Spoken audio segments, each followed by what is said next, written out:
Chapter 303. Wasn't there a saying, extreme joy begets sorrow? When Zhong Xiaohua saw so many luminous pearls in the magma, his heart was overjoyed and he almost did a somersault in the magma. Moreover, this luminous pearl was easy to pick, it was as easy as lifting a finger. Zhong Xiaohua had plenty of strength. Hence, he followed the stone wall all the way down. The more he picked, the easier it was.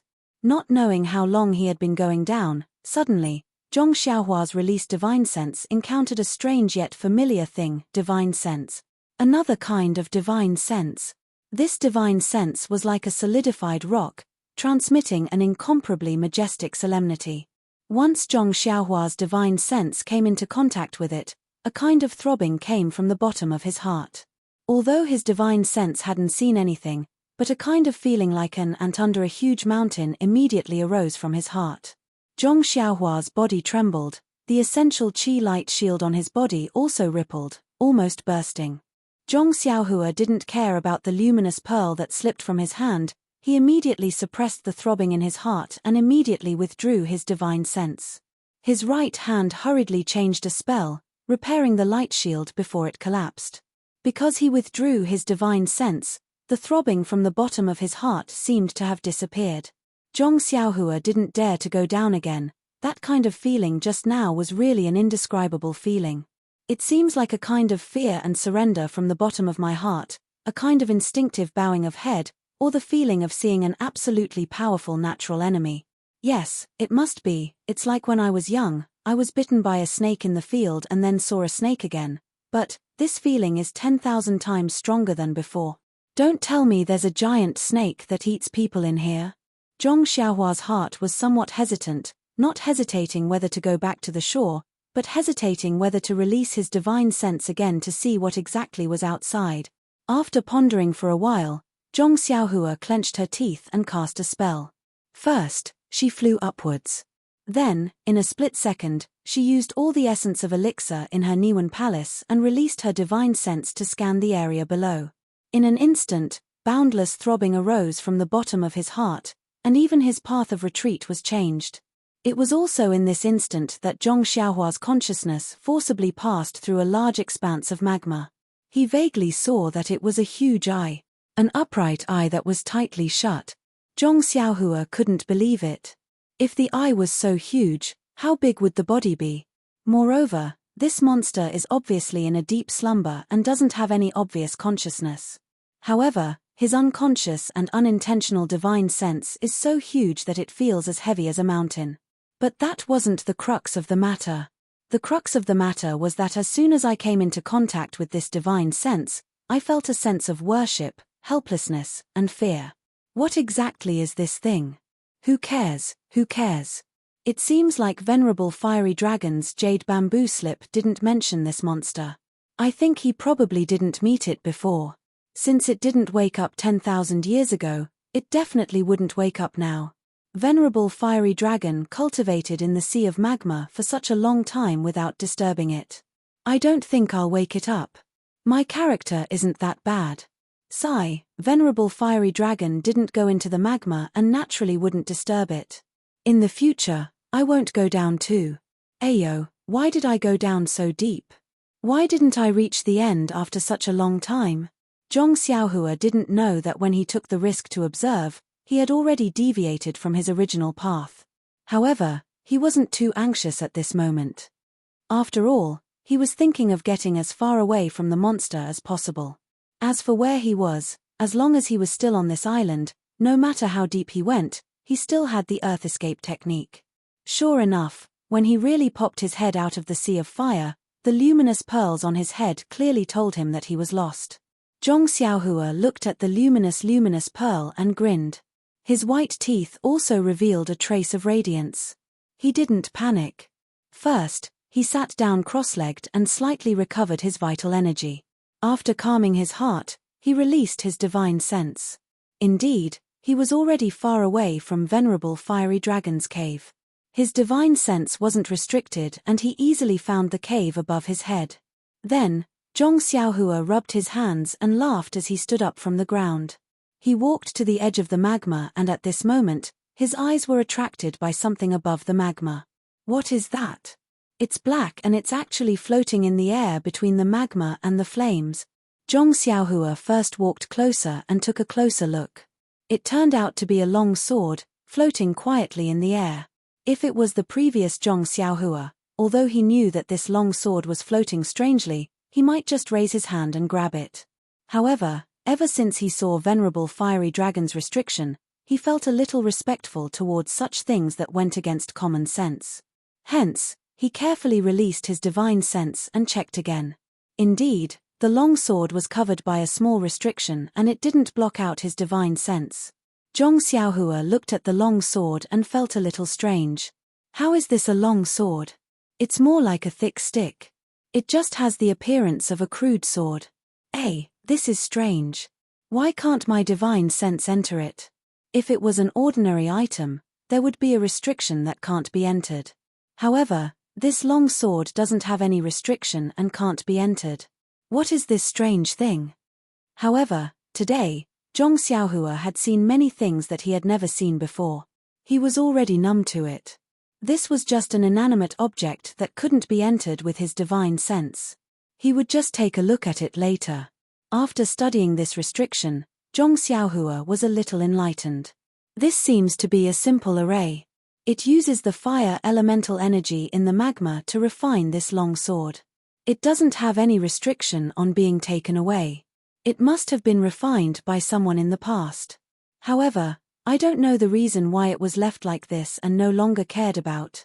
The long sword was very close to the shore and Zhong Xiaohua could reach it with his hand. However, he still carefully released his divine sense and observed it carefully. He used his right hand to conjure a spell and was ready to burrow into the ground if something went wrong. At the same time, he used his left hand to reach for the long sword. However, when his left hand grasped the end of the long sword, he didn't discover any changes in the small array. It must be purely used to refine the long sword. When the long sword entered his hand, it wasn't as hot as he imagined. Instead, there was an icy cold feeling in his hand. Zhong Xiaohua was overjoyed. He knew that this thing that had been refined in the hot magma for so long was actually icy cold. It must be a treasure that he didn't know about. However, when he tried to take it back, he couldn't lift it the first time. Oh, it's actually so heavy. Therefore, Zhong Xiaohua used another 50% of his strength to take out the long sword-like thing from the tempering array. Ever since Zhong Xiaohua started practicing the fist of the Big Dipper and started to hone his bones, the strength of his two arms became stronger and stronger. Now that he had cultivated to the 7th level of the fist of the Big Dipper, the strength of a single arm was close to 5,005 kilograms. Now, he actually had to use a few thousand kilograms of strength to lift this unremarkable long sword. How could he not be stunned? Holding this sword that weighed a few thousand kilograms in front of his eyes, he used the weak firelight in the space to carefully examine it once again. This was something similar to a sword embryo. It already had the appearance of a long sword, but it was more like a thick and long root. If it wasn't for the sharp protrusion at the front and the lack of length, it might as well be called a rod. The cold feeling in his hand was still there, but this coldness didn't seep into his skin. It was just a kind of internal coolness that made him feel comfortable holding it. It couldn't be seen from the surface. Zhong Xiaohua could only wave it a few times. Luckily, although this unremarkable long sword was very heavy, Zhong Xiaohua could still wield it. Looking at the stone wall beside him, Zhong Xiaohua used his strength to pierce the long sword into the stone wall. In his mind, it must be like piercing into tofu, incomparably nimble. Of course, weren't the peerless divine swords in the books all so skillfully and without workmanship? Unfortunately, the reality in front of his eyes greatly exceeded his expectations. The stone wall was pierced, but it was only a few inches. Some soil debris fell down. This was simply inferior to a normal longsword. Where was the elegance of a peerless divine sword? Zhong Xiaohua casually waved it a few times, clumsily making half a nondescript sword flower, and smiled bitterly. This is obviously a long rod. Why did it have to look like a long sword? If it was a little longer, I might as well go to the Dailin temple and change the Dharma sword technique to the Dharma rod technique. At least it's better than this sword that can't even pierce through stone. Although this long sword didn't have any external appearance, and also didn't have any inner qualities, it was impossible for Zhong Xiaohua to spit out the item that was in his hands. Zhong Xiaohua thought for a while, and finally dismissed the idea of putting it into the space of the money pouch. This cumbersome thing weighed more than 5,000 kilograms, who knew if the money pouch could withstand it? The space of the money pouch was a secret that made Zhong Xiaohua smile when he thought of it. How could he carelessly test it? If for some reason it was spoiled, ayo, with so many good things, how was he going to take it? He casually stabbed the long sword into the ground, but no matter how hard he tried, it wouldn't go in. Zhong Xiaohua also didn't want to use brute force, so he could only throw it on the ground. Then, he released the small sword, made a gesture with his hands, and disappeared in the flames. He then excitedly pried up the luminous pearl on the rock wall. When the luminous pearl on the rock wall was all in the money pouch, and became Zhong Xiaohua's personal property, he then reluctantly picked up the long sword on the ground. In fact, Zhong Xiaohua knew in his heart that there must be a space like this underneath this deserted island, where he could pick up the luminous pearl. If it was before today, Zhong Xiaohua would have been burning with anxiety, and quickly released his divine sense to search for it. But just now, he had seen the power of the lava monster. That was a kind of instinctive surrender from the bottom of his heart, a kind of worship from a lower level to a higher level, a kind of fear that was engraved in his heart. How could he still have the courage to do something that would alarm the monster? Even if there was a chance, he wouldn't do it. Picking up the long sword, Zhong Xiaohua's eyes looked at the dark red lava. He slightly narrowed his eyes, and stared at it for a long time.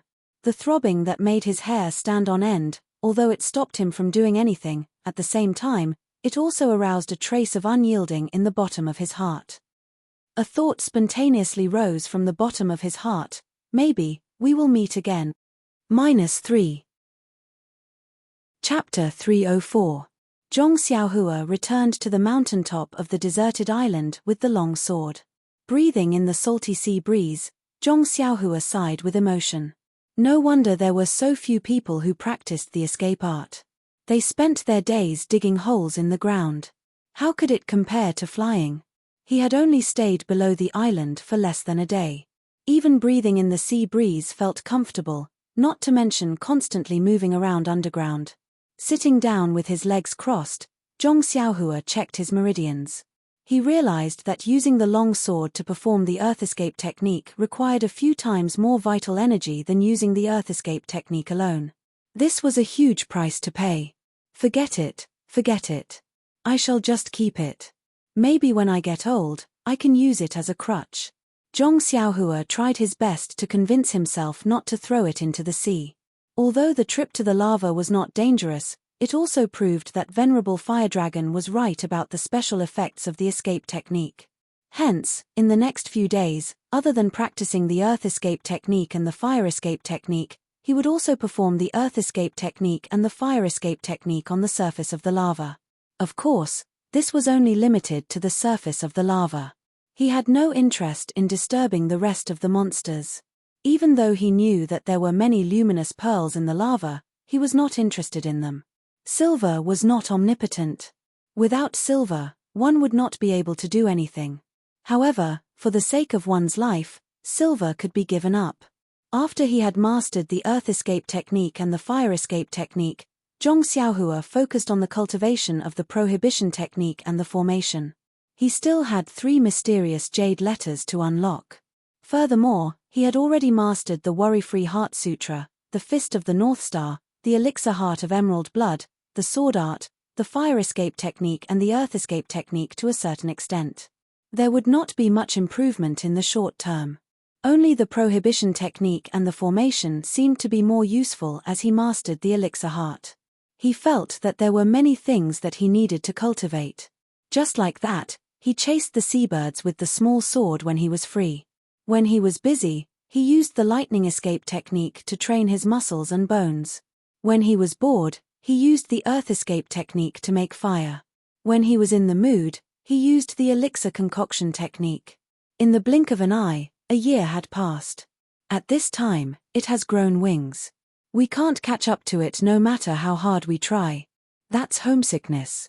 It's a poison that corrodes one's bones. There's no antidote in the world that can cure it. Zhong Xiaohua stood leisurely on the top of the mountain, looking at the rising sun and muttering to herself. It had been 4 years since she arrived on this deserted island. In the beginning, Zhong Xiaohua had carved marks in the cave to record the days. Later, she cultivated diligently and gradually forgot. However, with the passing of spring, summer, autumn, and winter, she could still tell that this was already the 5th spring and autumn. During these 4 years, Zhong Xiaohua himself did not notice how tall he had grown or how much his appearance had changed. He only knew that after daily practice and every rainy night, his carefree heart sutra had finally reached the edge of the 6th level of the refining Qi realm.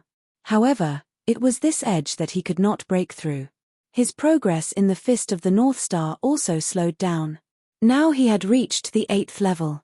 Every time he practiced it twice, the flow would refine his bones. However, he could only refine his bones 9 times a day, not more than once. As for the elixir refining heart with green blood, the heart-like water droplet in his upper dantian was still the same. It seemed that there was no change, but the range of his divine sense had expanded, which meant that it was improving every moment. As for the elixir refining art, since his divine sense improved, his understanding of the elixir refining art had also improved. However, there were no herbs on this deserted island for him to try, but his control of the elixir furnace and the flame had reached an extremely fine level. Since he could use the earth escaping art and the fire escaping art at the same time, Zhong Xiaohua had further developed his own understanding. Through unremitting efforts, he could initially combine the incantations of the 2 escaping arts to form a black and red chi shield, or the fire escaping art. This kind of escaping art could be used in both fire and earth at the same time. Moreover, the speed of the escaping art was also much faster. However, the consumption of chi was also considerable. As for the flying sword art, with the increase of his divine sense and chi, the speed and range of the flying sword had increased a lot, but it was still an incomplete set of swordsmanship.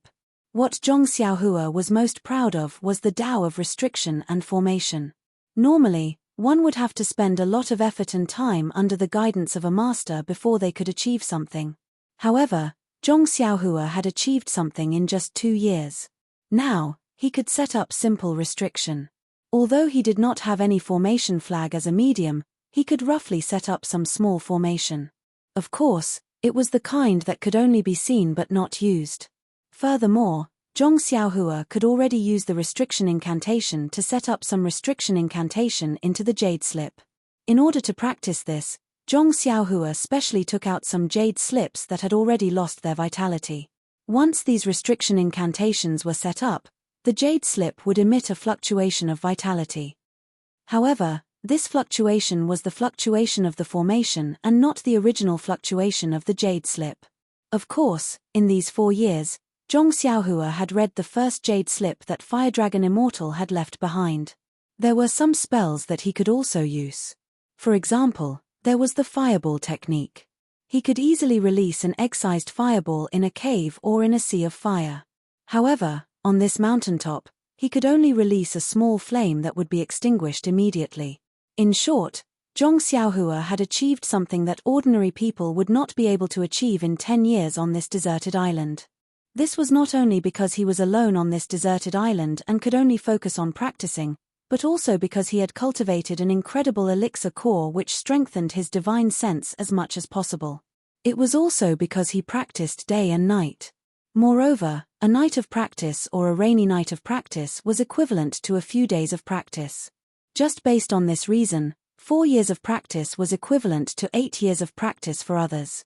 Moreover, the most important thing was that he missed his parents, his elder brother, his sister-in-law, and his second brother. He missed the people in the Misty School and the Huanxi Manor. He even thought of Brother Ma's smelly feet. The faint face that he often thought of in his dreams was even more unforgettable. In order to avoid these thoughts, he cultivated in a selfless manner. It was also this selfless manner that made him feel the bone-chilling longing while he was cultivating. Every time the sun rose, before he cultivated the Big Dipper magical fist, he would look at the horizon from afar and miss his family members who were far away. He would then criticize Fire Dragon Immortal in his heart, Why didn't you leave any flying escape technique in the jade slip? Even if you don't want to leave this deserted island, you still have to think about your descendants. He then put in more effort to cultivate the restriction and flying escape technique, hoping that one day he would be able to unlock a flying escape technique. After looking at the sun and missing his family members, Zhong Xiaohua was about to start cultivating the Big Dipper magical fist. Suddenly, he saw a red object floating towards the deserted island from afar. One side of the deserted island was facing the undercurrent. Every moment, there would be many things passing by the side of the island. However, most of them were aquatic plants, fishes, and floating wooden beams. It was the first time he saw such an eye-catching object. Zhong Xiaohua frowned and released his divine sense. He discovered that it was a person lying on a wooden beam. Zhong Xiaohua was overjoyed. He formed a seal and his body immediately disappeared. Not long later, he appeared on the beach by the sea. He stood with his hands behind his back and waited quietly for the person to float over. It was not that he did not want to save the person earlier. However, he cultivated the earth escape technique and the fire escape technique, not the water escape technique. Furthermore, the levitation technique could not allow him to stay in the air for a long time. How could he enter the water? Moreover, he also knew that the undercurrent was coming towards him. There was no need for him to do anything unnecessary. Sure enough, after a while, the undercurrent washed the person to the shore. Just as he was about to be swept away, Zhong Xiaohua reached out and fished him out of the water. This was a burly man about 30 years old. He was tall and had dark skin. His face was not too clear because it was somewhat deformed from being soaked in the water. Needless to say, this person had already lost his vitality. Zhong Xiaohua did not use his fingers to test his breath. With his divine sense, he already knew that he had no heartbeat and breath. However, Zhong Xiaohua still carefully turned him over. He lifted his red cloak and opened the clothes on his back. On his back, there was a big, black palm print deeply imprinted into his flesh. Zhong Xiaohua touched his chin and thought for a while. Then, he turned him over again. She saw that his right hand was tightly grasping the front of his clothes, as if he was afraid that something would fall out from his chest.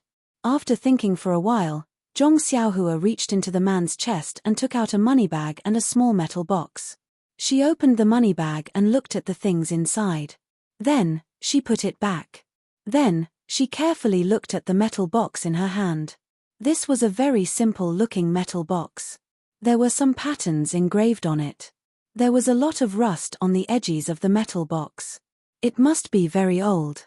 There was also a very small iron lock on the metal box, tightly locking the box. There was no key in the money bag just now. Zhong Xiaohua had to lean over and search the man's chest again. Still, she did not find anything. He actually did not bring the key with him. This must be a valuable thing. Perhaps it is for someone else. What should I look at? Or not? Of course I have to look. If I don't look, how will I know who it is for? How can I help him to bring it there? In an instant, Zhong Xiaohua gave a very reasonable reason. So, he used his divine sense to scan the metal box. Knowing that there was no mechanism in this metal box, he reached out his right hand and took out the small sword. With a flash of the sword, the small lock fell down cleanly. When he opened the metal box, it was indeed very empty. There was only a rag-like thing at the bottom of the box. Zhong Xiaohua was surprised. I thought there would be some treasure. It is just a rag. Thinking, he reached into the box and took out the thing. -3. Chapter 305. This was a piece of sheepskin with half of a mountain drawn on it. Looking at the incomplete picture and the torn edges of the sheepskin, he knew that this was part of it.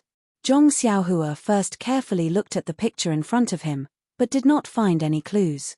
Then he turned the whole sheepskin over and over again, but did not find anything unusual. Strange, what is this? A treasure map? A will? Or an ink painting? Zhong Xiaohua muttered a little, and then he used his divine sense, which had never failed him. There was no fluctuation on the sheepskin, it was really an ordinary sheepskin. Zhong Xiaohua wanted to put it in his arms, But when he looked at the big man's pale face and his white hands that were tightly clutching his clothes, he sighed. There should be a principle in life. Seeing that the big man was clutching his clothes at the last moment, it must be a very important object. If he could find any useful clues from him, Zhong Xiaohua did not mind helping to send such an important thing back to fulfill this person's last wish. However, since he did not know the use of this sheepskin, it was better to let it rest with the big man. Anyway, the picture had been imprinted in his mind. There was no difference whether this sheepskin scroll was there or not. Well, I didn't mean to see it. Hero, I just wanted to help you fulfill your last wish. You should be able to rest in peace in the underworld. You should thank me. After thinking, Zhong Xiaohua put the sheepskin scroll into the iron box and put it back in the big man's arms.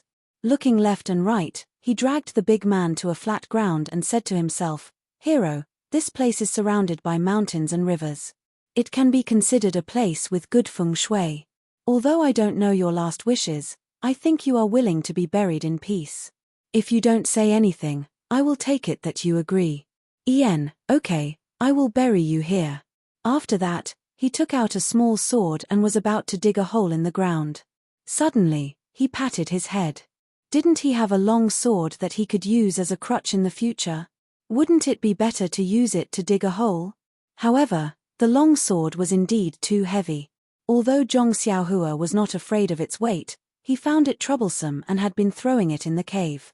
Now that he thought of it, he had to go back to the cave to get it. However, Zhong Xiaohua had the earth escape skill. With a twist of his body, he immediately disappeared. When he reappeared, he was already in front of the cave. When he entered the cave, he picked up the long sword from the stone table and thought of another thing. Why do I always have to bury people when I come to this deserted island? First, it was Elder Hua's ashes. Now, it is a big man that I don't know. It seems like these two people are fated to be buried by me. Why don't I bury them together? If they are in heaven, wouldn't they be thanking me every day when they meet each other after 10,000 years? Zhong Xiaohua was secretly praising his own idea. He held the long sword in his hand and levitated in the air. He came to the place where venerable fiery dragon was buried. He threw the long sword aside and went back to the beach to pick up the burly man. Ever since he got the long sword, this was the first time he found something useful. It was to dig a hole for someone. Well, not bad. Digging a hole was a skill, regardless of whether it was a big hole or a small one. Not to mention, this long sword was quite handy for digging a hole. It was much more convenient than the small sword. Making the best use of everything. Was this the saying? As Zhong Xiaohua dug the hole, he hummed a tune. Yes, it was the tune of Sister, You Are Sitting at the Front of the Boat. Who asked him to not know much? After he finished digging the hole and threw the big man in, Zhong Xiaohua clasped his hands together and murmured, Hero, rest in peace. Beside you is an all-powerful celestial elder from 10,000 years ago. I don't know, in your previous life, wrong, it should be. I don't know. 10,000 years should be your life. You had fate with this elder. Today, both of you are still next to each other. It can be considered a perfect ending to your life. Alright, I won't say much. I don't know your name and I don't know if you are a good person or a bad person. However, is there a difference between a good person and a bad person? Well, you don't have to answer. Rest in peace. After he finished, he sprinkled the soil from the side of the hole on the big man and slowly buried him. This hole could be considered to be filled again. Well, it was quite simple. After the small episode of digging and filling the hole, Zhong Xiaohua's cultivation life returned to normal. Originally, he thought that there were traces of injuries on the big man's body. He thought that it was the result of a fight in the sea. If it was a vendetta or a robbery, there would definitely be follow-up pursuit. If someone could catch up to him, there would be a possibility of him returning. However, after waiting for another 2 days, there was no trace of anyone. Zhong Xiaohua could not help but feel a little disappointed. Could it be that his guess was wrong? This big man just happened to fall into the undercurrent like himself and lost his trace. Was that why no one found him? He could not help but blame the big man. You should have left some clues. One can't be too smart. Don't you think so? For the sake of me burying you, it's better to attract people. Although he complained, he still had to continue cultivating. The flame of returning had just been ignited, but it was strangled by the ruthless reality. So pitiful. The ancients said that good. Cough, cough. It had been a long time since he said that. At the end of the road, there was a glimmer of hope in the dark. This morning, Zhong Xiaohua was in the cave. He closed his eyes and meditated, quietly comprehending the way of array formations. Suddenly, he felt something in his heart. His divine sense spread out like a big net and looked at the sea around the deserted island. Suddenly, Zhong Xiaohua opened his eyes in surprise and stopped the incantation in his hand. Without caring about his image, he floated up from the stone bed and did a few somersaults in the air. Ha ha ha ha, he laughed loudly and landed on the ground. Then, with a twist of his body, he disappeared on the spot. Not long after, he appeared on the top of the mountain. He shaded his eyes with his hand and looked into the distance. He saw that in the direction of his gaze, a huge boat was slowly moving towards the deserted island. For a moment, Zhong Xiaohua's heart was filled with an indescribable feeling. Nervous, surprised, timid. In short, Zhong Xiaohua was extremely excited at this moment. Suddenly, his heart skipped a beat. He disappeared from the spot and returned to the cave. He looked around and walked to a corner of the cave. He jumped into the cave and hurried to the side of the sea of fire to make sure that he didn't forget anything. Then he returned and sealed the cave with a restrictive spell. Then he took the long sword on the stone table and the luminous pearl from the stone wall. The whole cave fell into darkness. Zhong Xiaohua went out of the cave and activated the restrictive spell at the entrance of the cave with a spell. Then he used the earth escape to the earliest cave. That cave was dark and small. It didn't look like someone lived in it. Zhong Xiaohua frowned and went to the field of Solomon's essence. He casually plucked a few stalks of Solomon's essence. Without removing the leaves and soil, he returned to the cave and threw them aside. Then, after thinking for a while, he threw the long sword in two. Then he returned to the top of the mountain. The speed of that huge boat was actually very fast. In a short while, it was clearly visible. Zhong Xiaohua used his divine sense to scan it again. He couldn't help but frown.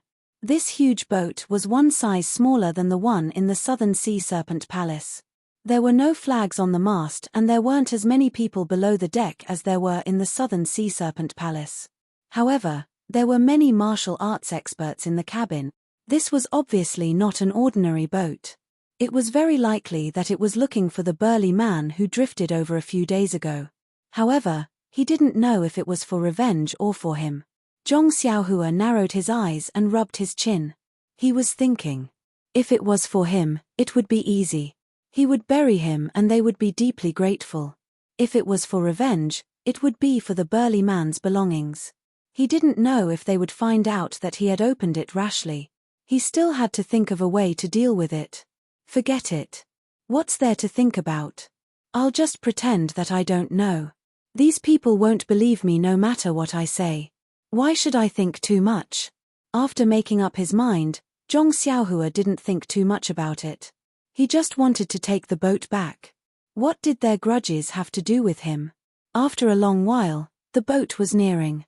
The people in the cabin had already walked out and started pointing at the deserted island. When they were about to see him, Zhong Xiaohua raised his hand and waved. Sure enough, in his divine sense, the group of people were panicking. Many people came out of the cabin and even came up from below the deck. They looked at Zhong Xiaohua on the top of the mountain and pointed at him, saying something. Then, the boat stopped there. Zhong Xiaohua was secretly happy. Suddenly, he felt a trace of worry. What was going on with this boat? If it didn't approach the deserted island, what should he do? However, he was really worried about his gains and losses. Since the boat had already reached the deserted island, how could it return empty-handed? As a matter of fact, a small boat was lowered from the side of the ship. 2 sailors disembarked from the boat, and 2 other martial arts experts also floated down and landed on the small boat. Zhong Xiaohua suddenly realized that he had forgotten that the giant boat was very deep in the water. This deserted island couldn't be approached, so they could only let the small boat come. After thinking about it, Zhong Xiaohua used the levitation technique from the top of the mountain and slowly went down the mountain, just like the ordinary Qinggong in the martial arts world. When the small boat reached the shore, he had just gone down the mountain. The two people on the small boat were more anxious than him. Without waiting for the boat to stop, they both used their Qinggong to come ashore. First, they looked at Zhong Xiaohua's Qinggong footwork. Then, they looked at each other and a smile appeared on their faces. They floated up to meet him. When they got closer, the two people stopped and carefully looked at Zhong Xiaohua, who was running over. This was a very ordinary young man, about 15 or 16 years old. He wasn't short, about the same height as them, but he looked a little stronger. He had a short beard on his lips, and his hair was messy. At first glance, it was obvious that he had casually tidied it. He was barefoot and empty-handed. His eyes looked very bright, and he was wearing a black robe that seemed a little too big. -3. Chapter 306. When this ordinary-looking youth ran in front of them, the two looked at each other. One of them was a skinny, white-faced man in his mid-20s. He cupped his hands and said, "Excuse me, brother, can you understand what we are saying?" Bang! Zhong Xiaohua, who was full of hope, almost fell to the ground. "What are you talking about? Why can't I understand what you are saying?" But when Zhong Xiaohua opened his mouth to speak, he really did understand what this person meant. I can understand." Zhong Xiaohua's speech was actually a bit jerky. That was because he had stayed on this deserted island for more than 4 years. There was no one around him, so it was impossible for him to communicate with others. How could he be so fluent? Even if he was looking at jade slips and talking to himself, he was just mumbling. When had he ever talked to others so loudly? Hearing Zhong Xiaohua's words, the pale-faced man turned his head to look at the burly yellow-faced man beside him. After exchanging glances, the pale-faced man smiled and said, "Look, this little brother has also stayed on this deserted island for many days. Did you encounter some kind of storm and end up here? Is this little brother the only one on this deserted island?" Zhong Xiaohua bared his teeth and said, "Yes, I, a few years ago, went out to sea, encountered a big storm.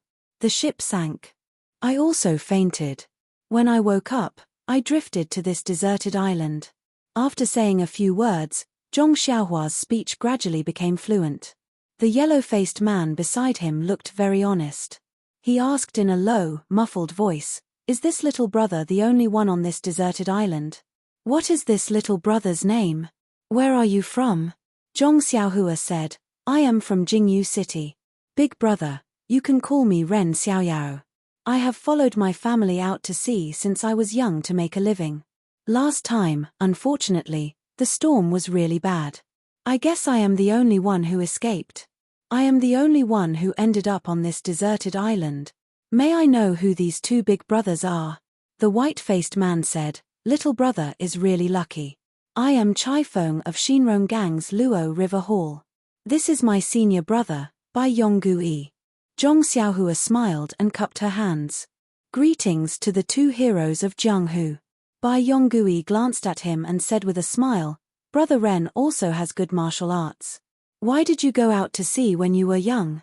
Zhong Xiaohua said, "Master Bai, you flatter me. I'm just trying to make a living. That's why I learned a little bit of Qinggong. I've let you two laugh at me. What kind of internal energy have you practiced?" "Reckless bull's strength." "Oh, so that's the case. Little brother, since you can use Qinggong, your Neigong cultivation is also not bad. Where did you learn it from? What sect do you have?" "Sect?" Zhong Xiaohua smiled bitterly and said, "I won't hide it from you two big brothers. I used all my belongings to exchange for a book of Reckless Bull's Strength from someone who claimed to be from Misty School. That person casually gave me some pointers and I have a little bit of internal energy. I can barely use Qinggong. I just wanted to escape and didn't want to learn anything. You see, I accidentally wandered here. Even if I have Qinggong, what can I do?" "Misty School?" The two men's expressions changed greatly when they heard this. They said at the same time, "Misty School? What did that person look like? When did you see him? Zhong Xiaohua's heart skipped a beat. She frowned and said, "Let me think. It should be when I was 7 or 8 years old. It was 10 years ago." When the two men heard this, their expressions relaxed and they looked at each other. Zhong Xiaohua continued, "It was a man in ragged clothes. His face was sallow, as if he hadn't eaten for more than 10 days. He made me treat him to meals for several days in vain." The two men were even more relaxed. The pale-faced Chai Feng smiled and said, "Brother Ren, you were probably fooled. That Misty school is a big sect in the martial arts world. 10 years ago, it was at its peak. How could there be such a sloppy person? If you met him in the past 2 years, it might be true. 10 years ago, it definitely wasn't. Why would it be possible in the past 2 years?" Zhong Xiaohua was a little surprised and was about to ask. The yellow-faced Bai Yonggui interrupted, "Brother Ren, how many years have you been here?" "It should be 4 years. Hero Bai, I've been muddle-headed. Spring, summer, autumn, and winter should be 4 years. Ah, so long." The two men were surprised and their eyes flashed with a strange light. Then, Chai Feng probed, "Brother Ren, can we take a look at the place where you live?" Zhong Xiaohua thought, "Hey, you're here. I expected it and was waiting for you."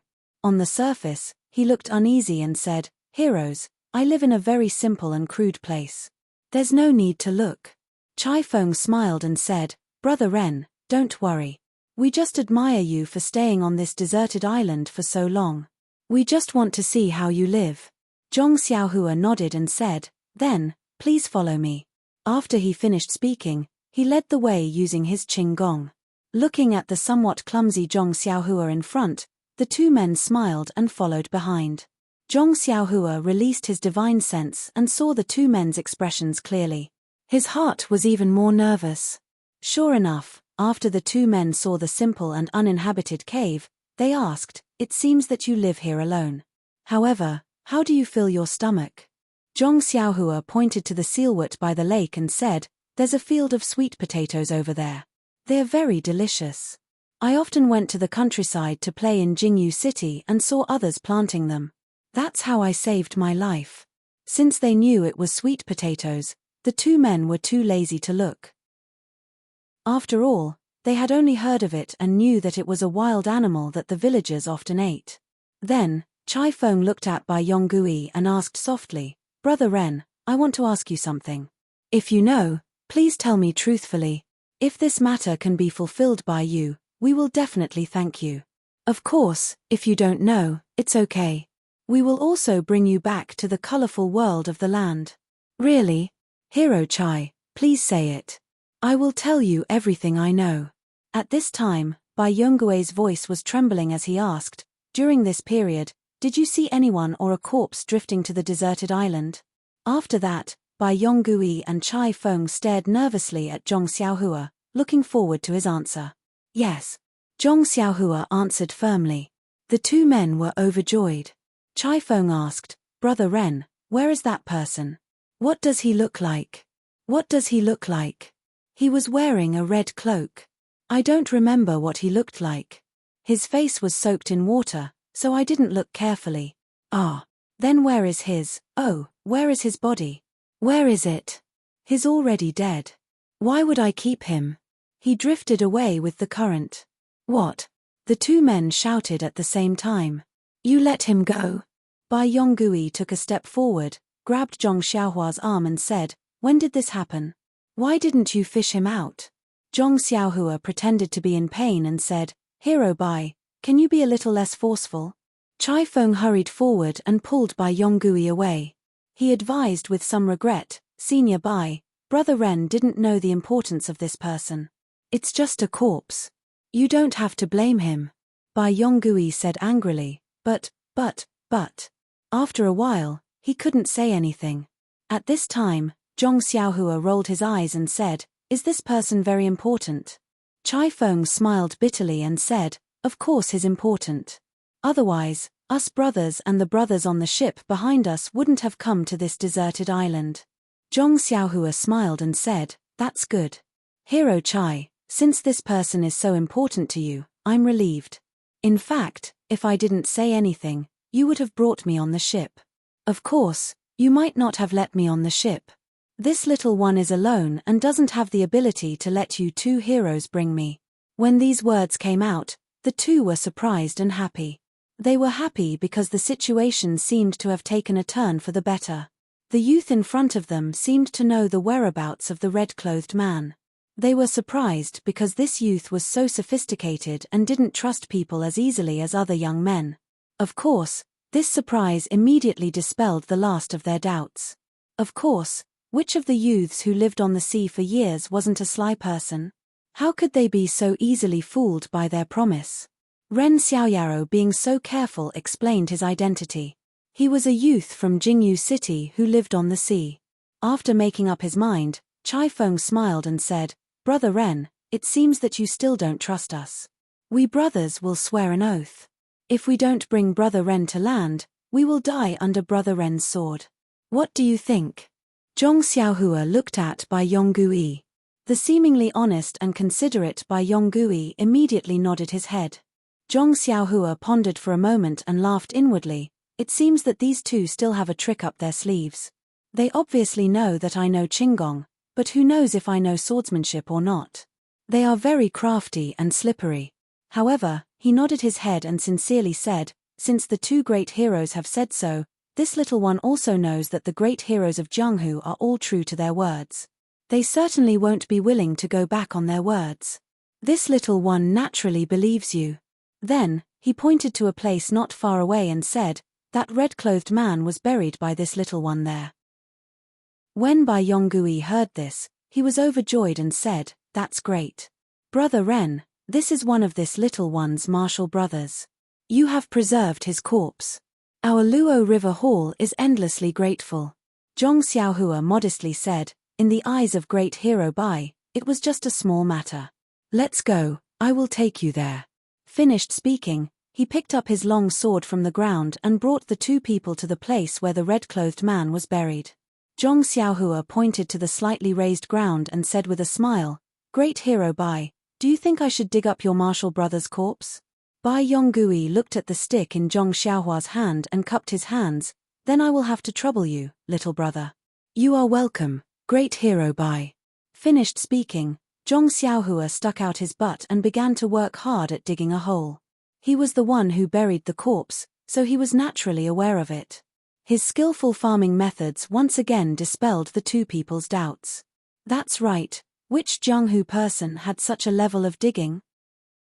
-3. Chapter 307.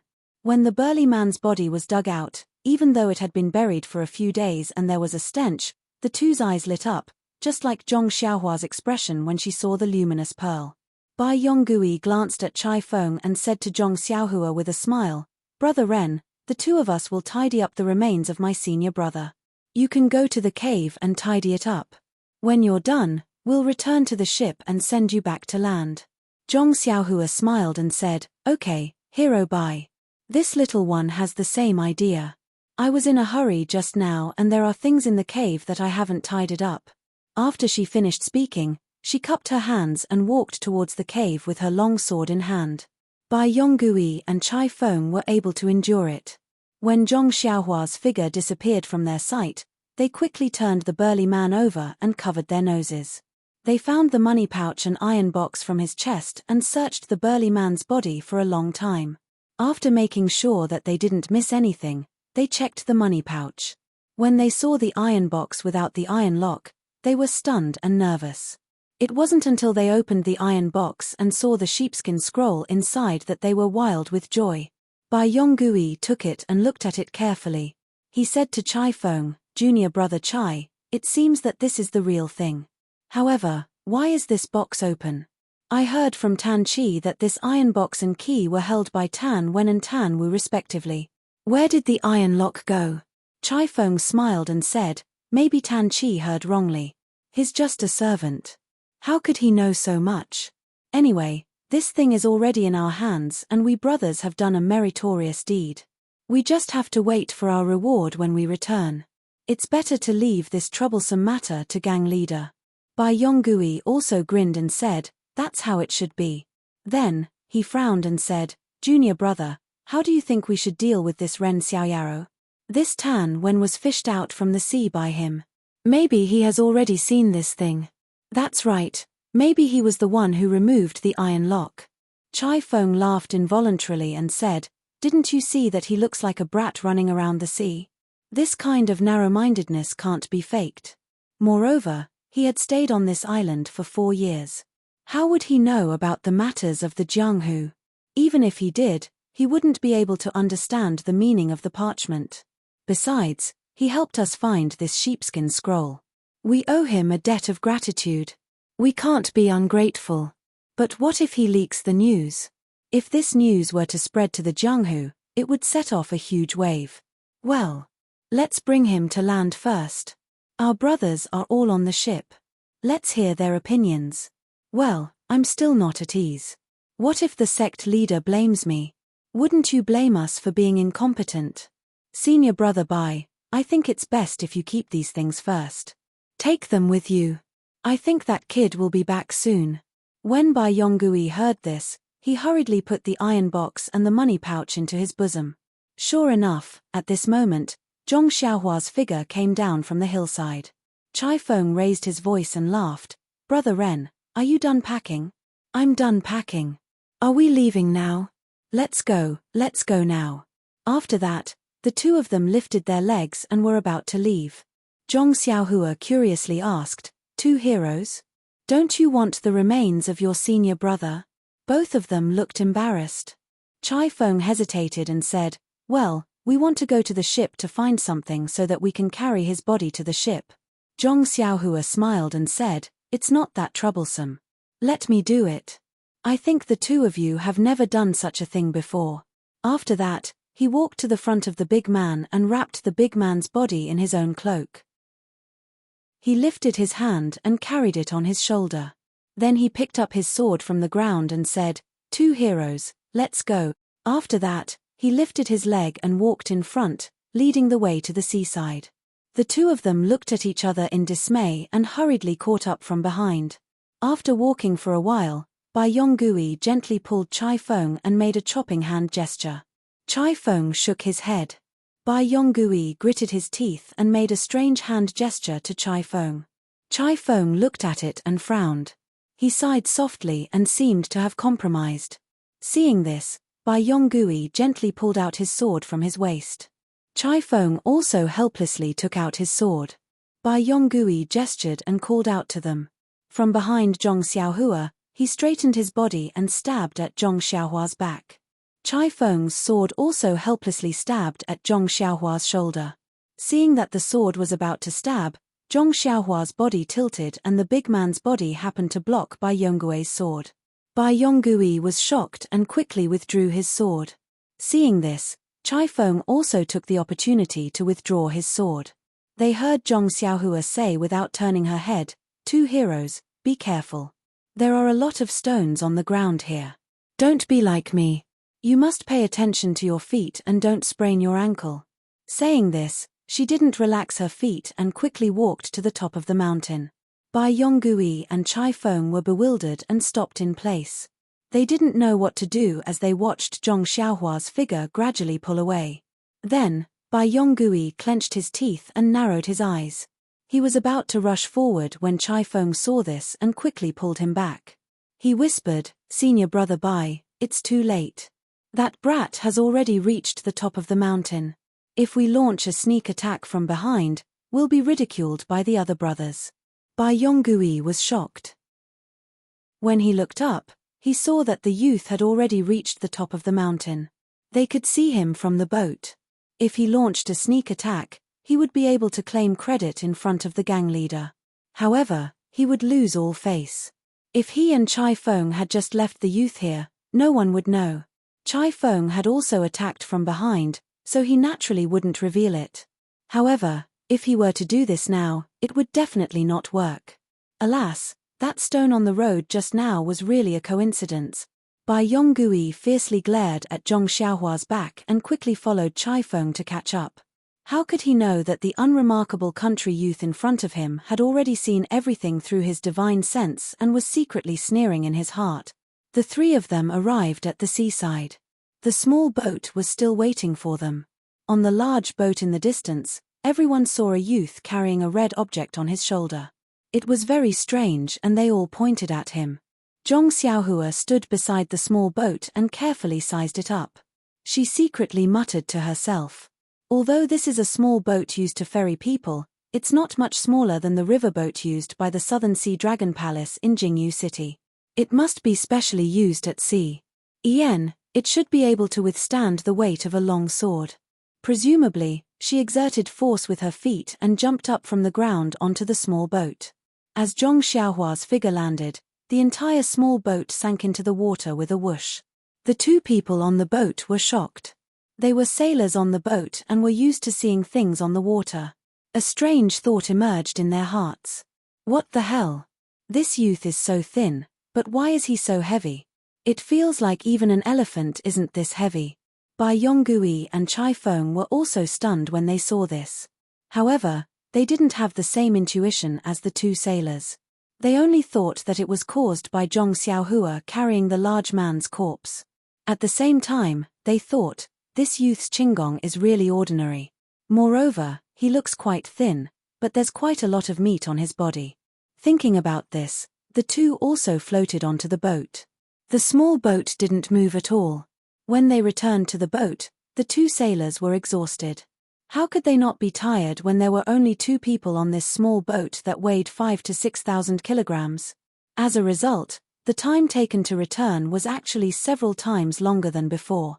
When they finally reached the boat, the two sailors were so tired that they almost foamed at the mouth. Chai Feng saw the side of the boat and asked, "Brother Ren, can you go up by yourself? If you can't, ask them to lower the rope." Zhong Xiaohua thought to herself, lower the rope? That's even more impossible. I don't know how many people are needed to get this long sword up.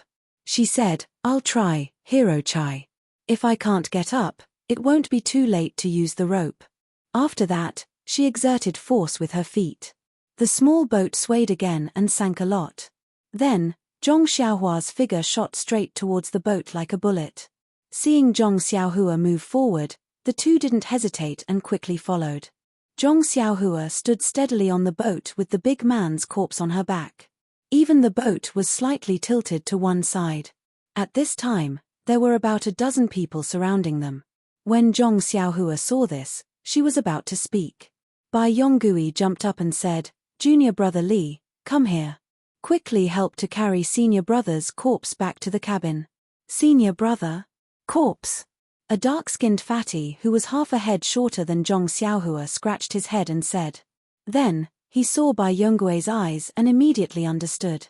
He said, "Okay, I understand. Senior brother Bai, I'll immediately carry senior brother's corpse back to the cabin." After that, he stepped forward and frowned as he took the corpse on Zhong Xiaohua's shoulder. At this time, Chai Feng also walked forward and said, "Brother Ren, thank you for carrying senior brother's remains up here. You must be tired. Go wash up in the cabin, eat something, and rest. We brothers will hold a banquet to express our gratitude to you in the evening." Zhong Xiaohua cupped her hands and said, "Thank you, Hero Chai." Chai Feng called over a sailor and gave him some instructions. The sailor led Zhong Xiaohua to a room on the second floor of the cabin and left. Not long after, he came back with a bathtub filled with hot water and many snacks. After the sailor closed the door and left, Zhong Xiaohua laughed loudly. She carefully placed the long sword at her feet, threw off her clothes, and jumped into the bathtub to wash. Zhong Xiaohua was also a person who was about to reach the 6th layer of qi refining. Her body was filled with true qi and there was no dust on her body. Even the impurities in her body had been purified long ago. She didn't need to take a bath. However, when she saw something that she hadn't used in 4 years, she couldn't help but feel happy and wanted to enjoy it. -3. Chapter 308. After Zhong Xiaohua finished his bath and tidied up his appearance, he sat comfortably on the chair and tasted the desserts that had been delivered. It wasn't a big deal, but he almost bit off his tongue. Ever since Zhong Xiaohua's cultivation entered the 5th layer of qi refining, he no longer needed to eat food. However, he still occasionally ate some sealwood to refresh his mouth. Seeing the desserts that he hadn't eaten in 4 years, his appetite was naturally aroused and he finished them all. After he finished eating the desserts, he withdrew his divine sense and sneered in his heart. He closed his eyes and began to cultivate, no longer paying attention to the others. In the cabin downstairs, a dozen or so Shinrong faction disciples were arguing incessantly. No one was able to convince anyone. The majority, led by Yonggui, unanimously believed that they should kill this youth of unknown origin here and then throw him into the sea. On the other hand, the minority, led by Chai Feng, believed that even though there was a possibility that this youth would leak information, they had promised to bring him back to land after all. Furthermore, they had also made a poison oath. It was best to escort him back to the faction and let the sect leader make a decision. After arguing for a long time, Chai Feng gradually fell into a disadvantageous position. He was originally part of the minority and wouldn't argue with his fellow disciples over this youth. After all, he was a member of the sect and would have to live in the sect in the future. It was best to close one eye to things that he couldn't control. Ari, how much can conscience be worth in this day and age? Seeing Chai Feng compromise, Yonggui smiled. This time, they were able to obtain the sheepskin scroll from the deserted island. However, as for the punishment of the unfamiliar youth on the deserted island, if his opinion was adopted, it would naturally overshadow Chai Feng's. When they returned to the sect, he would naturally be the first to receive a reward based on merit. How could he not fight for such an opportunity? But what about the innocent youth's life? How could she be worthy of his attention? What followed was naturally to discuss how to make their move. Of course, this discussion was only to add some fun to the boring journey. Or perhaps they wanted to find a reason for their conscience. In short, it didn't take long for them to agree to make their move after dinner. Although Zhong Xiaohua was cultivating and did not release his divine sense, how could he put these people in his eyes at this time? If it weren't for the fact that he wanted to board this ship, he would have already made his move when Yonggui ambushed him on the deserted island. Why would he wait until now? Since they had already waited until now, why would they be afraid of a little trick? When it was already late, a sailor came up to invite Zhong Xiaohua downstairs for dinner. Zhong Xiaohua originally did not want to go downstairs, but with her spiritual awareness, she sensed that everyone downstairs was in high spirits, as if they wanted to watch a good show. She could not help but think, they have just boarded the ship, and there is still a long way to go. If I don't teach them a lesson first, there may not be peace in the future. Alas, the tree wants to be quiet, but the wind will not stop. By the time Zhong Xiaohua followed the sailors down to the cabin, all the wine had already been prepared. Although it was far from being as luxurious as the Southern Sea Flood Dragon Palace, it was still a rare sight on this vast sea. Just like before, there was no place for Zhong Xiaohua at the head of the table. There was only a place left for him at the end of the table. Moreover, when he came down, the banquet had already begun. How could there be an empty seat? Zhong Xiaohua stood in front of the door and smiled as she looked at everyone in the hall. She cupped her hands at them and sat down without any trace of politeness. The people of the Shinrong faction did not show any abnormalities because of her appearance. Instead, as everyone drank and ate, their eyes revealed a hint of playfulness. Only Chai Feng, who sat at the head of the table, had an apologetic expression. He looked at Zhong Xiaohua a few times with unease. Although Zhong Xiaohua's head was lowered, she had already released her divine sense. Everyone in the hall could see clearly. Moreover, this banquet had clearly stated that they wanted to thank her. However, they did not wait for her to come down before starting the banquet. They also did not introduce her to everyone. Clearly, they treated her like a dead person. Everyone's etiquette had been stripped away, leaving behind only naked ugliness. She sighed again. Alas! For some reason, Zhong Xiaohua sighed a lot more today. Was it because she was getting older? Zhong Xiaohua secretly scratched her head.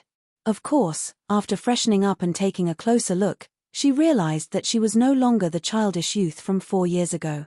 If she walked in front of Pulsatilla Wang now, he might not be able to recognize her. That's right. I wonder what the result of the battle at sea was. Did the navy of Jingyu City win, or did the Southern Sea Serpent Palace win? However, what does this have to do with me? I am Ren Xiaoyao, who has already been buried in the belly of a fish. Ayo, just now on the deserted island, I still called myself Ren Xiaoyao. I won't leave any evidence behind, right? It doesn't matter. It's been so long. Pulsatilla Wang must have already forgotten about me. He will only be at home hugging his Southern Sea girl. Hee. Besides, do I still have to be afraid of him now?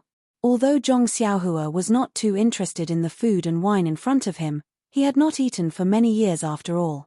Thus, he moved his chopsticks slightly and tasted every dish. The taste is not bad.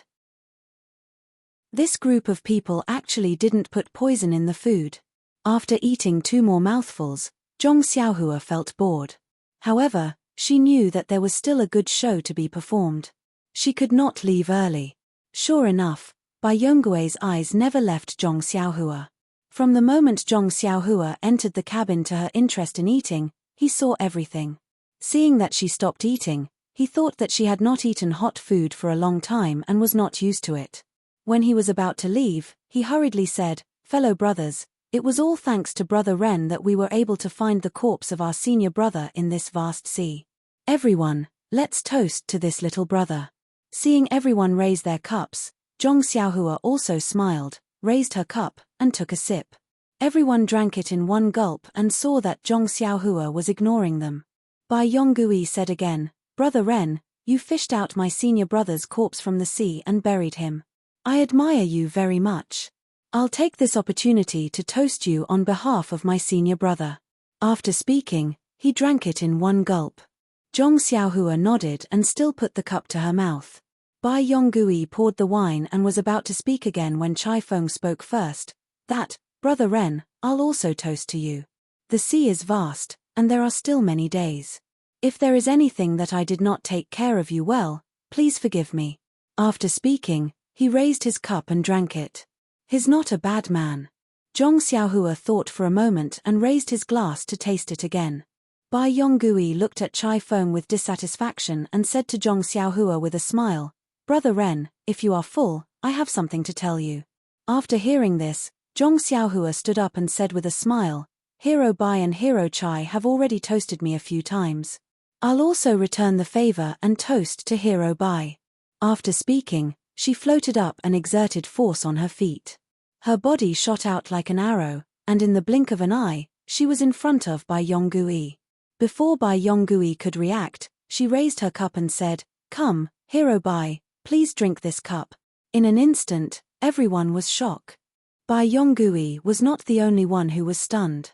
Looking at the wine cup that suddenly appeared in front of him and Zhong Xiaohua's smiling face, he had an indescribable feeling in his heart. The rest of the people were even more surprised.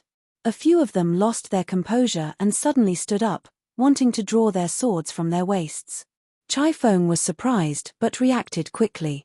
He immediately coughed and said, "That, Senior Brother Bai, cough cough, Senior Brother Bai." Bai Yonggui seemed to have woken up from a dream. He hurriedly stood up, and even the wine cup on the table almost spilled. Zhong Xiaohua's hand was as fast as lightning. She immediately held the wine cup and handed it to Bai Yonggui. She smiled and said, "Hero Bai, you don't have to be so polite.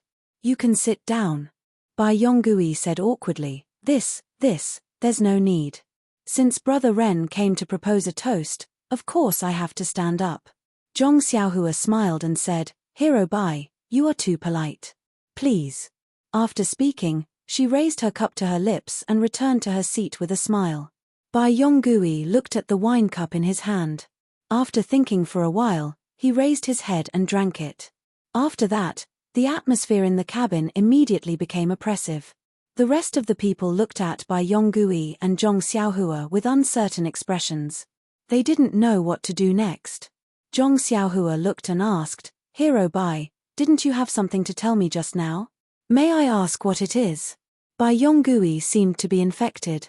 He also coughed twice and said, "It's nothing big. It's just that we still have a long time on land. If there's anything, just tell us. Little brother, You have lived alone on a deserted island for so many years. If there's anything you're not used to, just tell us. Please tell us. Zhong Xiaohua cupped her hands and thanked him. Then I thank Hero Bai. I'm used to living alone on a deserted island. I can't adapt to a crowded place for a while. In the future, I won't come down to eat. Please take care of me. After speaking, she cupped her hands at everyone. At this time, everyone no longer had the playful expression from before. They all stood up and said that they didn't dare. Then, Zhong Xiaohua smiled and said, I just got out of trouble. My body is really weak. I have to leave first. Please enjoy your meal. After speaking, she cupped her hands and left the cabin. In fact, when he came out, he wanted to say, Hero Bai, the road on the deserted island is uneven. I hope the road on the sea can be smooth. But after thinking about it, he felt that his lightness skill must have been enough to subdue this guy. So, he didn't intend to draw legs on a snake. Back in the cabin, Zhong Xiaohua didn't release his divine sense as before. He believed that if people weren't too stupid, they wouldn't have any ideas about him. Of course, if there was really someone who didn't know what to do, he wouldn't be lenient. Zhong Xiaohua sat cross-legged and cultivated for a moment. Then, he took out 2 primordial stones from his arms, one in each hand. Then, his right hand made a gesture and kept changing. He drew out the primordial chi from the primordial stones and hit it on the 4 walls of the cabin. He didn't stop until his forehead was sweating. This was the result of Zhong Xiaohua's cultivation of restriction and formation. He could barely set up some simple restriction to protect himself. After setting up the restriction, Zhong Xiaohua held the primordial stones in his hand and closed his eyes to cultivate. -3. Chapter 309. Zhong Xiaohua, on the other hand, waved his hand coolly and left. Everyone in the cabin was left speechless. The fellow sufferers of Shinrong's sect looked at each other, not knowing what to say.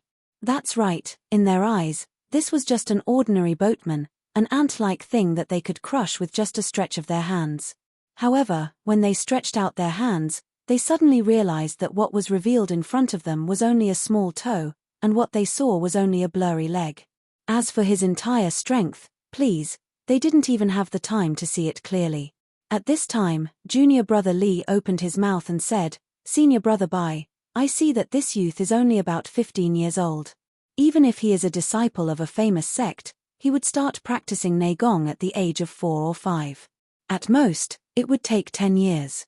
Based on what senior brother said this afternoon, this guy was only taught by a fellow martial artist. Even if he is lying, he has only practiced Neigong for 5 or 6 years. I estimate that his strength is only in Qinggong. If we really fight, he will definitely not be our opponent. Another lean man also shouted, Yes, senior brother, he is only one person. We have more than 10 brothers. Why should we be afraid of him? Chai Feng curled his lips and said, Bullying the weak with the strong, bullying the weak with the many. Bai Yonggui frowned and said, Everything should be done in the sect. How can we worry about such small matters? Another person asked, That's right, senior brother Bai, can you confirm that this youth only knows Qinggong and doesn't know any other martial arts?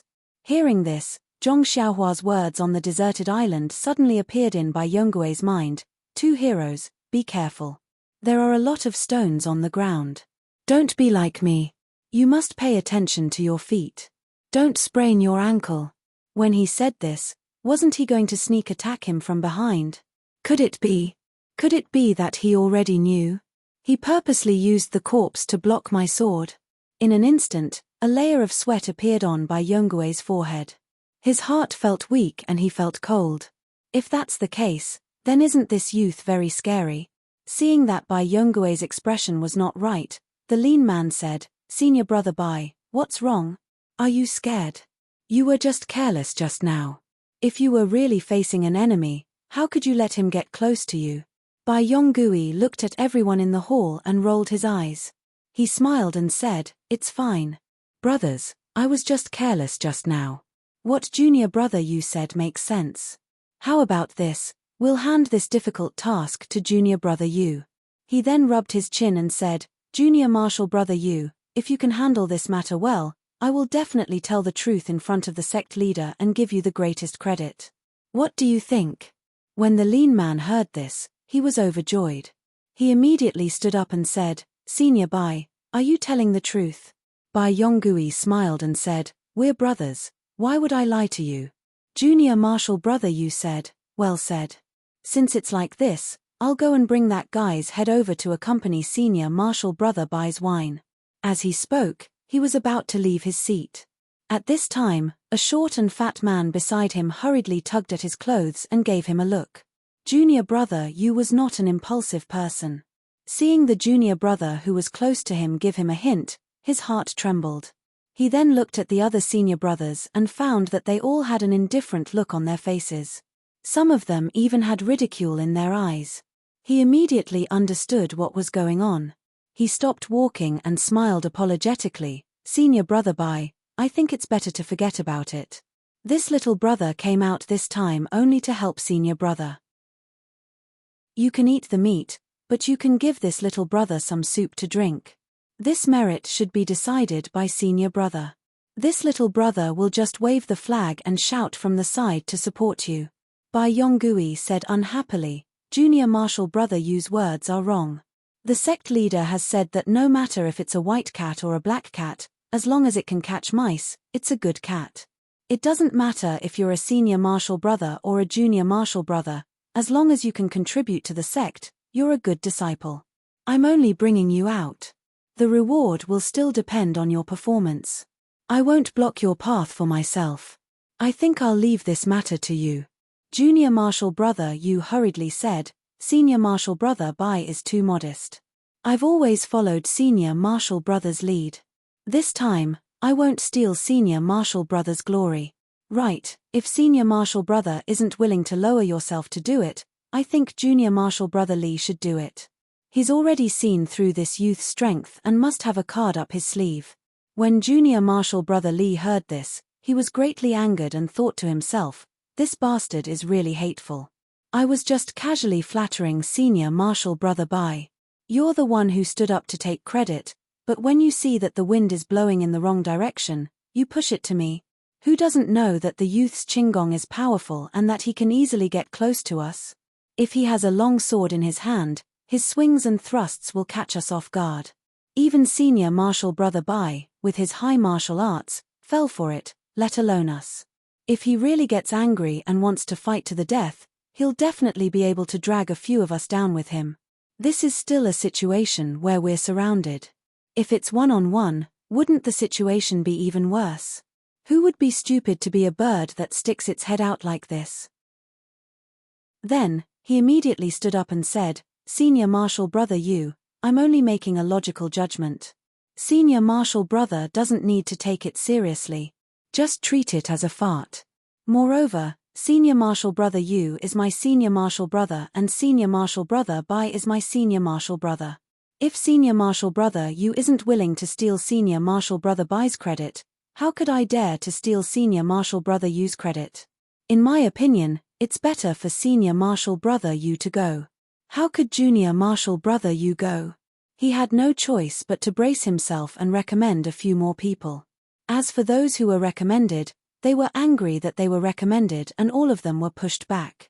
In short, no one was willing to face Zhong Xiaohua's ghost-like Qinggong again. Bai Yonggui watched for a long time and secretly frowned. He coughed and said, Junior Marshal Brothers, to serve the faction leader, even if it's a mountain of swords and a sea of flames, you can't even frown.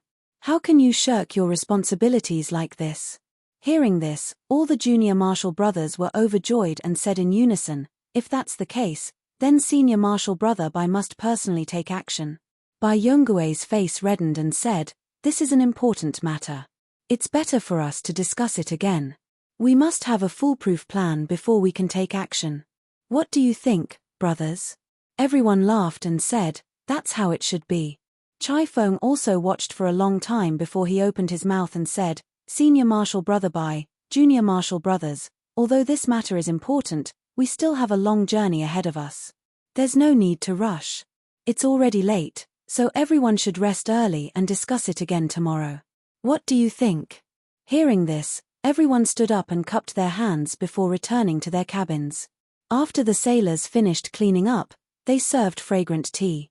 The two of them took a sip before Chai Feng said, "Senior Marshal Brother Bai, it seems that we have a hot potato in our hands."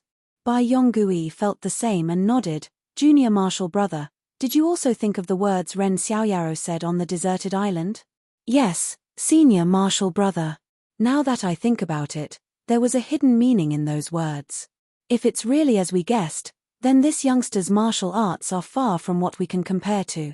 Perhaps only us junior martial brothers can take action together." "Junior Marshal Brother, are you not insisting on sending him to land and letting him leave safely?" Chai Feng said, "A gentleman's word cannot be taken back. Junior Marshal Brother is still willing to abide by the maxim and send him to land. However, Junior Marshal Brother isn't an inflexible person. If this youngster doesn't have the strength to truss up a chicken, then he must have no connection with Jianghu. If he returns to land, then he'll just mix in with the common people and probably won't leak any information about us. However, this youngster's martial arts are so strong that he might have some connection with some sect or sect. If he returns, then he might leak the information about the sheepskin scroll. I know that sect leader doesn't want the people of Jianghu to know that it was our Shinrong sect that gained the benefits. Therefore, I feel that this youngster shouldn't be left alone." Bai Yonggui smiled. "Then Junior Marshal Brother also agrees to silence him? Then let's properly discuss how we should act." Chai Feng shook his head and said, "Senior Marshal Brother Bai, it's not necessary to silence him to seal the information. This youngster only got involved by chance and doesn't know the details. Why don't we invite him to our sect and let him stay for a period of time? It won't be too late to let him out after the storm dies down. What do you think?" Bai Yonggui shook his head and said, "Only the dead can keep secrets. This is what sect leader often teaches us. Junior Marshal Brother, how could you forget? Moreover, this guy's martial arts are so strong that he might be a spy from another sect. If we bring him back and there's a problem, wouldn't we be inviting a wolf into the house? I think Junior Marshal Brother's idea is too conservative." Chai Feng sneered. "Then Senior Marshal Brother Bai, what do you think we should do? This youngster's Qinggong is superb. Although I don't know how good his other martial arts are, just today's move alone shocked everyone present. The other junior martial brothers don't dare to face him alone. I think that even if we surround him, no one will dare to be the first to attack him." Bai Yonggui was also helpless. He didn't want to be the first to attack, let alone the others. At this time, he suddenly said, "Junior Marshal Brother, why don't we secretly make a move while this guy is asleep? What do you think?" "Secretly make a move?" Chai Feng snorted and said, "Didn't you see how careful he was? He didn't even eat a few mouthfuls of the banquet. It was as if he was afraid of putting something in the dishes. He has lived on the sea for many years and has seen many things. Believe it or not, he definitely won't sleep peacefully tonight. Who knows, he might even be waiting for us to come." Thinking about Zhong Xiaohua's performance just now, Bai Yonggui couldn't help but agree with Chai Feng's opinion. For the time being, he dismissed the idea of a night attack. Regarding Zhong Xiaohua, this youngster who he didn't know the depth of his martial arts, he didn't want to be in a hurry to shed all pretense of cordiality. Along the way, there was still plenty of time and opportunities. It was better to first stabilize this guy. Maybe an opportunity would appear and he would be able to dispose of him without shedding a drop of blood. Thus, the two chatted for a while before returning to their cabins to rest. -3. Chapter 310. For the next few days, the elite disciples of the Shinrong sect continued to stare at each other, unable to come up with any good ideas. After all, they had never practiced a siege formation. If they were to attack like a swarm of bees, no one could guarantee that they would be able to completely dodge the youth's outstanding Qinggong. Even if they had been taught to give up for the sake of everyone in the sect, who would be willing to give up their lives in front of a real situation? As for Zhong Xiaohua, it was just as Chai Feng had expected. He was really an experienced sea runner. Ever since he met everyone for the first time, he did not show his face again. All of his daily food needs were sent to the cabin by the sailors. Bai Yonggui had invited him a few times, wanting to find out more about him, but he had been rejected with the excuse that he had just left the deserted island and was not feeling well. Even when the sailors delivered food, they only ate a little bit of staple food and drank a little bit of water. The rest of the meat and fish were not touched at all. This also destroyed the thoughts of some people who wanted to poison the food. In fact, Zhong Xiaohua had already abstained from eating, so it did not matter if he ate or not. However, if he really did not eat or drink in front of the people of the Shinrong sect for a few days, then he might really be seen as a monster. They might even take advantage of his hunger and thirst to kill him. Wouldn't that disrupt his plan of hiding his strength? Zhong Xiaohua also really did not want to fall out with the people of the Shinrong sect before they returned to land.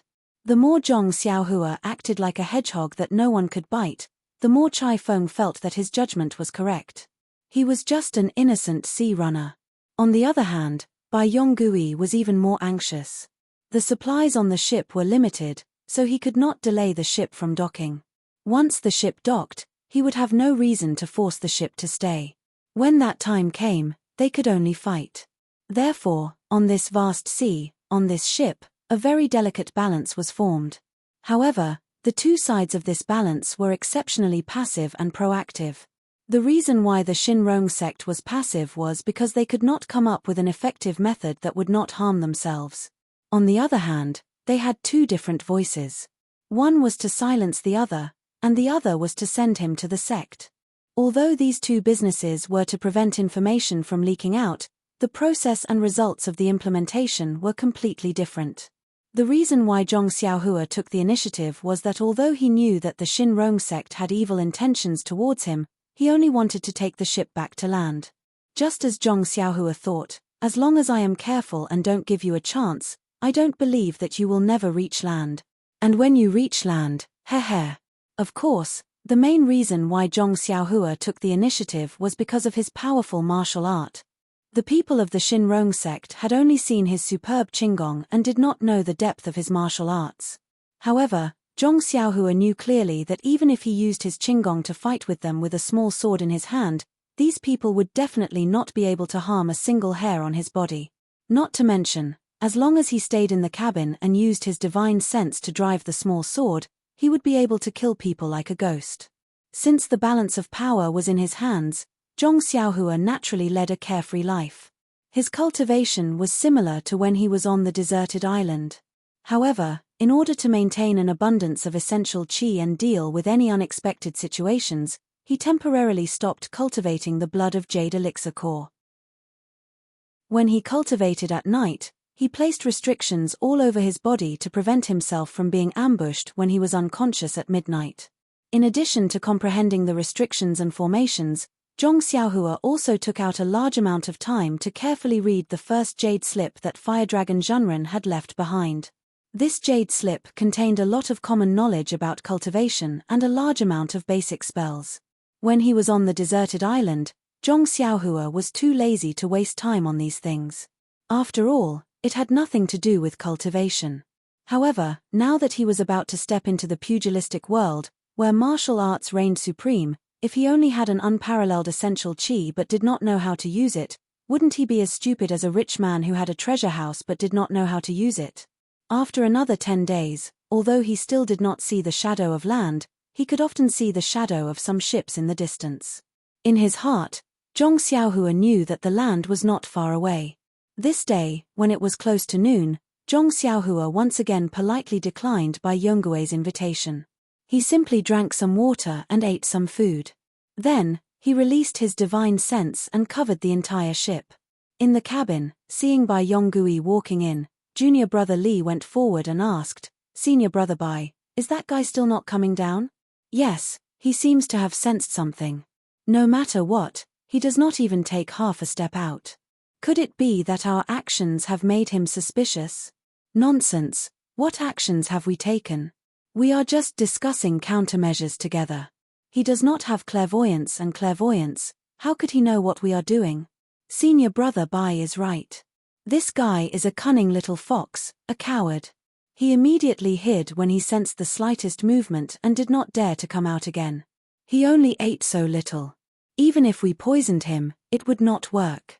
How about we not send him water and food? What do you think? Ari, do you think I don't want to?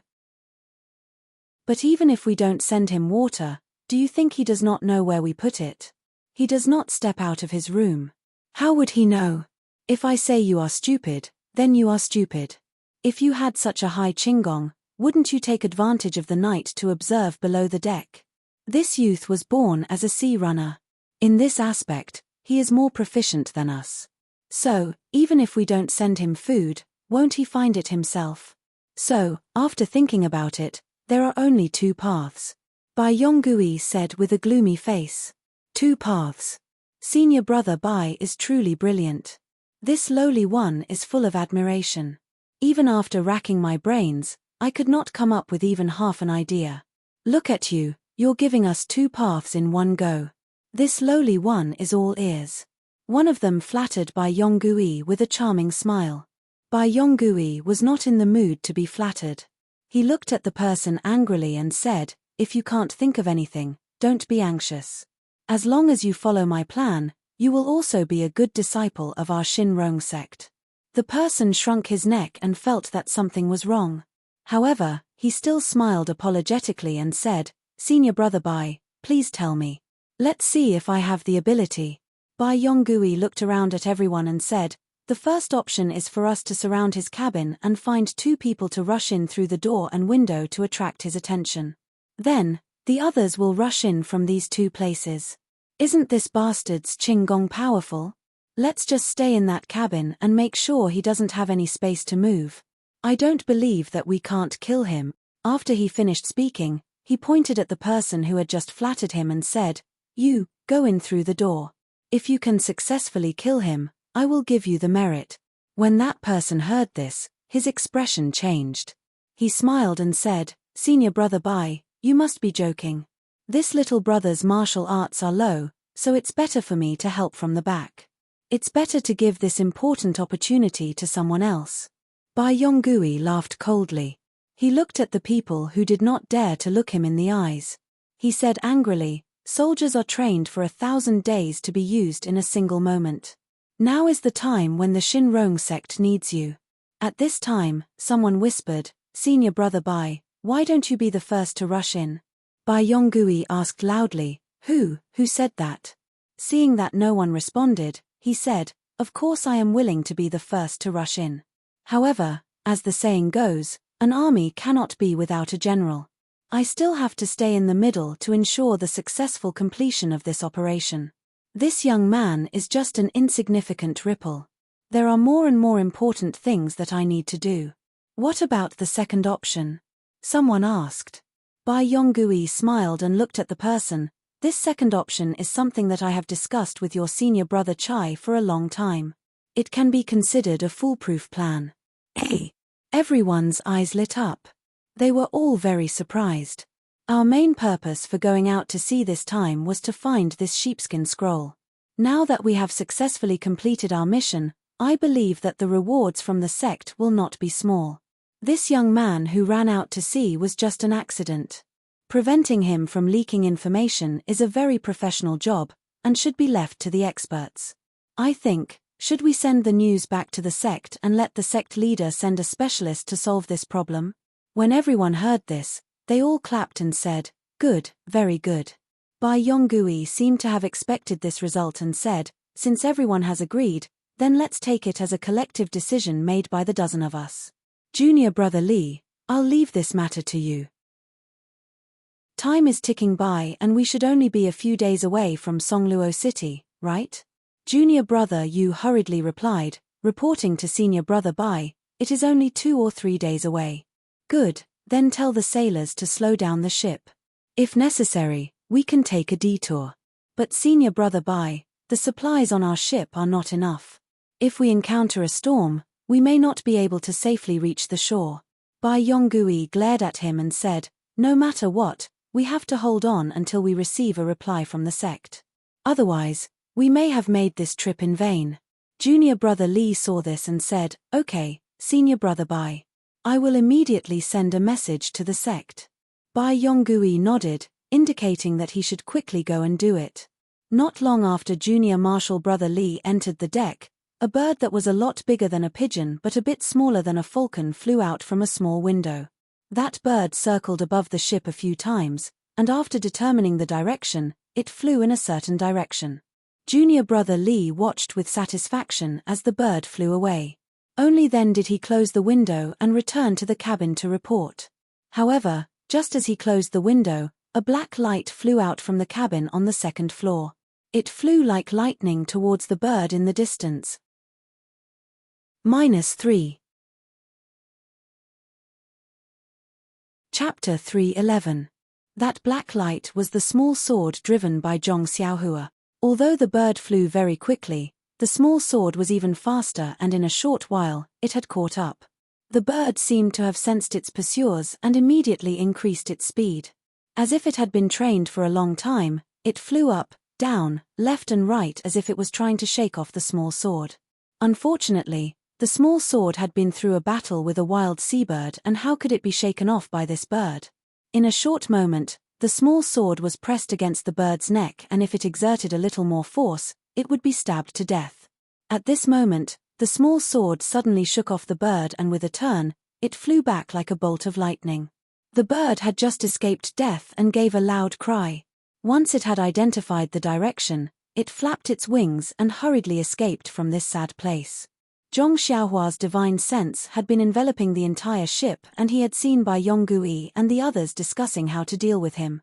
However, he did not have clairvoyant ears and did not know what they were talking about. When he saw Junior Brother Lee going below the deck to write a note, he naturally paid close attention to it. Unfortunately, what he wrote was a mess, and even though he was used to reading ancient texts, he could not understand it. It was only when Junior Brother Lee released the bird that he felt that the note might be unfavorable to him, and without hesitation, he released his flying sword with the intention of intercepting the bird midway. But the moment he made his move, he hesitated. Who knew if what was written on the note was related to him? He was only playing the role of a young boy who was running on the sea. It was just that he happened to be on the deserted island at the right time. The skills he showed on the first day were enough to frighten them. Moreover, along the way, he didn't see them pick up their weapons and do anything to him. Was he being too careful? Furthermore, he did not understand the contents of the note. If this note was related to matters regarding the ship's docking and he had intercepted it, the Shinron clan would not be able to receive the information on the note, and if it delayed the ship's docking, wouldn't he be painting feet on a snake? Therefore, after weighing the pros and cons, Zhong Xiaohua decided to withdraw her flying sword and stay still. Junior Brother Lee didn't know that his actions of writing the note and releasing the birds had been seen clearly by others. Their birds, which they thought were very secretive, were almost intercepted by others. They even happily returned to the cabin and reported to Bai Yonggui. When everyone heard that the bird had flown out, they all felt as if a huge rock had been lifted off their shoulders. They laughed and chatted for a while, recalling the hardships they had gone through on this voyage and looking forward to the rewards they would receive when they returned. Only then did they all return to cultivate. Zhong Xiaohua watched as everyone laughed and chatted happily for a while before dispersing as usual. They didn't come up with any weapons. She couldn't help but feel puzzled. Could it be that she was thinking too much? The ship traveled on the sea for another 3 days. During this time, the ship's speed was sometimes fast and sometimes slow. Sometimes, it would even constantly change directions. Bai Yonggui was very nervous. He was afraid that Zhong Xiaohua would come out of the cabin and question him. Unfortunately, Zhong Xiaohua was not the youth that he claimed to be. This guy had no sense of direction. When he was at sea, he couldn't even tell north from south. How would he know that the ship was going in circles? Even if it was sometimes fast and sometimes slow, he would only think that it was normal. These days, because they had often encountered ships that signaled with flags, Zhong Xiaohua knew that they were getting closer and closer to the shore day by day. He became more and more cautious. Other than cultivating at night, his divine sense enveloped the entire ship. When he saw Bai Yonggui's anxious expression, he thought that he was waiting for orders from the sect.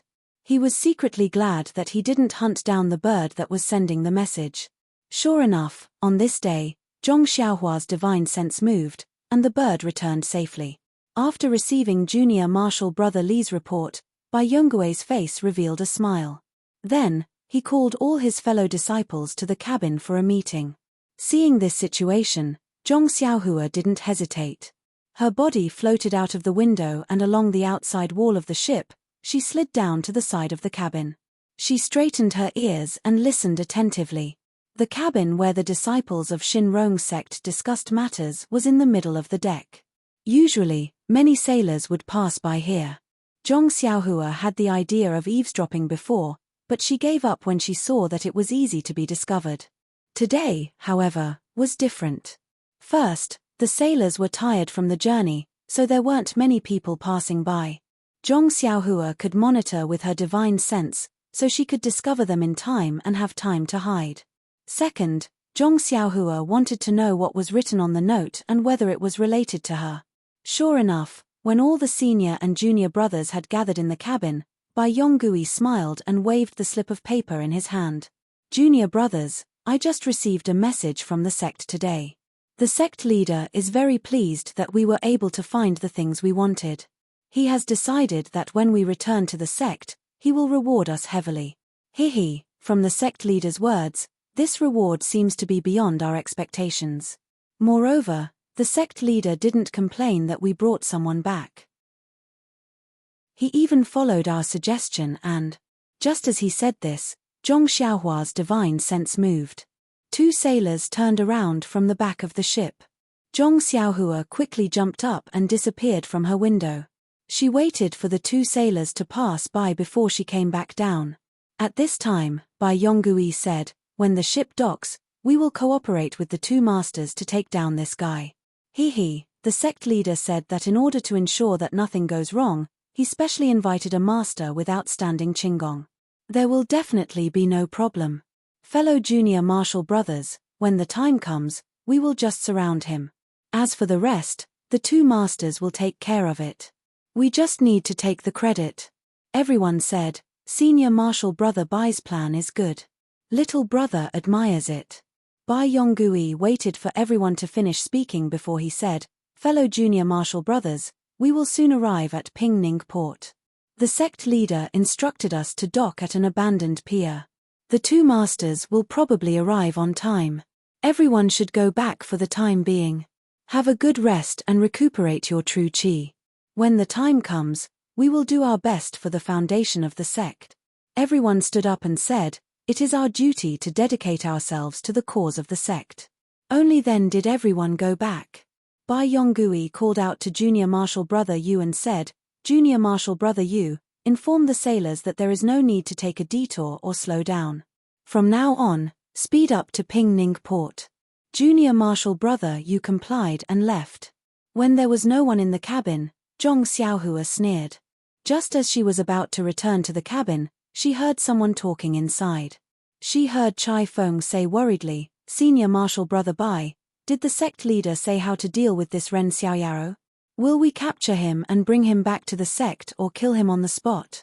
Bai Yonggui sneered and said, Junior Marshal Brother Chai, you should put away your conscience.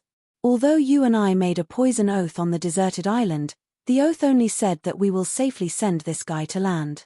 It didn't say what we will do when we arrive on land. Chai Feng was speechless. After a moment, he said, at that time, I didn't think too much about it. I just felt that this boy was innocent for getting involved in this muddy water. Innocent. There are many innocent people in this world. Since he came across Tan Wu's corpse, it means that this is heaven's will. If he doesn't take out Tan Wu's corpse, won't he not get involved?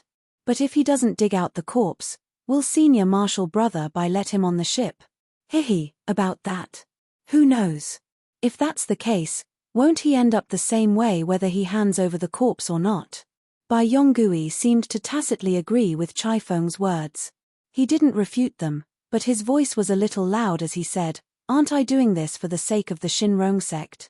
If this news spreads to Jianghu, won't we end up like the Tan family? We chased Tan Wen and Tan Wu for several years, and they died in a foreign land. Don't tell me you want us to end up like them. Chai Feng immediately shook his head and said, Senior Marshal Brother Bai, I don't have any other thoughts. I just feel that this boy is being treated unjustly. He has already delivered what we want, yet we still have to kill him. Bai Yonggui sneered again, put away your senseless pity. Do you know why the sect leader gave you a death order to listen to me this time? Isn't it because of your indecisiveness? If it weren't for you last time, we would have killed and captured Tan Wu on Yangming Mountain. How could we have let him escape overseas? Chai Feng heaved a long sigh and didn't say anything else. Bai Yonggui didn't let him go and said, don't think that you can extricate yourself from this. Are you afraid of your own oath? Don't forget that when we were on the deserted island, you were the same as me. You also attacked that boy at the same time. If that boy kills you out of hatred, you won't be able to escape. Chai Feng said angrily, Senior Marshal Brother Bai, isn't that because you used the sect leader's hint to force me? After he finished speaking, he was about to rush out of the door. Bai Yonggui stepped forward and grabbed him. Junior Marshal Brother Chai, listen to me. This Jianghu has always been a place of mutual deception. There is no mercy. With your character, if you weren't under the protection of the sect, you would have lost your life long ago. Do you know why we only benefited from the Tan family's matter? When Chai Feng heard this, he couldn't help but become curious and said, I know my character's shortcomings. I'm very trusting, indecisive, and don't like to hurt people. I'm not cut out for the Jianghu. However, we grew up in the sect. If we don't mingle in the Jianghu, how can we make a living? And what is the relationship between my character and the Tan family? Zhong Xiaohua's gossipy heart was also greatly aroused. Just as he was about to listen carefully, another sailor passed by. He had no choice but to return to the cabin and wait for the sailor to pass before coming down. Although Zhong Xiaohua secretly cursed this guy for interrupting his story, he also knew that the number of sailors had decreased because they were about to reach the shore. If it was before, he wouldn't have been able to stay outside the window for even a moment. Sure enough, Bai Yonggui, who was in the cabin, had already started talking. I also happened to find out from a senior marshal brother who was in charge of intelligence that our Shin Rong sect had already noticed the Tan family's strange movements 5 or 6 years ago. We had already begun to make arrangements and gather relevant information. However, the Tan family was a large martial family. Outsiders rarely entered, so it was extremely difficult to find out any information. Only one of the senior marshal brother's disciples, who disguised himself as a jade shopkeeper, was able to establish a little bit of contact with a young master of the Tan family who liked jade. -3. Chapter 312. Chai Feng didn't understand and asked, what does this have to do with my personality? Bai Yonggui ignored him and continued, this Tan family's third young master became familiar with our shopkeeper after a while, and our shopkeeper happened to have a cousin who was as beautiful as a flower and jade. Tell me, how could this Tan family's third young master not fall into the trap? Although this Tan family's third young master didn't like women, the temptation of having a close female friend was always there. People don't always say that it's enough to have a close friend. If it's a close female friend, it's even rarer. This Tan family's third young master also thought that his luck was against heaven's will to meet a close friend who could talk to him. He gradually became defensive, and in the end, he told him everything he knew. He almost told him that he wet his bed when he was 3 years old. Unfortunately, this third young master Tan is a good-for-nothing disciple of the family. Above him are the eldest young master and second young master, both of whom are elites of their time. However, even though the information he provided was limited, it still allowed the gang leader to obtain a lot of useful information. Let's not talk about the Tan family obtaining the sheepskin scroll. The gang leader had no choice but to report it. However, no one would have thought that the sheepskin scroll was hidden in Tan Wen and Tan Wu's bodies. These two are only side branches of the Tan family. When the Tan family was exterminated, they were lucky enough to escape the calamity. When everyone else thought that the sheepskin scroll was destroyed in the Sea of Fire and became a mystery, only our gang leader knew in his heart. What does this mean? It means that in Jianghu, where the weak are prey to the strong, there is no trust that can be trusted. Even if you think of a close friend, he may betray you for some benefit, or even deliberately approach you. That Tan family's third young master still doesn't know that he's just a backup plan left behind by the gang leader. He still thinks that he got the help of his close female friend and escaped the disaster. Chai Feng smiled bitterly and said, maybe it's better not to know. He lives in a world arranged by others, maybe it's better for him to live. Then what about you? Junior Chai, you still have to muddle along in Jianghu. Bai Yonggui said sarcastically. Chai Feng squeezed out a smile and said, I know Senior Bai is doing this for my own good, but a leopard can't change its spots. Maybe it's like this in this life. Many thanks for Senior Apprentice Brother's guidance. I also need to take a rest. The ship is about to reach the shore. With that, he cupped his fists and left the cabin. Bai Yonggui waited for him to walk to the door before saying, the decision to kill or capture that young man alive is not in our hands. We'll wait until we reach the shore and see what the two masters decide. When Chai Feng heard this, he shrugged his shoulders and did not say anything. He continued to walk out without stopping. Zhong Xiaohua saw that the song had ended and the crowd had dispersed, so he also slipped back into the cabin. At first, he hated Bai Yonggui to the bone and was prepared to find an opportunity to kill him when they reached the shore. However, after hearing Bai Yonggui's heartfelt words to Chai Feng, his heart was moved. From their point of view, killing me to silence me may be the best way. If I spread the news that they have obtained the sheepskin scroll, their Shinrong faction will probably end up like the Tan family. Zhong Xiaohua muttered to himself, but, his heart moved. Could it be, I am also an indecisive person? I am also not suited to dawdling in Jianghu? Zhong Xiaohua took out a small sword from his bosom. The small sword flew a few times in the air before flying straight out the window and into the clouds. Zhong Xiaohua's mouth revealed a smile as he muttered to himself, perhaps. This night was destined to be a peaceful night. Not only was the sea calm and the moon bright, but the entire ship was also incomparably quiet under Zhong Xiaohua's divine sense. The sailors were busy with their own things. The disciples of the Shinrong faction were also sitting cross-legged in meditation. Only a few idle old sailors were leaning against the ship's railing and humming an unknown nostalgic song. Zhong Xiaohua knew that tonight would be his last night at sea. Although it seemed that Bai Yonggui and the others would definitely not do anything to him tonight, he did not dare to be careless. He still carefully set up an exquisite restriction around himself before closing his eyes to cultivate in peace. After these days of practice, the inhibition was placed smoothly and almost smoothly. To be honest, Zhong Xiaohua had already learned these inhibition when he was on the deserted island. He had also casually used them in the cave. It was easy to use then and was not as strenuous as now. Therefore, he thought that he had learned them very well. However, when he was in a strange cabin and tried to use them, he found that it was not the case. Perhaps in the cave, the primordial qi was more abundant, so it was easier to set up the inhibition. The primordial qi on the sea is much thinner. It is somewhat strenuous to rely only on the primordial qi in the meridians. The primordial qi drawn from the primordial stone is not as smooth as the primordial qi of heaven and earth. As the saying goes, practice is the only standard to test the truth. It really makes sense. Fortunately, I have been comprehending the inhibition, so I can successfully set up the inhibition under difficult conditions. Moreover, the training under these difficult conditions has also allowed me to have a deeper understanding of the inhibition.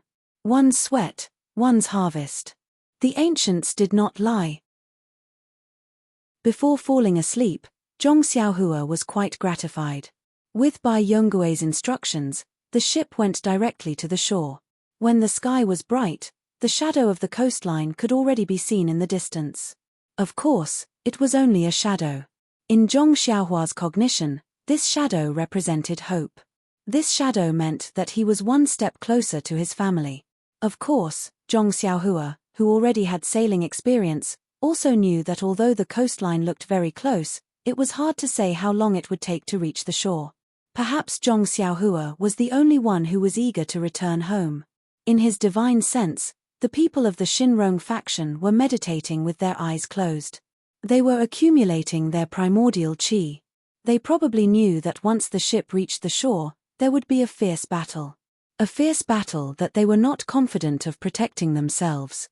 Although their opponent was only a very ordinary-looking youth, who knew who this youth would pull down as a scapegoat when he fought like a cornered beast?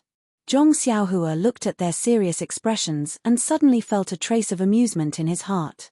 There was also a trace of a feeling of looking down on them. His heart moved. Could it be that this was the feeling of being in a high position? Yes, this is the feeling of having a card up one's sleeve. Everything is under control. Or rather, it's a feeling of transcendence. Everything has nothing to do with me. Although they are afraid of me and think of ways to control me, what about me? I see these as insignificant tricks. I see the dangerous road as a smooth road. Even the experts they invited are not in my eyes.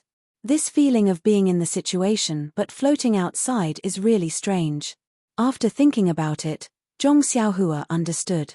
He did not practice the Big Dipper magical fist. He did not remove the restriction around him and closed his eyes to meditate. He had already realized that this kind of state of mind was more valuable than the Heart Sutra. The Heart Sutra could be done step by step and progress step by step, but the state of mind came too randomly. Fortunately, seeing that they were about to reach the shore, the people of the Shinrong sect also wanted to pass the last part of the journey peacefully. No one came to disturb Zhong Xiaohua. Even the sailor who delivered the food, after knocking on the cabin door for a long time, did not see anyone open it. He only placed the food at the door and ignored them. He must have received instructions from someone else. However, when evening came and the port was already in sight, Zhong Xiaohua's cabin door still did not open. Only then did the sailor panic and report it to Junior Marshal Brother Li. Junior Marshal Brother Li was also puzzled. Although Zhong Xiaohua's cabin door was usually closed, the food was always taken in. Could it be that something had happened when they were about to reach the shore? Naturally, he did not dare to be negligent and quickly went to find Bai Yonggui to discuss it. On the way back to the shore, Zhong Xiaohua was a thorn in their hearts. They could not touch him. It was not easy to get the faction leader to send experts to deal with him. If he disappeared, they would not be able to hand him over. Thus, they might end up with a bad ending. Bai Yonggui was more attentive. Bai Yonggui was more attentive. After hearing the report, he wasn't in a hurry to see what was going on. He first asked the sailors about the situation last night. After knowing that there weren't any ships that passed by, he was relieved. He smiled and said to everyone, since there weren't any ships that passed by last night, then this young man must still be in the cabin. He used to hide in the cabin, so he must have seen that we're going to dock today. He's not a fool, so he naturally knows that there won't be any good results when we dock. So he hid in the cabin and thought of a countermeasure. As long as we guard carefully and don't let him escape, it will be a great merit. Junior Brother Li said uneasily, but, Senior Brother Bai, if he really is not in the cabin and we can't hand him over when we reach the shore, what should we do? Haha, that's easy. Junior Brother Li, I will give you a task. Go to the cabin and ask that little brother to come out. How about it? Ah, me?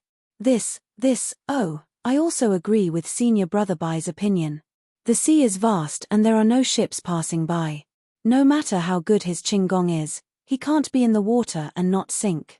He must still be in the cabin scratching his head. Everyone chuckled, thinking the same thing. Bai Yonggui waved his hand and asked the sailor to come forward. He said, go to the cabin door and watch carefully. That's right, find another person to go to the deck and watch the window. If there are any changes, quickly report to me. This. The sailor saw that the others did not dare to go, so he was also timid. It doesn't matter. He will not make things difficult for people like you. There is no harm in going. Chai Feng sighed and said. The sailor looked at him nervously and did not dare to say anything. He carefully walked away. Bai Yonggui waved his hand and said, everyone, we are about to reach the shore. Everyone, according to the positions we discussed before, take your positions. Before the ship reaches the shore, we still have to stand on guard. Once the ship reaches the shore, hey. When everyone heard this, their expressions turned cold. They did not dare to be careless. They quickly took their swords and went out according to the previous agreement. The port was getting closer and closer. Dusk was also approaching. Under the dusk, The deserted port looked incomparably bleak. Today, however, was different. There were already a few people standing on the shore, looking up. -3. Chapter 3:13. This pier used to be a good harbor. Large and medium-sized ships could directly dock at the shore. It used to be very lively, but in recent years, it had become deserted, which was very strange. However, businessmen valued profits. Since Ping-Ning Port could also provide a good channel, who would care about the reason why this pier was deserted? The ship slowly approached the shore, but Zhong Xiaohua's cabin door still did not open. Bai Yonggui was half happy and half worried. He was happy that the ship had finally reached the shore. Seeing that the sect leader on the shore had sent reinforcements, he could finally hand over this hot potato. He was worried that the youth with excellent qinggong still hadn't come out. Could it be that, as junior brother Li guessed, he had sneaked away last night? However, if he had to open Zhong Xiaohua's cabin door himself, he really didn't have the courage. Looking at the 4 people on the shore, Bai Yonggui couldn't help but secretly wipe the cold sweat on his forehead. After thinking for a while, he called everyone and jumped onto the shore. There were 4 people standing side by side on the shore. 2 of them were around 23 or 24 years old. They were wearing grey robes and hats. One of them was holding a long sword, and the other was holding a long crescent moon shovel. The 2 people standing on both sides were dressed in martial attire. They were about 40 years old, and all of them were holding long swords. Although the 2 people were old, they seemed to be very respectful to the 2 people in the middle. They lowered their heads and said something. Of the 2 people in the middle, one closed the door and didn't say anything. The other one replied occasionally. They weren't arrogant, but they were extremely indifferent. Bai Yonggui led everyone to the shore. He first saluted the 2 young people in the middle and said, "Greetings, masters." One of them nodded, and the other still closed his eyes and ignored him. Then, Bai Yonggui saluted the 2 men in martial attire and said, "Li, Deacon Chen, you came in person." The dark and fat man laughed and said, "Little Bai, don't call me Hall Master. It's better to call me Vice Hall Master Li." Bai Yonggui smiled and said, "Li is a good name. If this trip goes smoothly, I think Li will definitely go one step further. I'm not wrong to call you that." "Good, Xiao Bai. I like what you're saying. Your contribution this time is not small. I won't forget it. Also, the people behind you will all be heavily rewarded." Hearing this, everyone was overjoyed and cupped their fists to express their thanks. Bai Yonggui took a step forward and was about to say something when he saw Li give him a look and asked, "Xiao Bai, where is the expert you mentioned? How come I only see you guys and not that person?" This. Bai Yonggui didn't know what to say. Seeing Bai Yonggui hesitate, Li frowned and said, "Did he escape?" Bai Yonggui hurriedly explained, "Mr. Li, it's a misunderstanding. We're keeping a close eye on him. Why would we give him a chance? That's strange. Where is he?" This. Bai Yonggui pondered for a moment before taking a step forward. At this moment, the young man said impatiently, "If you have something to say it out loud. Why are you whispering?" Li also scolded, "Xiao Bai, if you have something to say, just say it. Our Shin Rong sect has nothing to hide." Bai Yonggui said awkwardly, "Mr. Li, that young man didn't escape. He's just hiding in the cabin and won't come out. We don't dare to call him." Hearing this, Mr. Li's heart was as clear as a mirror. He scolded, "You bunch of useless things. If you don't even have the guts, how can you still survive in Jianghu?" However, he looked at the 2 young men. Seeing this, the young man seemed to understand something. He smiled and said, "Well said, Mr. Li, since your leader invited us here, let us do this." Hearing this, Mr. Li put on a smile and said, "That's good. Then we'll have to ask the Grandmaster to do it." At this moment, someone suddenly said, "Grandmaster? Where are you Grandmasters from?" When everyone looked back, they saw an ordinary young man standing on the high bow of the ship. Seeing this, Bai Yonggui hurriedly said, "Mr. Li, Grandmasters, it's this young man." After saying this, he waved to the others. The others all jumped back and surrounded the dock in a semicircle. Seeing the reaction of Bai Yonggui and the others, Mr. Li smiled and thought, "Not bad, children can be taught." Then, Mr. Li took a step forward and cupped his fists to Zhong Xiaohua. "Little brother, I am Shinrong Sect's Luo River Hall's Vice Hall Master Li Minute. Under the order of our leader, I invite you to our sect for a while." He didn't mention Zhong Xiaohua's alias at all. It was as if he was sure that Ren Xiaoyaro wasn't his name. How could Zhong Xiaohua believe him?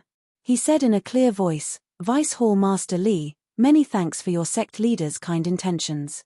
However, this one has been overseas for a long time. It would be better for me to stay here for a year and a half. When I have time, I will pay a visit to your sect leader. Then," he added, "I'll remember your sect's kindness in bringing me back from the deserted island. I won't tell anyone." Zhong Xiaohua thought that the two masters invited by the Shinrong sect were elders with strong martial arts. Only now did she know that the masters were two monks. The hats on their heads were obviously to cover their bald heads. He knew that the Shinrong sect wouldn't want the sheepskin scroll to spread, so he didn't leak anything when he spoke. His words clearly told Mr. Li that he wouldn't reveal anything about the sheepskin scroll. Although Hall Master Li understood the meaning behind his words, he had received a death order. How could he dare to show any mercy to his subordinates? He could only smile and say, "Little brother, you're thinking too much. Our sect leader likes young talents the most. He was very happy when he received the news and sent me to welcome you. If you don't go, wouldn't you be letting down our sect leader's painstaking efforts?" Zhong Xiaohua laughed coldly and was about to speak. The thinner monk next to him said, "This benefactor, you should listen to Vice Hall Master Li. If you let this little monk fight, it won't be good. It won't be good if you get injured." Zhong Xiaohua smiled and said, "If I go with you, what will you say? Will I just leave like this?" "Ahem," Mr. Li laughed dryly and said, in order to show little brother's sincerity, I'll have to ask this great master to seal little brother's acupoints. Of course, it's only a few simple acupoints and won't have any effect on the body. When we arrive at the sect, we'll immediately undo little brother's acupoints. Our sect leader is also waiting to apologize to little brother and hold a welcoming banquet." Ha ha ha, Zhong Xiaohua laughed loudly, as if she had heard the funniest thing in the world. The monk next to him frowned and said, "Vice Hall Master Li, why are you wasting time with him? Just directly take him down. Try peaceful means before resorting to force. Try peaceful means before resorting to force." Mr. Li explained. After Zhong Xiaohua finished laughing, she was about to speak when she heard a clamor from the side. Zhong Xiaohua looked up and saw that it was a crow on a huge weeping willow on the shore. Even with so many people, the crow didn't fly away. It was a strange thing. Zhong Xiaohua rolled her eyes and said loudly, "Where did this crow come from? It's so noisy, it's really unpleasant to hear." After she finished speaking, she stood up and held a long sword in her hand. From the high ship, she directly flew towards the weeping willow. Seeing this, the skinny monk's eyes lit up and praised, "Good Qinggong." At this time, the monk who had his eyes closed also opened his eyes. His eyes flashed for a moment before he closed them again. The huge weeping willow was outside the encirclement of the Shinrong sect people. When Bai Yonggui saw Zhong Xiaohua jump out, he led everyone to follow Zhong Xiaohua's figure and flew outside.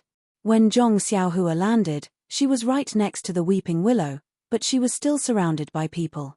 Seeing this, Zhong Xiaohua wasn't nervous. Her right hand exerted force and stabbed her long sword into the ground. She looked at Mr. Li and smiled. "This crow is very noisy and always says some nonsense. Watch how I deal with it." After she finished speaking, she walked to the side of the weeping willow. She bent down and wrapped her arms around the thick trunk. The trunk was very big and Zhong Xiaohua couldn't even wrap her arms around half of it. However, Zhong Xiaohua didn't mind. She took a deep breath and shouted, "Rise tilde tilde." Then, he exerted a little strength with his arms, and the ground shook. The huge weeping willow was pulled up a few inches. The weeping willow was huge, and its crown was the size of a few houses. The roots under the tree were even denser, almost covering the entire dock. Zhong Xiaohua exerted his strength, and it was tantamount to causing a small earthquake in the dock. Zhong Xiaohua originally wanted to pull out the entire weeping willow. However, after pulling out a few inches, she found that the roots were too big. Although she was strong, she couldn't pull it out completely. Thus, she changed her mind and pushed. The weeping willow fell crookedly to the ground. The nest on the tree fell to the ground and the crow naturally flew away. After pushing down the weeping willow, Zhong Xiaohua clapped her hands and said, "With this, the world is finally peaceful." Seeing this scene, the dozen people from the Shinrong sect who surrounded her were all dumbfounded. Their eyeballs almost fell to the ground. As for the 4 people outside the encirclement, the 2 leaders were dumbfounded as they looked at the huge tree that had fallen to the ground in disbelief. The monk who had his eyes closed also opened his eyes. His eyes were burning with passion. Only the skinny monk was surprised and had a hint of regret. "I thought that this young man was going to use his qinggong to kill the crows. I didn't expect him to be so crude. Although his strength is ridiculously great, if I had known he would be like this, I would have taken the opportunity to go up and seal his acupoints." His idea was reasonable, but how could Zhong Xiaohua not have thought of it? This was also the reason why he pushed down the weeping willow when he saw that he couldn't pull it out. In this short period of time, with Zhong Xiaohua's ethereal steps and with the help of her divine sense, how could she be afraid of a sneak attack? Seeing that the dwarf was silent, Zhong Xiaohua was very satisfied. She smiled and said, "The crow is gone. Everyone has calmed down. Can I go now?" Li managed to fix his dislocated jaw with difficulty. He stuttered, This, master." He didn't know the martial arts of this ordinary young man, but the strength of his arms had long exceeded his imagination. In a moment, he could only ask the monk beside him for help. -3. Chapter 3:14. Before the thin monk could speak, the monk with his eyes closed stepped forward with the crescent moon spade in his hand and shouted, "Benefactor, you are quite strong. Let me have a taste of your strength." Zhong Xiaohua was furious when he saw this. Along the way, he had first dodged by Yonggui and Chai Feng's sneak attacks on the deserted island. Then, he had used his lightness skill to intimidate the people of the Shinrong sect. He had even hidden in the cabin and refused to see them. Just now, he had used his strength to pull out the weeping willow. He had endured it again and again and continuously intimidated them. He wanted to tell them that he was not afraid of them. He just did not want to cause trouble and wanted to go home quietly. But what about the people of Shinrong sect? Since they failed to silence him, they asked for help. They even let him seal their acupoints and go with them. It was obvious that they wanted to kill him. The people of the Shinrong sect were shocked when they saw how much effort he put in to topple the tree. Now, this monk was standing up for them. It seemed like they wouldn't give up until they hit a wall. If he didn't teach them a lesson, they wouldn't know that Lord Ma had 3 eyes. Zhong Xiaohua watched the monk walk into the encirclement and sneered, "Since you want to fight, let's fight. First, introduce yourself." The monk held the crescent moon spade and said proudly, "This monk is from the Dailin Temple, Yuanshan." Dailin Temple? Zhong Xiaohua frowned. He did not know much about Jianghu. When he heard the monk, the first thing he thought of was the Dailin Temple. However, isn't the Dailin Temple a famous sect in Jianghu? Why is it involved with the Shinrong sect? Killing people and robbing them of their treasures is obviously despised by Jianghu. Why is the Dailin Temple involved? However, Zhong Xiaohua was furious. He did not care whether he was from the Dailin Temple or the Shaolin Temple. When Yuanshan came over with the crescent moon spade, he laughed and said, "Good, good, good." After that, he pulled out the long sword that was stuck in the ground beside him and leaped forward. He raised his sword and slashed downwards. He shouted, "Monk Una, eat my sword." Zhong Xiaohua had only learned the nameless swordsmanship. If he used a sword that weighed thousands of kilograms, he would be able to lift it as if it was light, but it would lose its lightness. Zhong Xiaohua had not learned any other swordsmanship. However, since the pulsatilla could use a soft sword to chop, why couldn't he use a long sword? Of course, this move of his was very similar to the mountain-splitting strike. Monk Yuan Shan saw that Zhong Xiaohua's sword was coming at him and his body was full of openings. He originally wanted to use the crescent moon shovel to greet the openings on his body, but when he heard the sound of the sword whistling through the air, he knew that even if he succeeded in one move, when the sword reached his body, his brain would inevitably burst open. His heart could not help but tremble. With a loud shout, he actually raised the crescent moon shovel with both hands and welcomed Zhong Xiaohua's sword. In Yuan Shan's mind, his crescent moon spade, which was as thick as a duck's egg, was naturally at an advantage. He estimated that the long sword would be retracted before it reached his head. However, at that moment, the long sword and the crescent moon spade collided. At first, when Yuan Shan saw that Zhong Xiaohua did not retract his move, he was secretly delighted.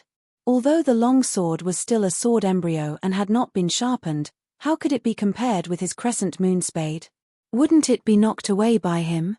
However, in an instant, an extremely abundant and huge force that he had never encountered before came from the crescent moon spade in his hand. It was as if a huge mountain was pressing down on him. Yuan Shan's eyes widened and his face turned ashen. He clenched his teeth and used all the strength in his body to resist. In everyone's ears, they heard a loud crack sound. Yuan Shan was actually half a head shorter and his whole calf sank into the ground. Then, with a puff sound, Yuan Sha spat out a mouthful of blood and shouted, "Good." The strength in his hand weakened by half.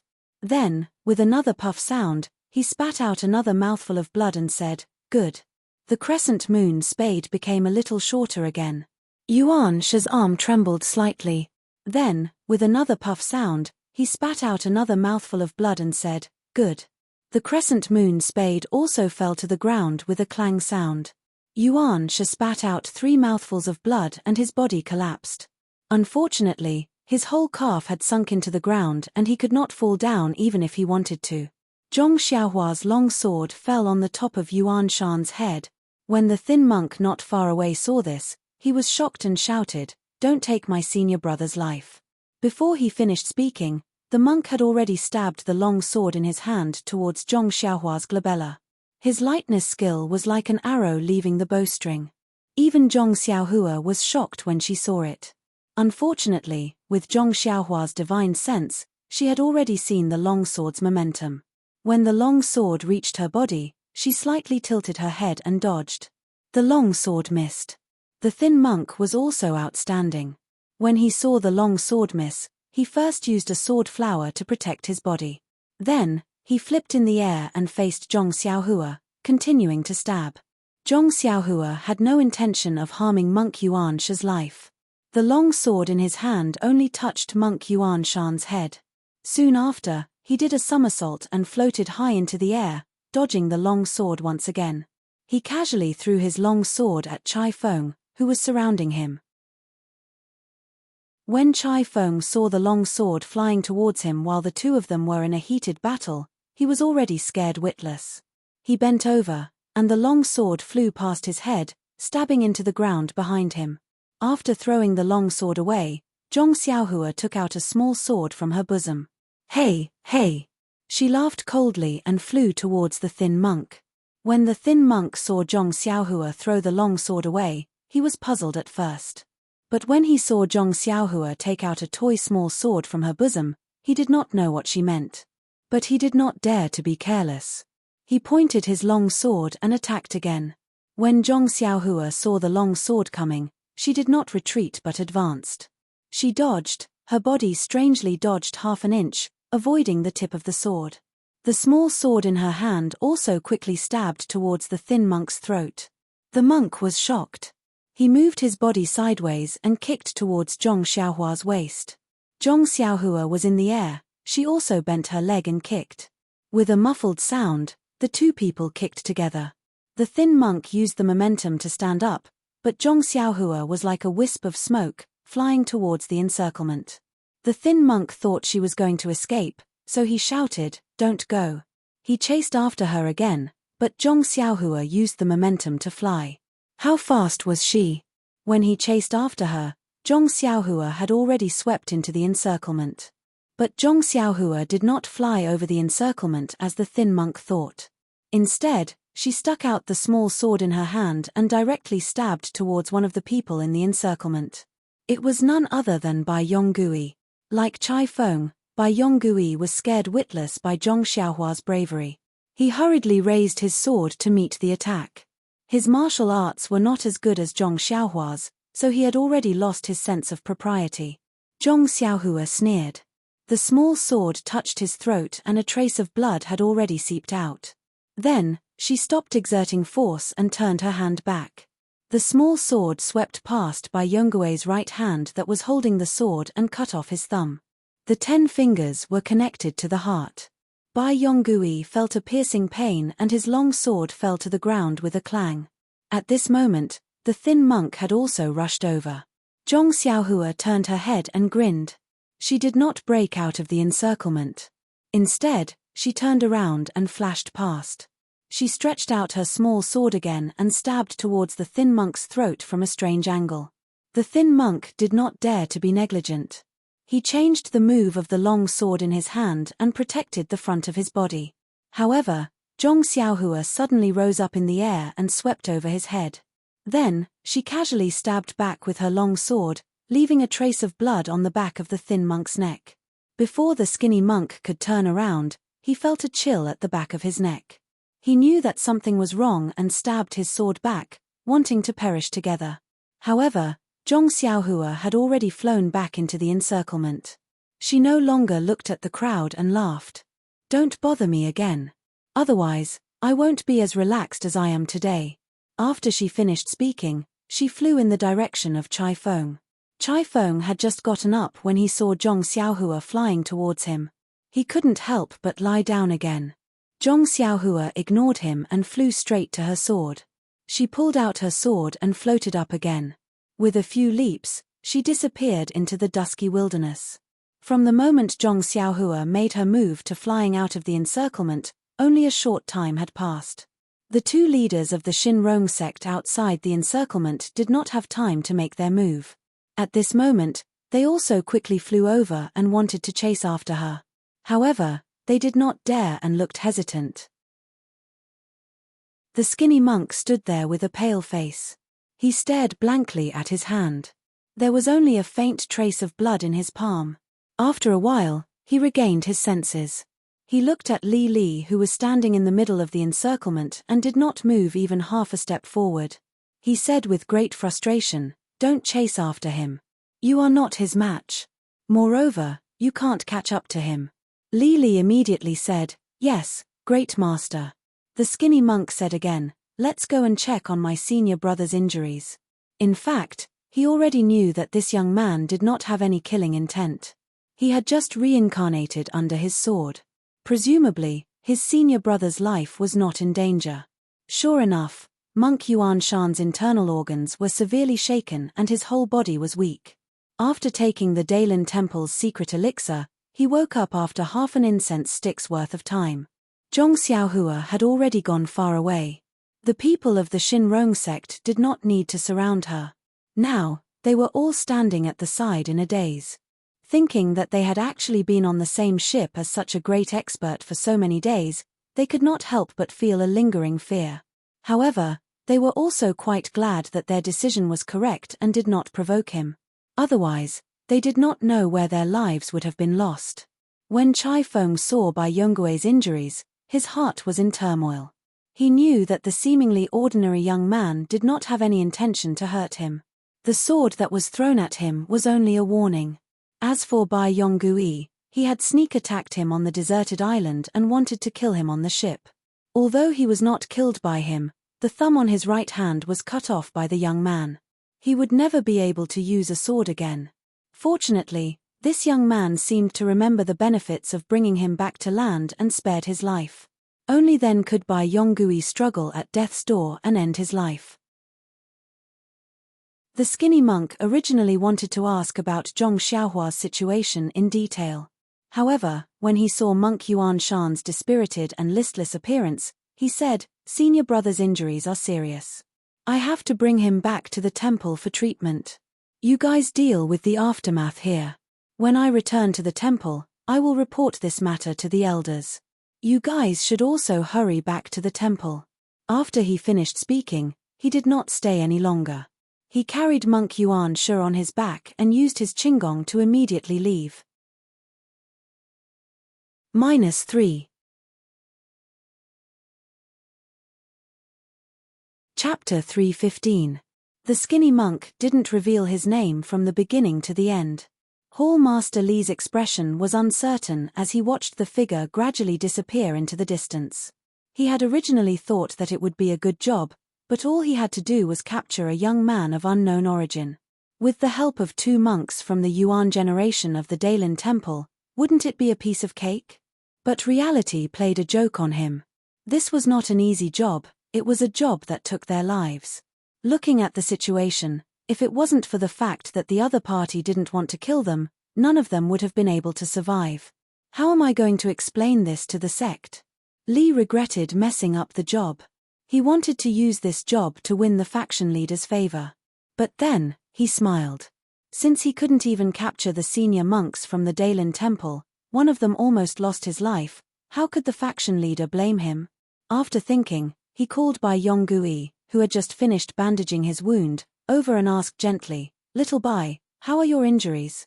Bai Yonggui bared his teeth and said, "Thank you for your concern, Li. This guy is too sinister. He actually chopped off my right thumb. But I've already found it.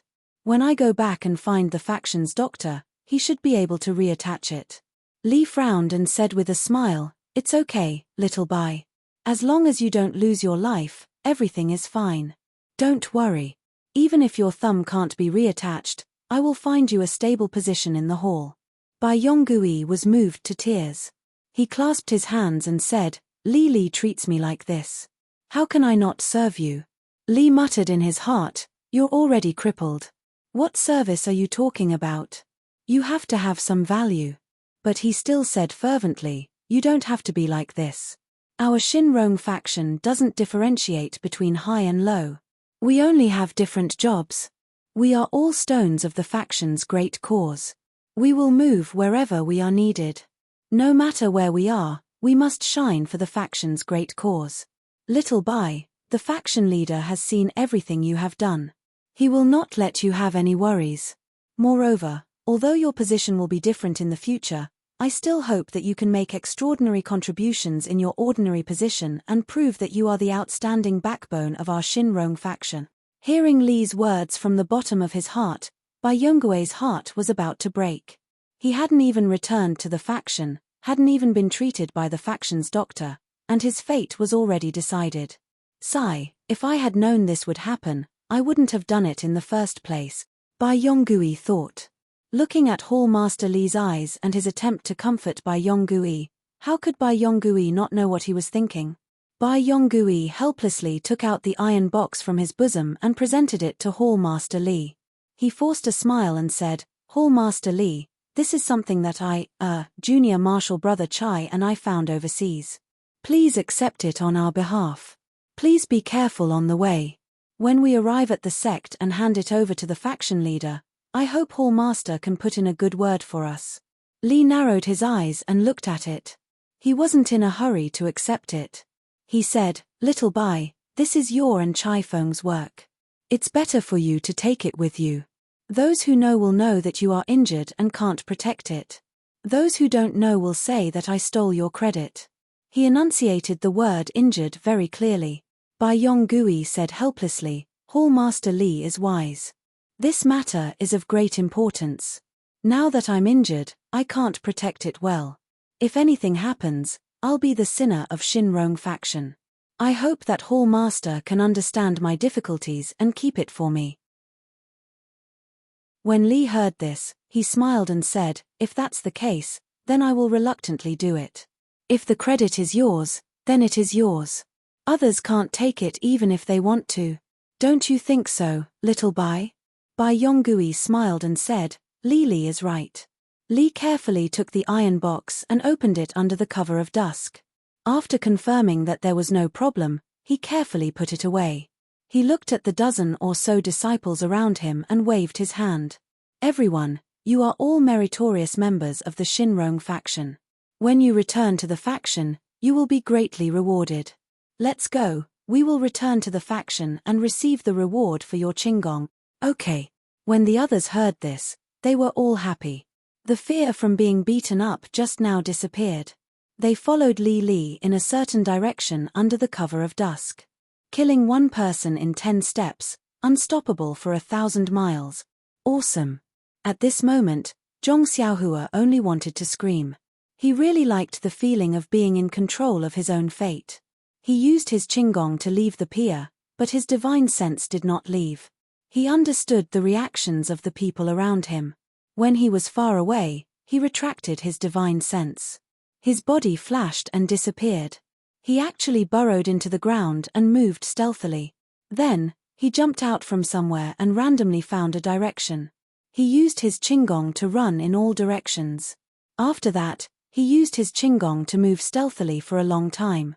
He did this a few times until it was late at night. He then came out and looked around. There was a small village in front of him. Zhong Xiaohua was overjoyed. He moved stealthily and found a huge pile of wheat in a wheat field. He hollowed out the middle of the pile of wheat and entered it.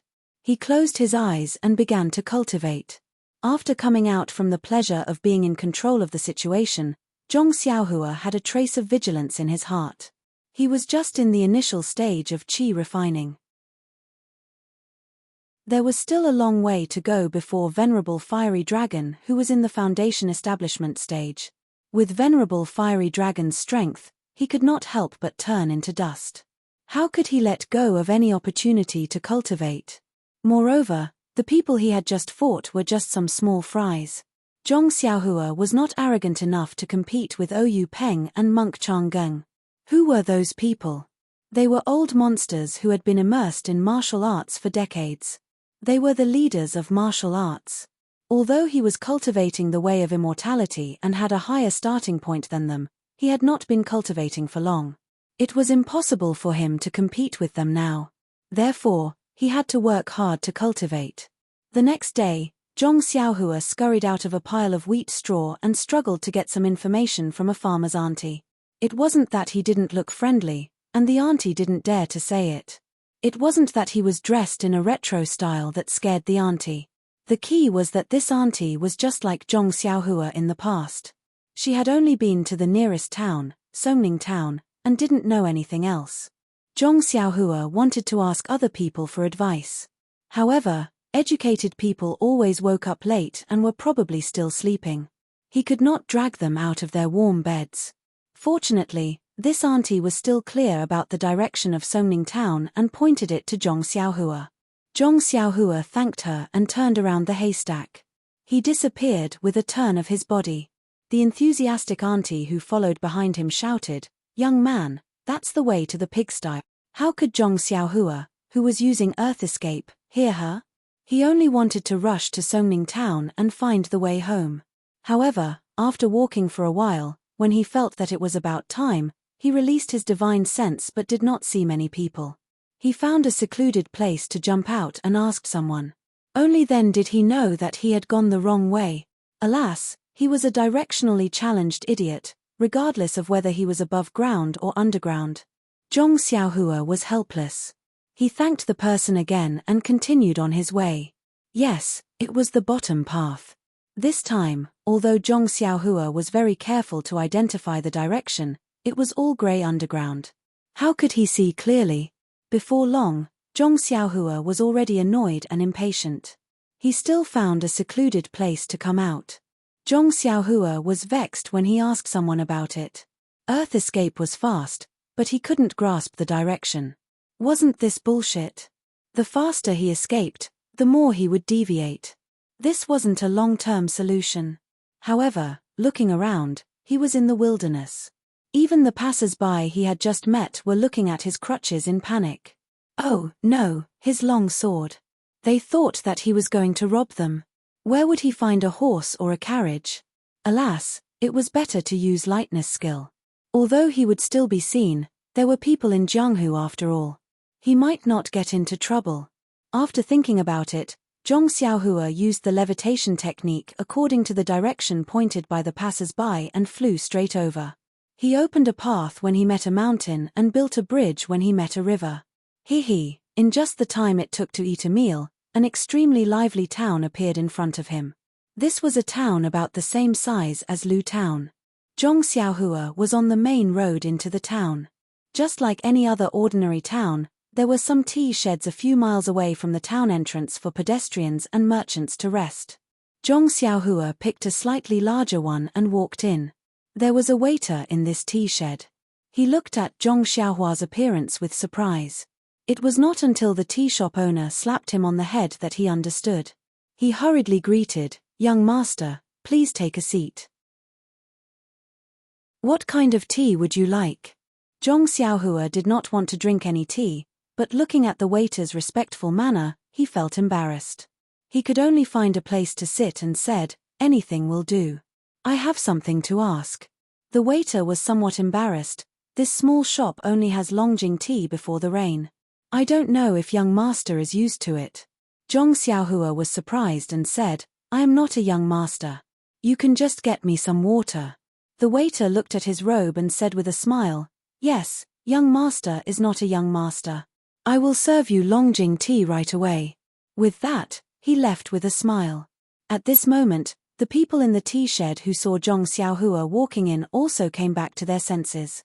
They each said their own things to quench their thirst.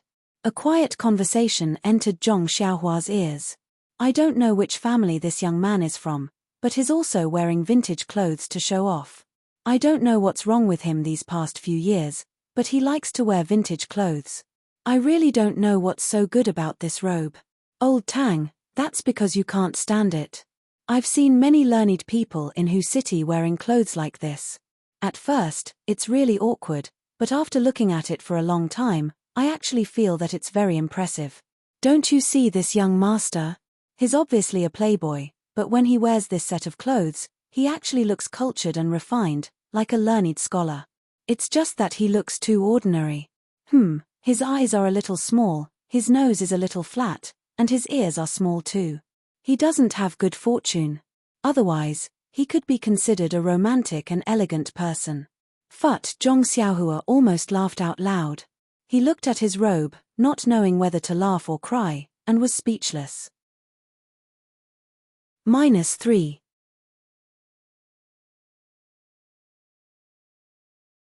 Chapter 316. She could not blame herself. The robe belonged to immortal fire dragon. He was a person from 10,000 years ago. How could his dressing not be retro? Moreover, the long robe was very tight on the body, and not even a speck of dust could touch it. It was obviously a treasure, so how could Zhong Xiaohua be willing to change it? But thinking about other people's eyes, Zhong Xiaohua still had the intention to retreat. Public opinion was powerful. She could not be too unconventional. While she was thinking, the waiter had already made the tea and waited at the side. Zhong Xiaohua was puzzled at first. When she was about to pick up the teacup to taste it, she suddenly thought that the waiter was asking her for a tip. "It's all because of this robe. Why not just a cup of water? Why do you want Longjing tea? Alas, for this robe, I even have to spend money." This moneygrubber did not even think about the countless luminous pearl in his money bag. Even the treasures he got from the secret chamber in Shitsue Mountain were not much. Now he actually cared about being tipped by others. Zhong Xiaohua groped in her clothes for a long time. She frowned. The money bag was full of shocking things. She could not take out anything. What was in the money bag were the pieces of silver and a few banknotes that Zhong Xiaohu gave her when she came out of the Guozhuang house a few years ago. Where would she get the copper coins? After thinking for a while, she said to the waiter who had been longing for a long time, "Waiter, how much is this tea?" "Silver." "Young master, you must be joking. It's only 14 copper coins." Zhong Xiaohua was helpless. She took out the smallest piece of silver from the money bag. It was about 2 copper coins. She threw it to the waiter and said, "Waiter, it's not that I don't want to give you a tip. It's just that I don't have any copper coins. This silver is the money for the tea and the tip. I'll give you a total of 20 copper coins. Give me the change later." When the waiter heard this, the smile on his face disappeared. He thought that this young master was generous and did not need the change. Who knew? The waiter impatiently took the money and handed it back. He said, "Dear customer, our tea house is a small business. How can we have so much loose change for you? Why don't you give me some copper coins?" Zhong Xiaohua laughed and said, "Xiao if I had some copper coins, I would have given them to you long ago. Why would I give you silver?" The shop assistant looked at him and said sarcastically, "Young master, the smallest piece of silver you have is 2 taels. You don't know that it's almost enough to buy our tea shed. You're really generous." Hearing the word generous, Zhong Xiaohua suddenly understood that this snobbish shop assistant wanted her to give him all the money without asking for change. How was this possible? Not to mention that his parents, elder brother, and elder sister-in-law were working in the fields all day long, and they might not even be able to earn 1 silver coin a day. He was working as a manservant in Huanxi Manor, and his monthly salary was only 3 silver coins. How could he casually spend these 2 silver coins? After all, he was a real country boy, not some hedonistic son of a rich family. Zhong Xiaohua looked at the shop assistant and took back the silver with a smile. He said, "It's okay. I haven't drunk a sip of this tea. You can take it back. Just consider that I didn't come in today." After that, he stood up and was about to leave. The shop assistant could not take it anymore. He hurriedly grabbed his hand and said, You. Today you bully people. Do you want to rely on your money to bully us poor people? You. Zhong Xiaohua heard that this guy actually said so and could not help but be annoyed. At this time, a manservant who was boiling water for the kettle hurried over and saluted, "Big brother Yao, this young master, don't worry. This young master, if you believe me, give this silver to me. I'll go to the front and help you change it into copper coins. What do you think?" Zhong Xiaohua was stunned. He looked at the manservant with a long nose and shabby clothes. However, his eyes were abnormally clear. He was not afraid to face Zhong Xiaohua's question. "Pei, Xiaohua ji, you manservant Xiaohua, hurry up and burn your fire. Be careful that I don't report you to the shopkeeper." "Xiaohua." Zhong Xiaohua's eyes flashed with interest. He asked, "Your name is Xiaohua ji, little flower?" The manservant was a little shy and said, "Yes, this young master is Little Flower." "Why isn't your surname Zhong?" Zhong Xiaohua asked with interest. Xiaohua ji saw that this young master was very amiable and also very respectfully replied, "My father's surname is Ji and my mother's surname is Zhong. Naturally, I followed my father's surname. How can I follow my mother's surname?" Zhong Xiaohua laughed and said, "Xiaohua, how old are you?" 9 years old, young master." "Humph, your father died when you were 7 years old. Your life is really tough. Even your mother is sick because of you." The shop assistant said somewhat fiercely, "In a few days, you will change your surname to Zhong Xiaohua." "Hehe, what a funny name. From Ji Xiaohua to Zhong Xiaohua, how unpleasant to hear." Sure, Zhong Xiaohua grabbed the teacup on the table and splashed it on the shop assistant's face. His face was ashen and said, "Shut up, did I let you speak?" When Zhong Xiaohua was angry, there was a faint imposing manner. The shop assistant was so scared that he almost forgot to wipe the tea on his face. Fortunately, the tea had been dried for a while and was no longer boiling hot. Otherwise, at this time, the shopkeeper of the tea house heard the noise from outside and hurriedly came in. He didn't ask about the situation and immediately apologized. Zhong Xiaohua ignored him.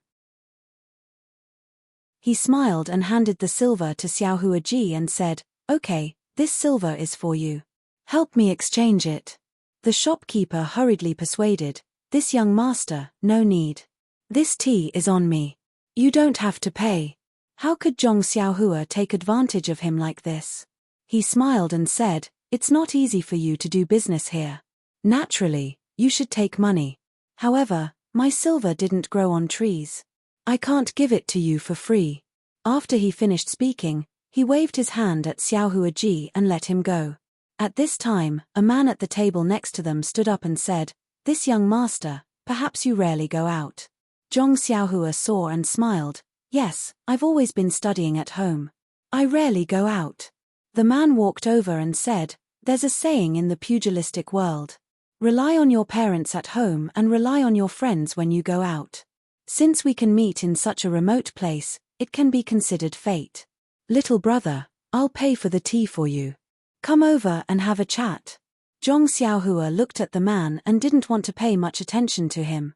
However, she thought that she still needed to find out the location of Pingyang City and Lu Town. Perhaps she could get some information from this man. Hence, she smiled and said, "Sure, I admire people like you who roam the pugilistic world. I'd like to learn a thing or two from you." After she finished speaking, she invited the man to take a seat. The shopkeeper and the shop assistant saw that they had nothing to do and left. However, since no one was around to light the fire, the shop assistant had to do it himself. The man and Zhong Xiaohua sat down together and chatted casually. From time to time, he bragged about his experiences in the pugilistic world. He didn't forget to show off his muscles and martial arts skills. Then, he discreetly tried to find out more about Zhong Xiaohua. At this moment, how could Zhong Xiaohua not understand anything? She only smiled perfunctorily and started to talk nonsense while waiting for Xiaohua Ji to return. After chatting for a while, the man saw the long sword by Zhong Xiaohua's feet. He smiled and said, "Brother Wu, do you like swordsmanship? If there's time, I can indeed introduce you to a famous pugilistic expert. When the time comes, he can also give you a good sword. How can you bring out such a crude sword?" As he said that, he kicked it with his feet. Zhong Xiaohua stepped on the long sword without a trace and said, "I just casually picked it up." "Oh right, Brother Shu, I have something to ask you." Just as she was about to speak, the scabby-headed Ji Xiaohua Ji came back from outside, panting. His hands were tightly wrapped around his chest. He ran all the way to Zhong Xiaohua's side and then heaved a sigh of relief. He took out an even smaller piece of silver and a large pile of copper coins from his chest and said breathlessly, "Young master, please wait. This is 1 tael of silver and 100 copper coins." Zhong Xiaohua asked, "Why did it take so long? Didn't you say it was just beside? I thought you took my money and ran away." Ji Xiaohua Ji's face turned red and said anxiously, "How could I? The shops beside all have copper coins. I was afraid that it would be difficult for young master to take them, so I went to a few shops and finally found 1 tael of silver." "Oh, young master, please count it." Zhong Xiaohua smiled.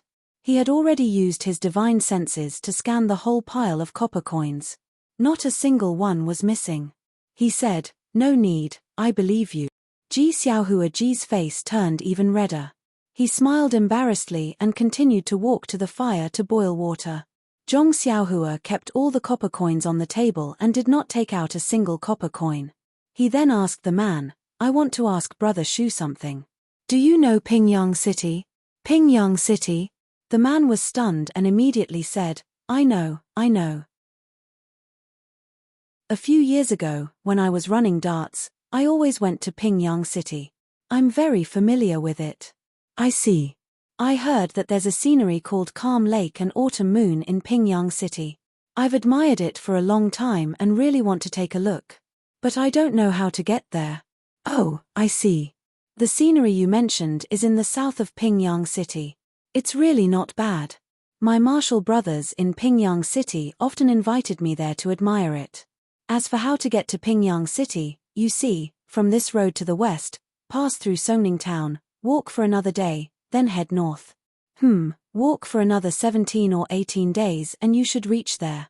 "Hee, I know. Thank you very much, Brother Shu. I still have some matters to attend to, so I won't take up any more of your precious time." With that, he cupped his hands and picked up the long sword at his feet. He shouted to the shopkeeper, "Shopkeeper, this Master Shu has paid for my bill." Then, he walked out in big strides. He left the man who was sitting at the old table behind him. He raised his hand and opened his mouth. He wanted to say something but could not. He wanted to wave but could not. He looked awkward. The shopkeeper walked forward and smiled. "Thank you, Master Shu. It's a total of 20 copper coins."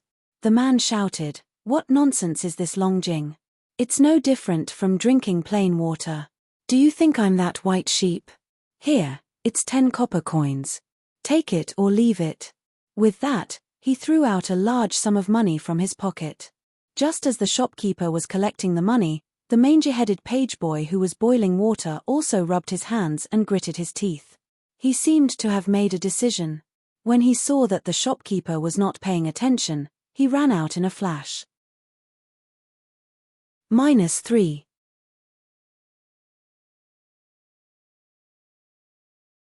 Chapter 317. Zhong Xiaohua was able to drink a pot of top-grade Longjing tea without spending a single copper coin in the tea shed. Regardless of whether these tea leaves were truly Longjing tea or whether he really needed to drink tea, the feeling of taking advantage of others was very satisfying for Zhong Xiaohua. Do you think I don't know what you're trying to do? Do you really think I'm an inexperienced young master? Hehe, my face has been exposed to the wind and sun on this deserted island. Do you think I've become a pretty boy? Zhong Xiaohua touched his cheek and was somewhat pleased with himself. Just as he was about to withdraw his divine sense, he suddenly saw the scabby-headed Ji Xiaohua hastily running out from the side of the tea shed. He was very astonished. He had a good impression of this manservant. Of course, without the comparison of the shop assistant, Zhong Xiaohua might not have been able to see how outstanding this manservant was. At the very least, he had exchanged 100 copper coins for himself and hadn't embezzled a single copper coin. He also hadn't been waiting to ask for a tip, right? Ji Xiaohua exited the straw shed and stood on the main road. He first looked around anxiously. After some thought, he ran in the direction of Songning town. Zhong Xiaohua was now 18 years old and was in the middle of growing. At this time, he was already a head taller than the average person. However, there were many people on the main road. With Ji Xiaohua's height, how could he possibly see him? Zhong Xiaohua didn't know if this scabby-headed brat was looking for him, but he still slowed down his footsteps and revealed his figure through the gaps of the crowd. His black robe was rather conspicuous. As soon as he revealed his figure, Ji Xiaohua's eyes lit up. He first looked back and didn't see anyone, so he quickly ran over. Zhong Xiaohua's back was facing him, so he only used his divine sense to observe. Seeing the little guy's face covered in sweat as he rushed towards him, he couldn't help but feel a little puzzled. Could it be that he was asking for a tip? Thinking of this, his right hand involuntarily covered his chest. When Ji Xiaohua saw Zhong Xiaohua's black figure, her eyes lit up with joy. Just as she was about to shout, she covered her mouth with her hand and secretly looked back, left and right. Only then did she quicken her pace and catch up. Seeing this situation, Zhong Xiaohua had a little understanding in her heart. This manservant with the same name as her probably had something to tell her. Sure enough, after Ji Xiaohua caught up with Zhong Xiaohua, she didn't dare to speak loudly. She only tugged at Zhong Xiaohua's sleeve and said, "Young master, this little one has something to say to you." Then, she looked around and scurried to a big tree on the side of the road like a kitten. Then, she looked back and waved at him anxiously with her small hands. Zhong Xiaohua found it very funny, but she was also slightly touched. No matter what this servant came to her for, as long as he didn't want to harm her, she would give him a little reward. Well, how much should she give him? Was this a problem? Seeing Zhong Xiaohua walking over leisurely, Ji Xiaohua was a little anxious. She wanted to go over and tug at him but didn't dare to. She could only look back and stomp her feet. When Zhong Xiaohua was behind the big tree, she said anxiously, "Young master, you must not believe what that man said just now." Zhong Xiaohua looked at her with interest and smiled. "Ji Xiaohua, why should I believe you? Don't believe him. Besides, do you know where Pingyang City is?" When Ji Xiaohua heard this, her face flushed red. Her childish voice was a little high-pitched as she said, "It's okay if young master doesn't believe me. I also don't know where Pingyang City is. However, you must not believe him. Every time he gives directions here, he will first go west, pass through Songning town, and then go north. I think this Pingyang City might not be a place he has been to before. Besides," Ji Xiaohua gritted her teeth and said, He often stays in the tea stall. I heard the shopkeeper call him Master Shu. I don't know anything else." When she finished, she saw that Zhong Xiaohua didn't believe her. She stomped her feet slightly and gritted her teeth. "I only know this much. I don't dare to say anything else. Young master is so young. It's better for you to go home early. I'm leaving." When she finished, she turned and ran towards the main road. Zhong Xiaohua was quick to react. She grabbed his arm and said, "Ji Xiaohua, you spent so much effort to tip me off. Don't tell me you don't want me to reward you." When Ji Xiaohua heard this, there wasn't a trace of embarrassment on her face. She said mockingly, "Young master, since you don't believe me, why should I make a fool of myself? Instead, you will think that I'm lying to you." Zhong Xiaohua smiled. "Of course I believe you. That calm lake and autumn moon in Pingyang City is just something I made up." "Oh." Ji Xiaohua was first elated, then disappointed. He said, "Since young master knows that I'm lying to you, then I'm relieved. I still have to go back to tend to the fire. Young master, you should go home quickly." Zhong Xiaohua still didn't let him go. She asked, "I still want to know why you risked being found out to tell me this. Aren't you afraid that Master Shu will find trouble with you?" Ji Xiaohua scratched his scabby head and said, "This, young master, I can't explain it clearly. Maybe it's because you splashed the tea on Guiyer's face just now. This guy always bullies me and even badmouths me in front of the shopkeeper." Following that, she said in a desolate tone, "How would Master Shu notice someone like me? Even if he did, I only have a mother who has been ill for a long time at home. Even eating is difficult for her. How would he be able to do anything?" Then, she shook off Zhong Xiaohua's hand with all her might and said, "Young master, I have to go back quickly.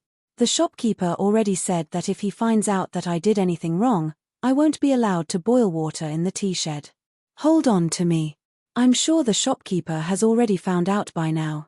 "Then what do you say?" "Hihi, I'll say that I have diarrhea. I can control the heavens and earth, but I can't control my shit and fart. I'll beg and beg. At most, I'll kowtow a few times and suffer a few kicks from him. I'm sure he'll let me stay." At that moment, Zhong Xiaohua felt a lump in his throat. It was as if he saw himself coming out of the Guozhuang house and coming to Pingyang City.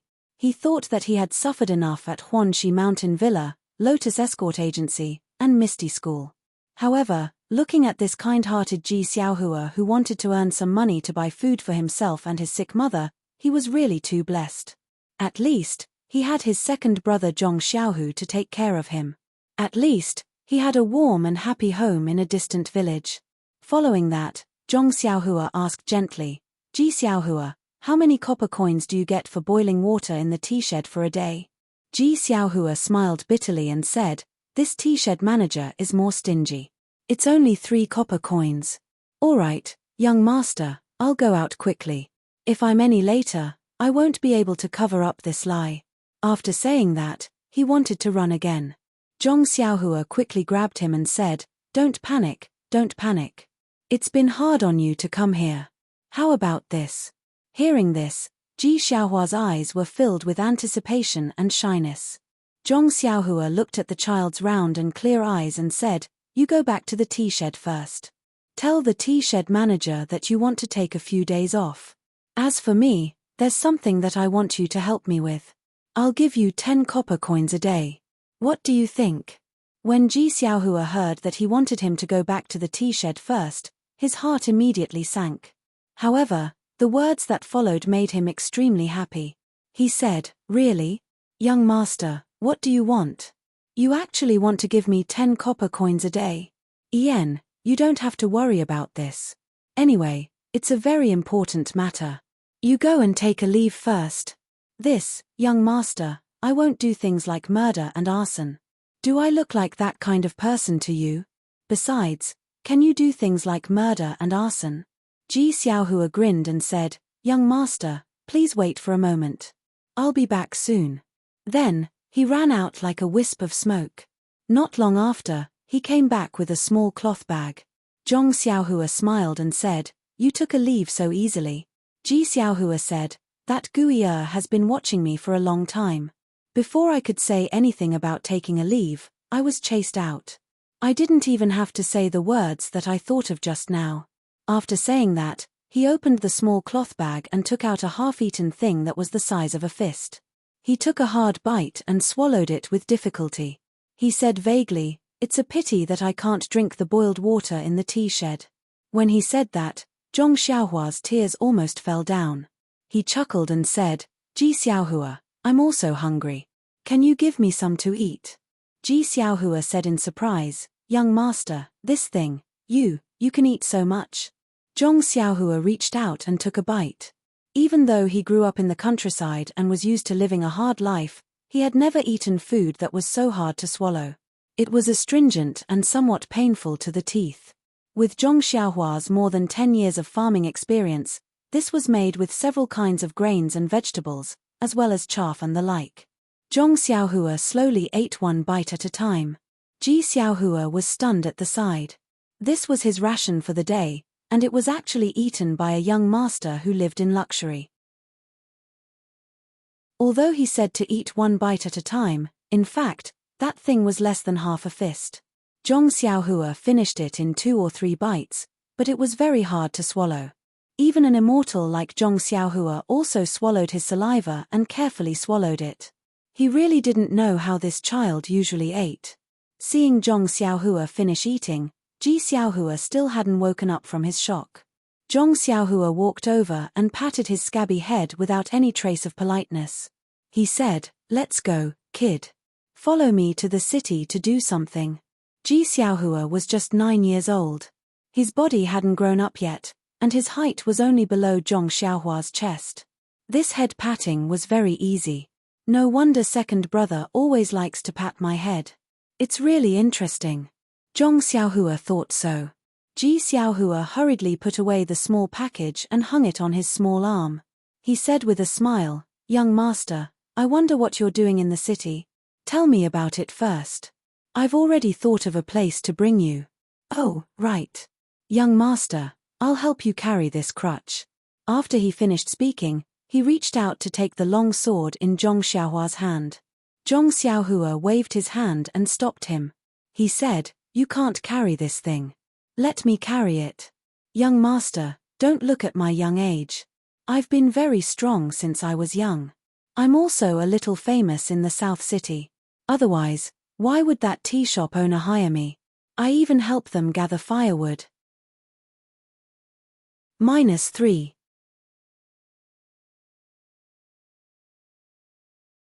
Chapter 3:18. You still collect firewood for them? Zhong Xiaohua was a little speechless. When he was young, he also went up the mountain to collect firewood. However, his eldest brother and second brother took turns to follow him and only gave him a small bundle of firewood to carry. That feeling was still fresh in his memory. That's right. Otherwise, their tea stall would have to spend another 2 copper coins to buy firewood. Xiaohua said with a smile. Seeing that there weren't many people around, Zhong Xiaohua's childlike innocence was aroused. He put the long sword on the road and said with a smile, Then you carry it. If you can carry it, I'll give you an extra copper coin every day. However, if you can't carry it, I'll deduct a copper coin every day. Ah, really? Young master can't trick me. Zhong Xiaohua said, How can I trick you? Carry it for me. Xiaohua went forward ecstatically. His small hand grabbed the middle of the long sword and tried to lift it up. However, the long sword didn't move at all on the ground. Xiaohua was shocked. He took the small bundle from his shoulder and walked to the side of the long sword. His 2 hands grabbed the 2 sides of the long sword and tried to lift it up. Unfortunately, even if he used all his strength and his small face turned red, the long sword still didn't move. At this time, Xiaohua realized how naive he was. His tears were about to fall. He was extremely regretful. Great, now he lost a copper coin a day. Then, he let go of his hand and picked up his small bundle. He lowered his head and said dejectedly, Young master, this little one can't carry it. You can carry it yourself. Zhong Xiaohua looked at his appearance and laughed in his heart. He bent down and picked up the long sword and said, Let's go. Bring me into the city. Xiaohua said weakly, Yes, young master. Please follow me. Zhong Xiaohua saw this and said with a smile, Xiaohua ji, don't mind it. I was just joking with you. Now I officially announce that I'll give you 11 copper coins every day. Ah, it's true.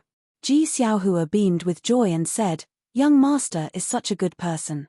When Zhong Xiaohua heard this, she frowned slightly and said, "Can you not call me young master? That's why it sounds so weird."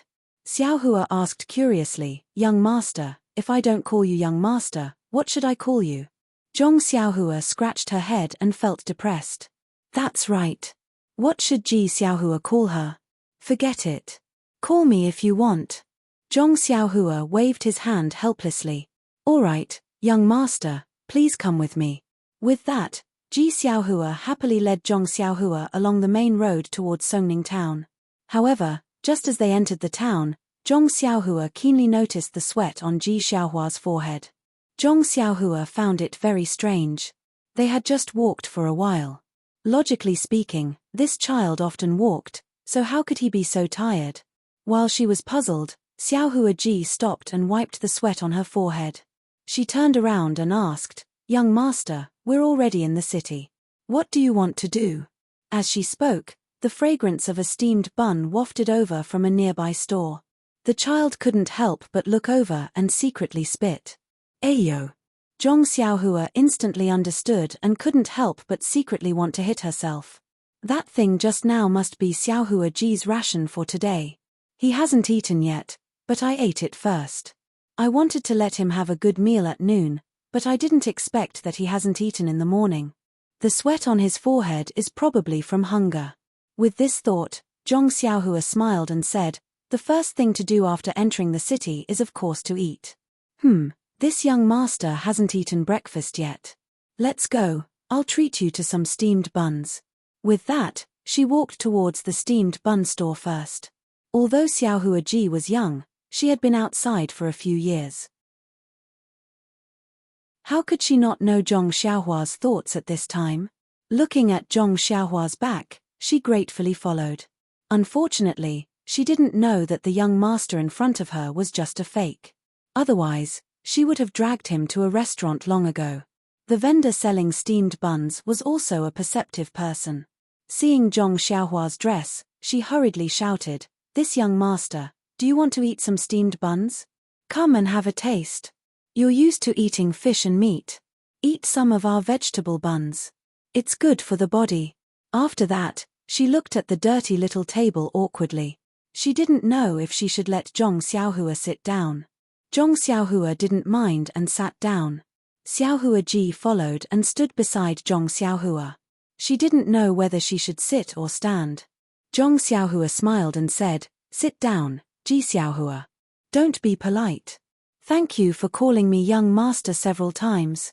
Today, I'll treat you to some steamed buns." Ji Xiaohua sat down obediently. She sat at the end of the bench far away from Zhong Xiaohua. To be honest, it was one thing to work for a young master and another to eat with him. She heard that rich families had rules when eating. This was the first time she ate with a young master. Moreover, they were eating meat buns that she had been craving for. How could she not be careful? Seeing this, Zhong Xiaohua didn't say much. She said to the vendor, "Give me 4 steamed buns and 6 steamed buns." The vendor happily said, "Okay, I'll give it to you right away." After that, she took 2 trays from the top of the 2 tower-like steamers. She picked them up and gave them to the 2 of them. Zhong Xiaohua saw Ji Xiaohua staring at the fragrant steamed buns. She smiled and pushed the 4 steamed buns in front of him. Ji Xiaohua's eyes were a little disappointed. She reluctantly looked at the steamed buns in front of Zhong Xiaohua. She swallowed her saliva and asked, "Young master, you eat first." Zhong Xiaohua smiled and said, "Let's eat together." After that, she picked up a pair of chopsticks from the table. Seeing this, Ji Xiaohua hurriedly said, "Young master, wait." Zhong Xiaohua was stunned and looked at Ji Xiaohua strangely. Ji Xiaohua took the chopsticks from Zhong Xiaohua's hand and skillfully picked up the tea from the table. After it was slightly hot, he handed it to Zhong Xiaohua. Zhong Xiaohua was a little helpless. Why was this young master not reliable at all? That's right, when did Zhong Xiaohua eat so delicately? Seeing Zhong Xiaohua pick up a steamed meat bun, Ji Xiaohua quickly picked up the chopsticks from the table, picked up a steamed vegetable bun, and took a bite. The steamed bun had just been taken from the fire. Although the outside was cold, the inside was very hot.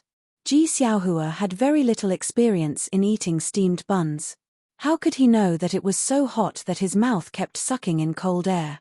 Even so, he was reluctant to spit out the steamed bun in his mouth. Zhong Xiaohua looked at him and smiled. She reached out and poured a glass of water for him and said, "Drink some water and it won't be hot." Ji Xiaohua quickly stood up and muttered, "Young master, how can I let you pour water?" Zhong Xiaohua raised her hand and motioned for him to sit down and handed the water to him.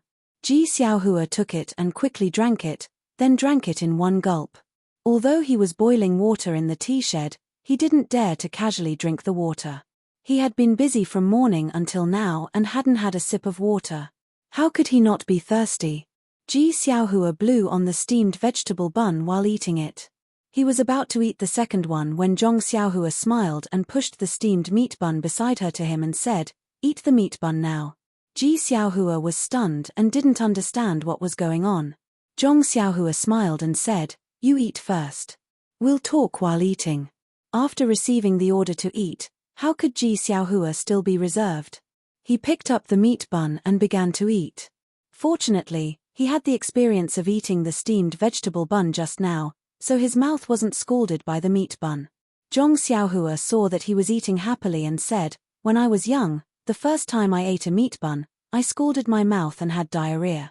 Later, I heard people say that if the stomach doesn't eat meat for a long time, it's best to eat some vegetables first and then eat meat. That's why I let you eat a meat bun first." Ji Xiaohua suddenly understood. With a meat bun in his mouth, he muttered, "Young master knows a lot." Zhong Xiaohua curled her lips. Nonsense, how could he not know the experience that was exchanged with diarrhea? After Ji Xiaohua ate 3 meat buns, Zhong Xiaohua didn't let him eat anymore and said, "Okay, if you eat too much, your stomach will feel uncomfortable. Pack up the rest of the buns. It won't be too late to eat when you're hungry later." Ji Xiaohua was overjoyed and hurriedly and carefully put away the rest of the buns. Seeing Ji Xiaohua's careful appearance, Zhong Xiaohua felt very strange and asked, "We'll eat in a while, you don't have to be so serious." Ji Xiaohua looked up and said seriously, "I'm already full. I want to bring this back for my mother to eat." The word mother made Zhong Xiaohua's nose sour again. She didn't know who was missing her, or who thought that she had already passed away and was sadly missing her mother. He waved his hand and said to the vendor, "Waiter, pack up 2 more trays of steamed buns for me, 1 for vegetables and 1 for meat." Ji Xiaohua curiously asked, "Young master, you didn't eat a single one just now. Could it be that you're waiting to eat on the road?" Zhong Xiaohua smiled and said, "This is for you to bring back to your mother." "Ah!" Ji Xiaohua couldn't believe her ears and said, "Is this true?" "Yes, why would I lie to you? This is 40 copper coins. Young master, you're so generous." "Ah! 40 copper coins, ah. I thought it was 36 copper coins. Ari, this world is not like the old days. Forget it, I'll be generous this time." Zhong Xiaohua paid the bill. Xiaohua nimbly packed up the steamed buns and asked, "Young master, it's time to get down to business." Zhong Xiaohua looked at the things in his hands and said with a smile, "Don't worry, my business is very easy. Take back the things in your hands first, then we'll talk." "Okay, mother probably hasn't eaten anything either. It's just right to send it back now." Xiaohua was overjoyed at this turn of events. Ji Xiaohua's house was in the south of Songning City. Although it was in the city, it was a shabby little courtyard with leaky little houses everywhere. It was even worse than Zhong Xiaohua's Guozhuang house. Zhong Xiaohua didn't enter the house and just stayed in the courtyard.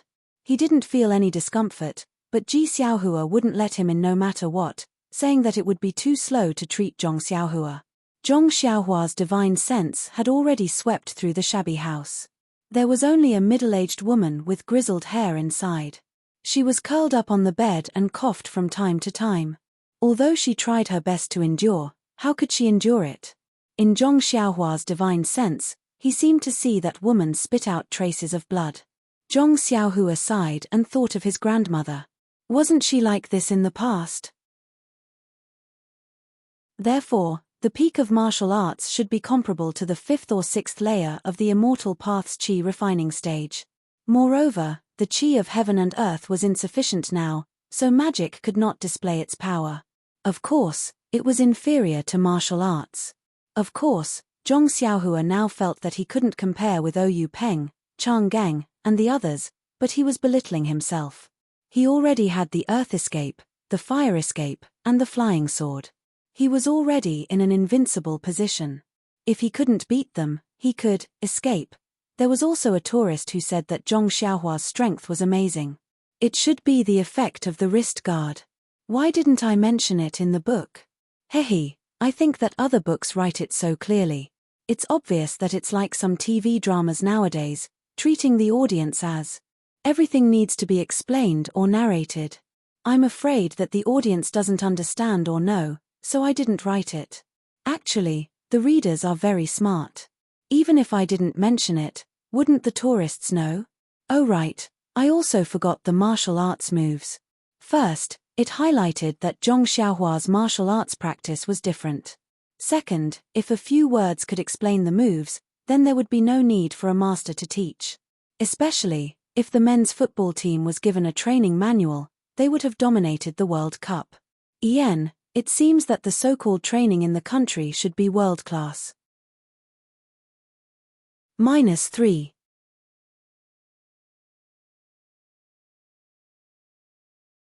Chapter 319. Zhong Xiaohua held a long sword in her hand and crossed her hands in front of her body. She looked up at the many white clouds floating in the sky. No one knew what she was thinking. Xiaohua Ji took the steamed buns and happily walked into the small house. "Mother, look what I brought back for you." Just as she stepped into the small house, Xiaohua Ji shouted. "Xiaohua, why did you come back so early?" Ji Xiaohua's mother asked strangely, ignoring her question. "Mother, I met a young master in the tea shed. He asked me to take him to do something. He also said that he would give me 10 coins a day. Oh, it's 11 coins. Look, these are the steamed buns he invited me to eat. He also asked me to bring back 2 trays for you." "What? Who told you to run out of the tea shed so easily?" "I asked Father Hao, who was on the streets, to find it for you. It was not easy." "This, Mother, I know, but, no buts. You really have guts. Who dares to believe you? If others deceive you, how do you want Mother to live?" "Mother, this young master is really good, and the shopkeeper of the tea shed already doesn't let me go there anymore. Ari, you, Xiaohua, why don't you let Mother worry?" After speaking, she struggled to get up from the bed. Xiaohua Ji hurriedly stepped forward to support her and said, "Mother, you rest, I will feed you steamed buns." Xiaohua Ji's mother didn't know whether to laugh or cry. She said, "You, Xiaohua, why can't you grow up? What's wrong?" "Mother." Xiaohua Ji was very puzzled. Xiaohua Ji's mother lovingly looked at her son, who was just 9 years old. She knew that he was still very childish. She explained, "He is the young master of a large family. He came to our house and gave us something to eat. No matter what, we have to meet him and thank him," and, after pausing for a moment, she continued, "In the end, he is a stranger. Mother also needs to meet him. Don't let him deceive you." Ji Xiaohua sensibly nodded her head. She helped her mother get her outer garment and shoes, and then helped her mother out of the room. When Zhong Xiaohua saw him come out, she quickly went forward and wanted to greet him. The woman rushed to greet him and said, "Young master, this lowly concubine Zhong greets young master." Zhong Xiaohua hurriedly returned the greeting and said, "Auntie, you're welcome. You're not in good health, so you should rest in the house." Madame Zhong was in her 30s, but her hair was already white. At first glance, she looked even older than Guo Sufei a few years ago. It was no wonder that Zhong Xiaohua called her auntie the moment she arrived. In fact, he didn't know what to call her. Mrs. Zhong smiled bitterly and said, "Young master, don't be like this. This lowly concubine can't afford it. Just call me Mrs. Zhong." As he spoke, he coughed a few more times. Zhong Xiaohua smiled and said, "Then it's better to call you Aunt Zhong." Madame Zhong repeatedly said that she didn't dare. Then, she carefully sized up Zhong Xiaohua and thought to herself, this young master is not bad. He is very approachable and doesn't have the air of a young master. Look at the long robe he is wearing, which is unique in Songning City. Moreover, he looks very kind and doesn't have a trace of darkness. Just looking at him makes people feel at ease. Nonsense, this fellow was originally a kind-hearted country boy. How could he have the misgivings in Madame Zhong's heart? Madame Zhong coughed for a while and said, "What does young master want Xiaohua to do for you? If it's convenient, can you tell this lowly concubine?" When Zhong Xiaohua heard the two words Xiaohua, he felt both strange and familiar. He smiled and said, "It's nothing. Aunt Zhong, I'm not from here. Just now, I was almost cheated in Ji Xiaohua's tea house." Thanks to Ji Xiaohua's reminder, I thought that I might encounter some trouble in Songning town, so I wanted to find a local to guide me and help me bargain so that people wouldn't cheat me. I saw that Ji Xiaohua is very clever and dutiful, so I wanted him to help me. However, I also caused him to be fired by the tea house owner. "Don't worry, I will compensate him." Zhong Xiaohua kept saying Ji Xiaohua, but he couldn't say the two words Xiaohua no matter what. When Madame Zhong heard this, a stone fell to the ground. She coughed and said, "In that case, let Xiaohua follow young master for a few days. However, don't mention the compensation. Since he helped young master, he can only take young master's share of the money. Xiaohua should understand this." Zhong Xiaohua waved his hand and said, "It's fine, Aunt Zhong. Actually, it's just helping me buy a horse and asking about some things. It won't take a few days, probably half a day." Madame Zhong's expression didn't change, but Ji Xiaohua next to her was greatly disappointed. He wanted to earn more money, but today, he only earned 11 copper coins. Madame Zhong turned to Xiaohua and said, "Xiaohua, go and follow young master. Be careful and don't get cheated. Go quickly and come back quickly." Ji Xiaohua nodded his head and stood beside Zhong Xiaohua. After Zhong Xiaohua saluted Madame Zhong, he took Ji Xiaohua out of the small courtyard. When they walked out of the small courtyard, Ji Xiaohua deliberately turned his head and shouted, "Nyang Qin, eat the steamed buns while they're hot. By the way, eat a vegetable steamed bun first, then eat a meat steamed bun." Madame Zhong coughed and nodded her head with a smile, but her footsteps didn't slow down even half an inch. After leaving Ji Xiaohua's house, the first thing Zhong Xiaohua did was to ask him to bring her to a ready-made clothing store. She bought a set of very ordinary clothes and wore them outside. That was because anyone who wore strange clothes would be stared at wherever they went. The first thing Zhong Xiaohua did was to find ordinary clothes to change into. However, Zhong Xiaohua was already immune to cold and heat. That black robe was obviously a good thing. He took it and was willing to take it off. He just wore it inside. As the saying goes, people rely on their clothes and horses rely on their saddle. When Zhong Xiaohua changed into ordinary clothes, he immediately became ordinary. He no longer had the aura of a young master. Ji Xiaohua praised from the side, "Young master, you're really amazing. After changing your clothes, you look like an ordinary person and not a young master." Zhong Xiaohua curled his lips and secretly said, "Isn't this nonsense? He doesn't look like a young master. He's just an ordinary person. Where did this young master come from?" After changing the clothes, the effect was obvious. On the street, no one looked at the two ordinary young people. Even when Zhong Xiaohua and others came to the horse market to choose horses, no one paid attention to them. Fortunately, Xiaohua was a local and was very familiar with this place. Not long after, he helped them find a shop with a good reputation. The shop assistant's attitude towards the two was average and didn't discriminate too much. This made Zhong Xiaohua very satisfied. However, when it came to choosing horses, the shop assistant was very dissatisfied. Why? No matter what horse the shop assistant recommended, the tall and seemingly inconspicuous young man shook his head and didn't even take a step closer. After looking at 8 horses in a row, the shop assistant was very tired. Even Xiaohua, who was standing at the side and preparing to help bargain, was full of doubts. In the end, the shop assistant couldn't take it anymore and asked, "Brother, are you here to make trouble or to buy horses? I've already taken 8 horses, and you said no after taking a look. You didn't even walk close.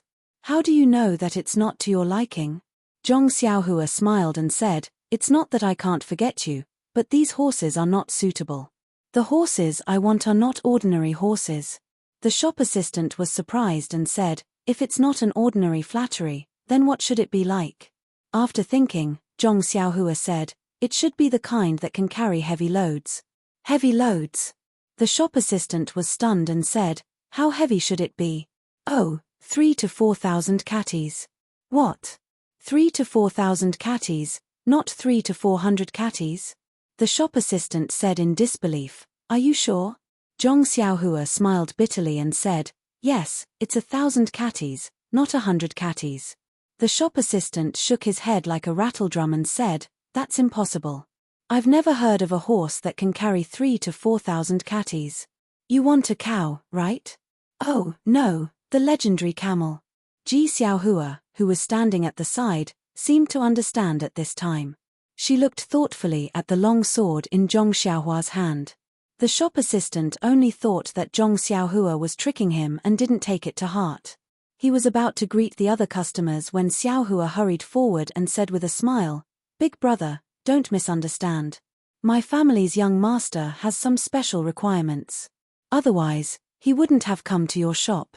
Is your shopkeeper here? Perhaps the old man has some ideas. Ji Xiaohua was not very old. In the eyes of the waiter, he was just a clever page boy. The waiter pondered for a while and then went into the inner room. Not long after, a tall and sturdy man came out from the inner room. He frowned and looked at the inconspicuous Zhong Xiaohua from head to toe. Then, he asked, young master, the horse you want is really not available in this shop. Why don't you go to another stables to look? Zhong Xiaohua thought for a moment and cupped her hands and said, then I'll have to trouble shopkeeper. By the way, can you let me see your best horse? This. The sturdy man hesitated. Ji Xiaohua smiled and said, shopkeeper, don't be afraid. If it suits my family's young master, you will be rewarded. Quickly go and bring it over. When Zhong Xiaohua heard this, she also understood the shopkeeper's meaning. She wanted to take out the banknotes from her purse and show it to the shopkeeper, but he didn't know how much the best horse cost. If she rashly took out the banknotes, if it was less, wouldn't it be very embarrassing? Seeing Ji Xiaohua deal with it so calmly, she pursed her lips and smiled without saying anything. The sturdy man hesitated for a moment and said with a smile, it's okay. I just want to take a look. Young master, please follow me to the back to take a look. Zhong Xiaohua looked at Ji Xiaohua with satisfaction and followed the sturdy man to the back. After turning a few small aisles, they entered a large courtyard. At a glance, there were dozens of tall horses in this courtyard. However, they couldn't use their divine sense to recognize the horses. Otherwise, wouldn't Zhong Xiaohua be able to sweep them away? Just when Zhong Xiaohua was overwhelmed, the sturdy man turned around and said, young master, please come with me. After that, he brought Zhong Xiaohua to a stable in the corner facing the sun. He saw that there was a tall and beautiful date-red horse tied to the stable. Although Zhong Xiaohua didn't know much about horses, he could roughly tell whether it was good or bad. This horse was obviously not on the same level as the one the shopkeeper brought over. Please add it to your collection. Please give it a tip, thank you. -3.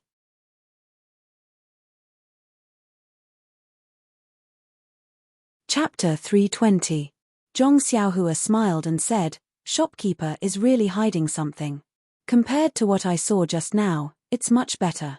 The man was not embarrassed as he laughed and said, this kind of horse is my favorite, how could I casually give it away? If it wasn't for the fact that young master really loves horses and sincerely asked for it, how could I bear to part with it? Bullshit, isn't it just to buy more money? How do I look like someone who loves horses? I just want to find a horse that can carry a sword. Hey hey. Zhong Xiaohua silently cursed in her heart. Zhong Xiaohua smiled and said, I don't know if this one can come closer to take a look. The man said, of course, but young master should be careful. This horse's temper is very fierce and it won't submit to people. It wasn't easy for this one to subdue it. Zhong Xiaohua waved her hand, indicating that it was fine. She slowly walked closer. This was a good horse with a fat body. It could be seen at a glance. Seeing Zhong Xiaohua walk closer, the horse's eyes revealed a vigilant look. Its hind legs also trembled, eager to try. When Zhong Xiaohua saw this, she stopped and turned her head to ask, "Shopkeeper, can I touch it?" The man smiled and said, "Of course you can." He quickly walked in front of the date-red horse and took the reins. He used his hand to comb the horse's manner and the horse immediately became docile. However, its hooves kept kicking the ground as if it was warning Zhong Xiaohua. When Zhong Xiaohua saw this, she walked in front of the horse and stroked the back of the date-red horse. The manner was very soft and very comfortable to touch. Xiaohua curiously walked forward and looked at the date-red horse with envy. Zhong Xiaohua stroked it for a while and then gave a look to Ji Xiaohua. Ji Xiaohua was stunned, but she immediately understood. She walked behind the man and asked, "Shopkeeper, this one has something to ask." When the man heard this, he unconsciously turned around and said, "Little brother, what is the problem? But please tell me." While he was turning around, Zhong Xiaohua exerted force with her hands. The date-red horse's legs went soft and it almost fell to the ground. Then it raised its head and let out a sad neigh. Zhong Xiaohua quickly pulled back her hands and put them behind her back. Before the burly man could finish his question, he heard the neigh of a horse. His expression changed and he quickly turned around. At this time, the date-red horse had already stood up. Its four legs were slightly trembling and its head was shaking uneasily. It looked at Zhong Xiaohua with eyes full of fear. Zhong Xiaohua stood aside with her arms folded, looking like she had nothing to do with it. The burly man looked at the restless date-red horse and then looked at Zhong Xiaohua's tall and thin figure. She looked harmless to humans and animals. He was a little puzzled and quickly comforted his beloved BMW. Ji Xiaohua, on the other hand, saw everything clearly, and her heart couldn't help but be filled with astonishment. On the side of the road in Songning town, he couldn't even pick up that unremarkable sword even after using all of his strength. Just now, this thin and weak youth's two hands pressed down on the tall horse until it almost went limp. In addition, he had just said that he could carry a horse that weighed several thousand jin. He wasn't a fool, so how could he not know about this youth's strange state? When the burly man turned around, Ji Xiaohua's heart calmed down a little. "Little brother, do you have any questions that I need to answer?" This. Ji Xiaohua had an idea and said, "I wonder what price the shopkeeper will give for this divine horse." When the shopkeeper heard this, he immediately became spirited and mysteriously stretched out a finger. Ji Xiaohua let out a sigh of relief and said with a smile, 10 taels of silver. Although Ji Xiaohua also grew up in the southern part of the city, she had only seen other people's transactions from afar and didn't know the specific market price. She only felt that the high price of 10 taels of silver was already out of her expectations. Zhong Xiaohua had never bought anything before, but the last time he bought a long sword from He Tianshu, he had spent 7 taels of silver. How could this handsome date-red horse only be worth 10 taels of silver? However, she already didn't plan on buying this horse, so she didn't say anything. When the shopkeeper heard this, his expression slightly changed and he said with a smile, "Little brother really knows how to joke. A mere 10 taels of silver can only buy a mule. How can it buy this BMW? Ah, could it be that you want 100 taels?" Ji Xiaohua clenched her teeth and said a number that she couldn't imagine. No. The shopkeeper shook his head. "Oh, it's less than 100 taels. Little brother, you're wrong. It's 1,000 taels," the shopkeeper said to Ji Xiaohua with a smile, but his eyes looked at Zhong Xiaohua. Zhong Xiaohua was also shocked and secretly said, "It's quite dark. It's better to rob." You. Ji Xiaohua didn't know what to say and only used her little finger to point at the brawny man. Seeing this, Zhong Xiaohua didn't plan to stay any longer. She smiled and cupped her hands. "Shopkeeper, thank you for showing us such a divine horse. It's a pity that I don't have enough money. It's better to go to another store to have a look." After saying that, he smiled and led Ji Xiaohua back the way they came. Seeing this, the shopkeeper hurriedly followed and said, "Young master, if you don't have enough cash, you can let the waiter follow you back to get it."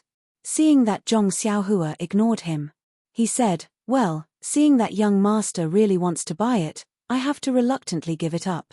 800 taels, I can't go any lower. Young master, what do you think? After that, he actually followed Zhong Xiaohua and lowered the price again and again until it was 200 taels.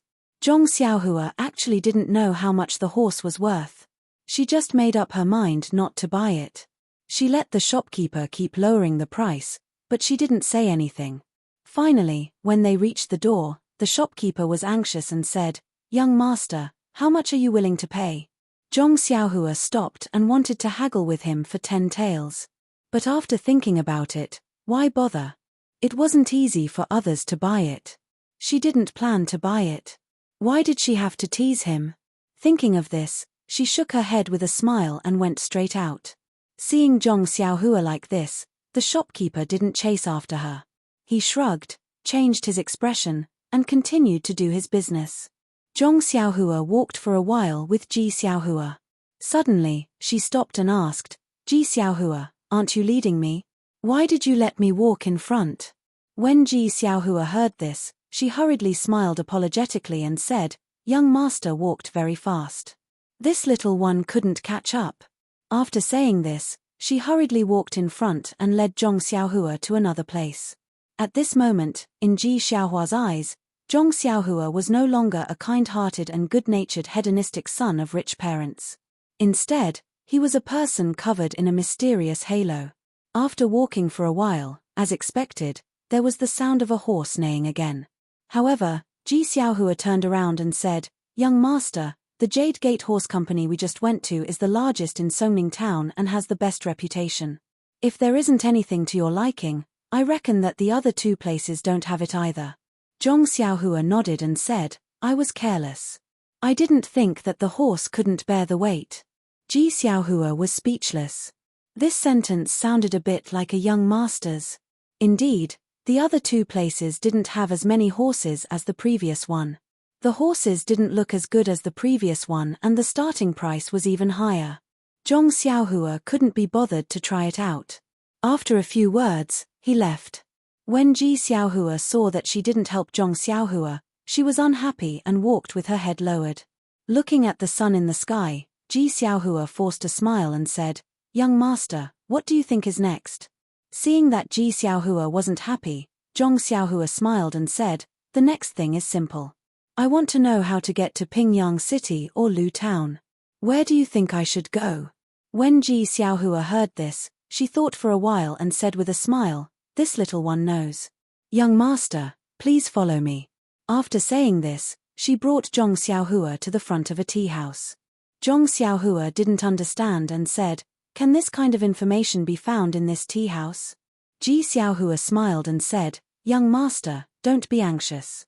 In this Jing city, there are only tea houses and wine shops that are well informed. But if you have to follow along, it's better for you to go by yourself. Why would you need me? Please take a seat in this tea house, brew a pot of good tea and enjoy it carefully. Wait for me to go and find out for you. What do you think?" "Ah, is that so?" Zhong Xiaohua really didn't enjoy such treatment. He touched his chin and said with a smile, "Okay, Ji Xiaohua, if you can find out more details, I'll reward you with more copper coins." Ji Xiaohua smiled and said, "That's good. Young man, come with me." Afterwards, Ji Xiaohua led Zhong Xiaohua to the tea house and ordered some tea for him. She asked around in the tea house and then quickly ran out again. Zhong Xiaohua sat under the sun, basking in the warm sun as he tasted the fragrant tea and waited quietly. It seemed that at this moment, he finally understood the true meaning of silver. In his mind, he removed the equating sign between silver and food. Sigh.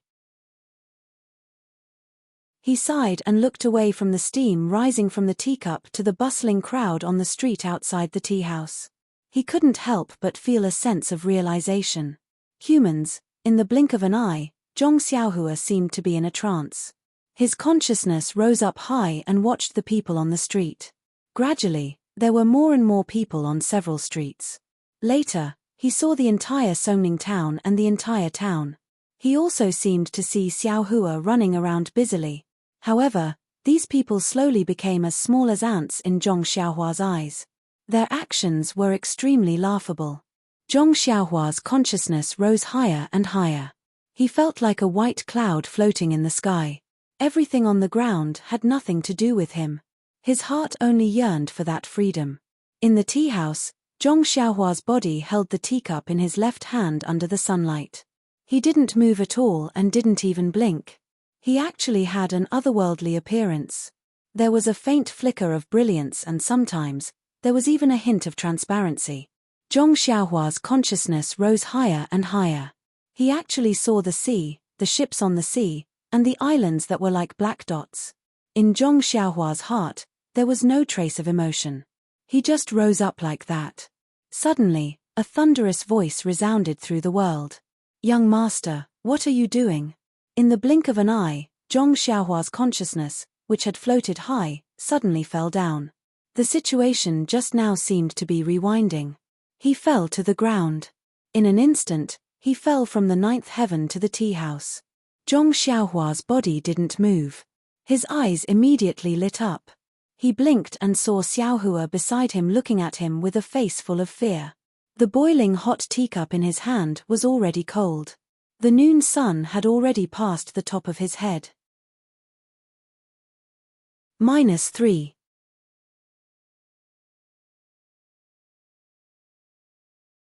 Chapter 321. Zhong Xiaohua smiled. Only then did he realize that the boiling hot teacup in his hand had already turned cold.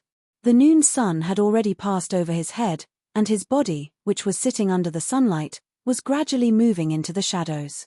That fleeting moment had actually taken such a long time. Zhong Xiaohua couldn't help but frown. He felt that it had only been a few breaths of time. This feeling was really very strange. After carefully savoring that mysterious feeling, Zhong Xiaohua had a kind of understanding in his heart. It was an indescribable feeling. Then, with a thought, he secretly checked the cultivation of the Heart Sutra. Sure enough, the stagnant cultivation had already shown signs of loosening. It was as if he could see the light of the sixth layer. Zhong Xiaohua was very emotional. In the past, he had to painstakingly absorb the vitality in vitality stones in order to advance a little. Just now, in just a few breaths of time, his cultivation, which had been unable to advance no matter how much vitality he absorbed, had advanced a solid step forward. It seemed that the cultivation methods of the middle and early stages of the Qi refinement realm were still very different. Thinking about the situation just now, Zhong Xiaohua still felt some lingering fear.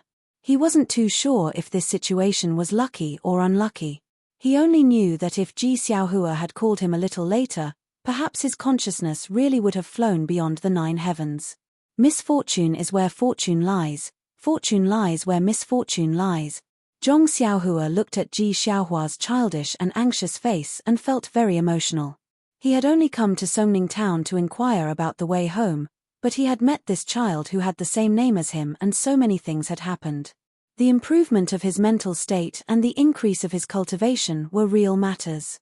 All of this was inextricably linked to Ji Xiaohua. However, what could he do for him? Although he knew how to refine pills, he only had a pile of fasting pills. He didn't have any immortal pills for living people or pills for curing illnesses. Although he cultivated the path of immortality, he only knew how to kill people. What could he help him with? Just as he was thinking, Xiaohua called out again, "Young master, are you all right?" Zhong Xiaohua smiled and said, "How could I be all right? I'm fine, I'm fine." Then, he called out, "Waiter, give me some desserts." "All right," the shop assistant in the distance replied cheerfully. But in his heart, he secretly thought, this guy must be a fake young master. He didn't even drink a cup of tea and sat there for the whole afternoon. Isn't it because he's afraid of eating too much snacks? When he saw that his companions were here, he quickly ordered one. "Hehe, I've seen a lot of people like him." Zhong Xiaohua pointed at the stool and said, "Ji Xiaohua, have a seat. You look exhausted. Drink some water first and have some snacks later." After that, he picked up the teapot and poured some water for Xiaohua. Ji Xiaohua didn't dare to sit down and rushed to pour herself. Zhong Xiaohua smiled and said, "You'd better do it. I want to thank you with this cup of water." Xiaohua said shyly, "Young master, you're welcome." Didn't you want me to do something for you? Zhong Xiaohua reached out and patted him on the shoulder to let him sit down. She put the poured tea in front of him and said, I have something else to thank you for. Ah! Xiaohua said in surprise, young master is amazing. You already know? Zhong Xiaohua asked curiously, what do I know? Is this not what young master is talking about? Xiaohua said as she carefully took out a piece of white cloth. What is this? Zhong Xiaohua asked. So young master doesn't know. Know what? How would I know? If you don't tell me, of course I don't know. Only if you tell me will I know. Zhong Xiaohua was in a good mood and chatted with Ji Xiaohua.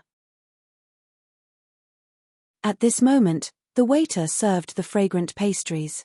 Zhong Xiaohua pointed at the pastries and said, this is also to thank you.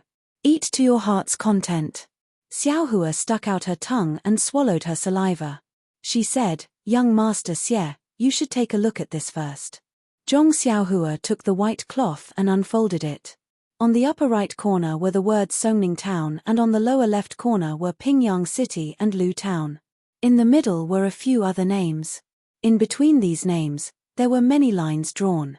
Could this be the route from Songning Town to Lu Town and Pingyang City? Looking at Zhong Xiaohua's surprised expression, Ji Xiaohua was very pleased. As he ate the desserts, he said, young master, the Pingyang City that you mentioned is really far away. I've asked a few people and they all told me different things. However, this route is what most of them said. Moreover, it's really a coincidence that someone in Lu Town had gone there to sell silk before and found out about it. Silk? Why didn't I know that Lu Town produces silk? Hey, young master, it's just fake silk. Oh, I see. Subsequently, Xiaohua continued, I could have come back earlier, but I thought that if I told you, you might forget in a while. I wanted to draw one myself, but it was like a cat scratching. I had no choice but to find a street artist to help me draw it. Following that, she took a big bite of the crispy pastry and said angrily, that guy actually took advantage of the situation to increase the price and asked me for 3 copper coins. It's more expensive than a New Year's painting. Oh, young master, I'll pay for these 3 copper coins. You don't have to worry about it. I didn't even manage to buy a horse just now. I feel sorry for making you come here for nothing. Zhong Xiaohua listened with interest. Hey, if you paid for it yourself, why did you tell me the price of this white cloth? This guy is really clever. He's much better than me when I was young. However, looking at the very detailed lines drawn on the white cloth, why would Zhong Xiaohua care about this little trick? It was smart of him to only do this little trick. There were many lines on the white cloth, but Zhong Xiaohua already understood them with just a glance. They were deeply imprinted in his mind. However, he still carefully folded the white cloth and kept it in his arms. Seeing this, Xiaohua smiled even more brightly, as if she had received the biggest reward for her hard work. After eating half of the pastry, Xiaohua stopped eating. Zhong Xiaohua asked curiously, it's already noon. Is this enough for you? It's enough, it's enough. I'm small and my stomach is small. I'm already full. Okay. Now that you're full, come with me to do something else. After Zhong Xiaohua finished speaking, he got up and was about to leave. At this moment, Xiaohua asked softly, young master, can I take the rest of the pastry away? Zhong Xiaohua stared blankly and said repeatedly, yes, of course you can. Xiaohua hurriedly took out a very clean handkerchief from his arms and carefully wrapped up the remaining pastry, keeping it in his arms. Zhong Xiaohua smiled and didn't say anything, letting the waiter settle the bill. After leaving, Xiaohua asked, young master, where are we going next? A bank. Songning Town was different from Lu Town. It was close to the harbor and had a very developed business. There were several banks alone. Zhong Xiaohua didn't care about it, so Ji Xiaohua went to the nearest one. This bank wasn't big and had few customers, which suited Zhong Xiaohua very well. Unlike other places, the bank didn't have any waiter to serve customers, only a tall counter. It was Zhong Xiaohua's first time coming to this kind of place. Looking at Ji Xiaohua, who was also looking around, it must be her first time as well. Zhong Xiaohua looked at the solemn old man behind the counter, took out a banknote, and handed it over. The old man with a grizzled beard was expressionless. He reached out to take it, but when he opened it, he frowned. That's right. Most of the customers who came to the bank would exchange large amounts of silver for banknotes for convenience of carrying around, or exchange banknotes for silver. The bank would take a cut from each transaction. Only when the amount was large would it be worth it. Although this small bank was small in scale, the banknotes that the old man saw were mostly in the hundreds and thousands of denominations. None of them were like the banknotes in front of him, which were only 5 taels. 5 taels was fine, but this banknote wasn't issued by his own bank. If it wasn't a banknote from his family, the old man could refuse to exchange it.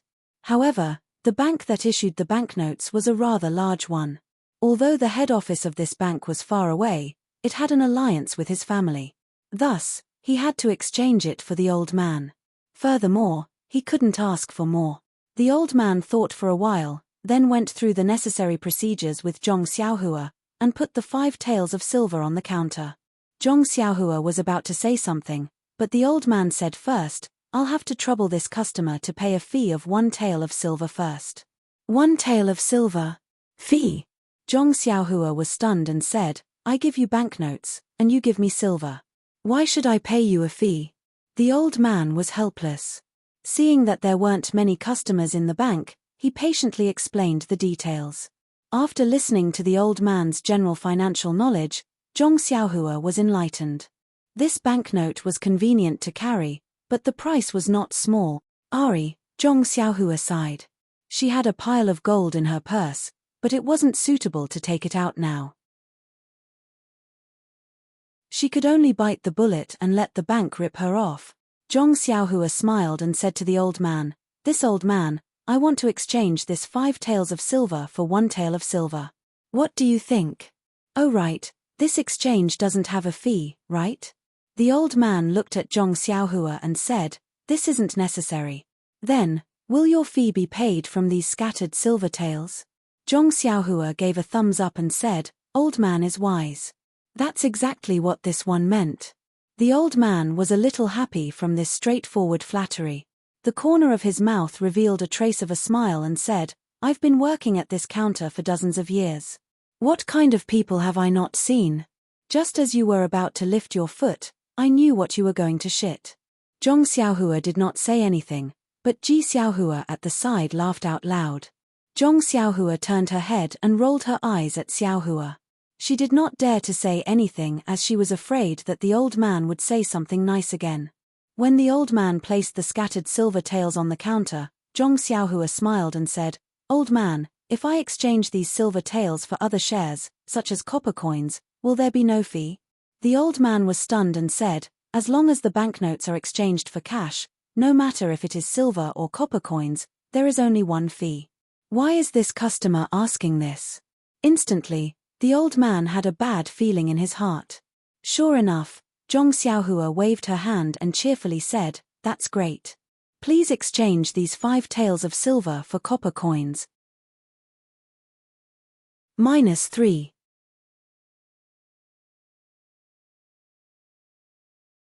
Chapter 322. This. The old man from the bank was a little dumbfounded. He sat there for a moment, not knowing what to say. After a long while, he muttered, "Could it be that this guest came to our bank to find trouble?" Zhong Xiaohua was surprised. "I'm just taking my money. Who wouldn't have the patience to find trouble with you? Then take the money and go. Why do you need so many copper coins?" Zhong Xiaohua was even more surprised. "What's wrong with copper coins?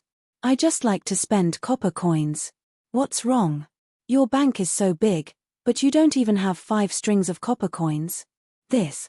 The old man was also choked by her words. Zhong Xiaohua was right. The bank was famous for money. How could they not have some copper coins in reserve?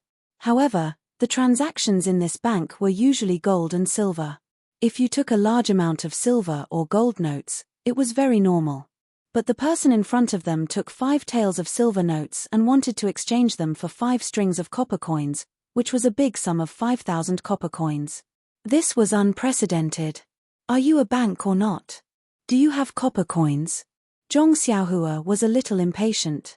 The old man came to his senses and confirmed, "Guest, do you really want to exchange them for copper coins?" "Yes, I want to exchange them for copper coins." The old man still persuaded, "Guest, when you go to the market to spend, you can just use the scattered silver. Why do you have to go through so much trouble?" Zhong Xiaohua insisted, "Isn't the wall of your bank written, 'Above Guest'? Can't you satisfy this small request of mine?" The old man looked at the 4 big words on the wall and had no choice but to stand up and say, "Xiao San, Xiao Sai, go and give this guest 5 strings of copper coins." "Wait." Zhong Xiaohua thought of something and took out 2 banknotes from his bosom. "By the way, old mister, can I trouble you to exchange one of these banknotes for a copper coin and the other for a copper coin?" "Ah." The old man was stunned. "Why do you want to exchange them?" "Yes. Don't tell me your bank doesn't have any copper coins." "Sigh." The old man sighed helplessly. He waved his hand and said, "Xiao Sai, you 2 go to the back and see if there are enough copper coins in our treasury." Fortunately, it didn't take long for them to hear groaning and groaning behind them. The 2 of them carried out a bunch of copper coins and walked to the back of the counter with great effort. They then used a lot of strength to place the coins on the tall counter. At this moment, the 2 of them had never complained more about who designed such a tall counter. Seeing the small mountain of copper coins on the counter, Zhong Xiaohua felt a little dizzy. He had never thought that 10 taels of silver could be exchanged for so many copper coins. Looking at the dozens of small pieces of silver on the side, they were also worth half of this mountain of copper coins. In an instant, Zhong Xiaohua's almost zero knowledge of finance was added with another thick stroke. Looking at so many copper coins, Zhong Xiaohua smiled and asked, "Old man, can your bank give me a big gunny sack?" The old man was already depressed enough from her harassment. He didn't say anything and waved his hand at Xiao San. Xiao San casually took out an old gunny sack from under his feet and threw it on the pile of money. Zhong Xiaohua didn't mind and happily took it. He put the 10,000 copper coins into the gunny sack and carried it with his hand. Then, he turned his hand and grabbed the dozens of small pieces of silver on the counter and put them into his bosom. Then, he quietly stood there.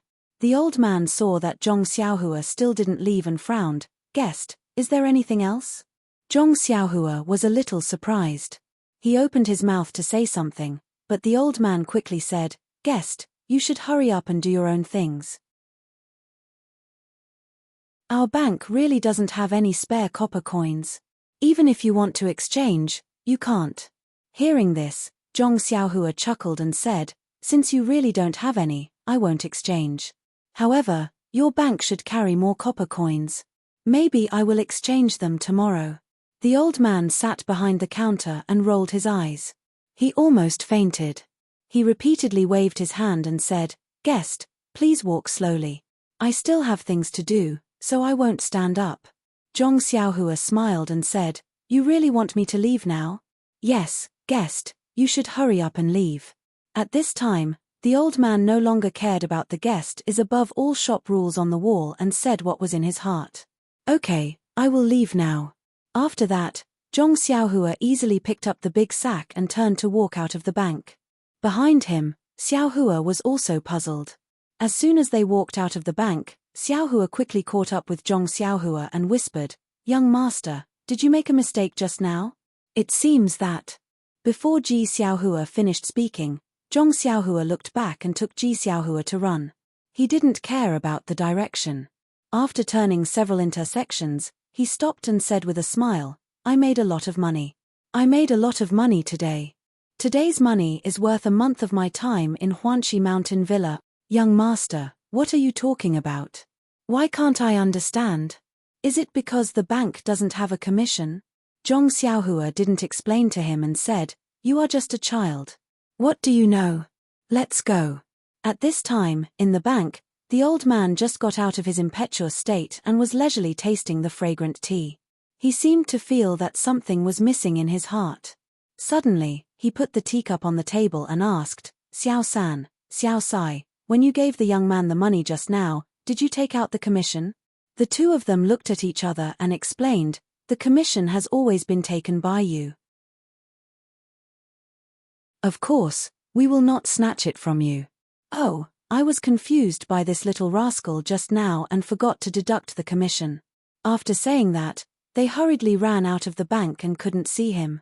The old man looked left and right but didn't see him. He stomped his feet and walked back. The two of them comforted him. Don't be anxious, old man. Didn't that rascal say that he will come back tomorrow? We will ask him to return it tomorrow. Return my ass. Didn't you see that the banknote says Pingyang City? This rascal is from another city. Who knows, he might leave the city in a while. Why would he come back tomorrow? The two of them pursed their lips and said, so, old man knew that he was from another city. That's why you said that the commission was 1 copper coin. It's not like you don't have a share in it. What's there to be indignant about? Forget it, forget it. You have been hunting geese every day. Today, you have been pecked in the eye by the geese. Go. Where do you want to go now, young master? Xiaohua Ji asked very responsibly. Zhong Xiaohua held the long sword in one hand and the sack in the other. She didn't have a third hand to rub her chin. She thought for a while and said, let's go to your house first. Go to my house? Xiaohua Ji didn't understand. However, she still listened to Zhong Xiaohua Ji's words and turned to lead the way. At this moment, an old man wearing a felt hat and ragged clothes slowly walked over from the side. Behind him was a sluggish animal that looked neither like a mule nor a horse. The animal carried a pile of dry firewood on its back. Its fur was messy and dirty. There was even a large bald patch. An unpleasant smell could be smelled from afar. When Xiaohua Ji saw the old man, she smiled and shouted from afar, "Old man Hao, did you go out to collect firewood again?" When the old man heard the voice, he raised his wrinkled old face and opened his turbid eyes. He looked around and said with dissatisfaction, "Xiaohua, why didn't you go to the tea shed to help today?" Xiaohua Ji blushed and argued, "Old man Hao, it's not that I didn't put in effort. It's just that the shopkeeper." Old man Hao raised his hand and rubbed Xiaohua Ji's little head. He sighed and said, "I know, Xiaohua. The shopkeeper is a little stingy. However, where can we, poor people, not be bullied? Tomorrow, I'll go and talk to you again. With my face, the tea house owner might be able to recognize me. You can earn as much as you can. The tea house has never been exposed to wind or rain, so it's very suitable for you." Seeing that old man Hao was educating Xiaohua Ji, Zhong Xiaohua could only stand aside and listen. This was no different from the kind uncles and aunties in the Guozhuang house. Even if it wasn't their own child, they would do their best to help as long as they could. At this moment, the animal standing next to them opened its almost closed eyes and sniffed. It seemed to have smelled something. When it saw Zhong Xiaohua, its eyes seemed to brighten. Therefore, it dragged its feet and walked to Zhong Xiaohua. It raised its head and put its strange head in front of her. Although the animal smelled a little strange, Zhong Xiaohua grew up in the countryside. How could she be afraid of this? Zhong Xiaohua threw the sack on the ground and raised her hand to stroke the animal's head. The animal seemed to enjoy it very much. It even stuck out its tongue and licked Zhong Xiaohua's hand. Zhong Xiaohua felt itchy and very comfortable. When she looked at the animal's eyes again, Zhong Xiaohua was stunned. The animal's eyes seemed to be filled with longing, desire, and expectation. Zhong Xiaohua couldn't believe it. She rubbed her eyes with her hand. When she looked carefully again, sure enough, the half-closed and listless eyes were now wide open and quietly looking at her. The animal's eyes seemed to be intelligent and seemed to be transmitting its thoughts. At this moment, Zhong Xiaohua remembered to look carefully at the strange animal. The animal's face looked like a horse's. It was long, but there were 2 protrusions on its head, which seemed to be like antlers. Its hooves were large, similar to a cow's, or even larger. The big tail behind it was like a donkey's. This strange animal looked like a deer, but it was not a deer. It looked like a horse, but it was not a horse. It looked like a cow, but it was not a cow. It looked like a donkey, but it was not a donkey. What was it? Xiaohua listened to Father Hao's lecture. When she saw the animal licking Zhong Xiaohua's hand, she quickly went up and said, "Young master, stay away. Don't dirty your clothes." But when she saw that Zhong Xiaohua didn't seem to mind at all, She smiled and said, "Young master, Huan is the cutest. It's gentle and won't bite. You probably haven't come into contact with animals. Huan seems to like you very much." Then, she said embarrassedly, "Although Huan smells, it will be very clean after washing. If you don't like it, I can wash it away now." Only then did Father Hao notice Zhong Xiaohua next to Xiaohua. He asked, "This young master is?" Ji Xiaohua told him the purpose of Zhong Xiaohua's visit. Father Hao smiled and nodded. -3. You're tuning in to the Celestial War YouTube channel. Don't forget to subscribe and join us on this journey to catch the most captivating stories.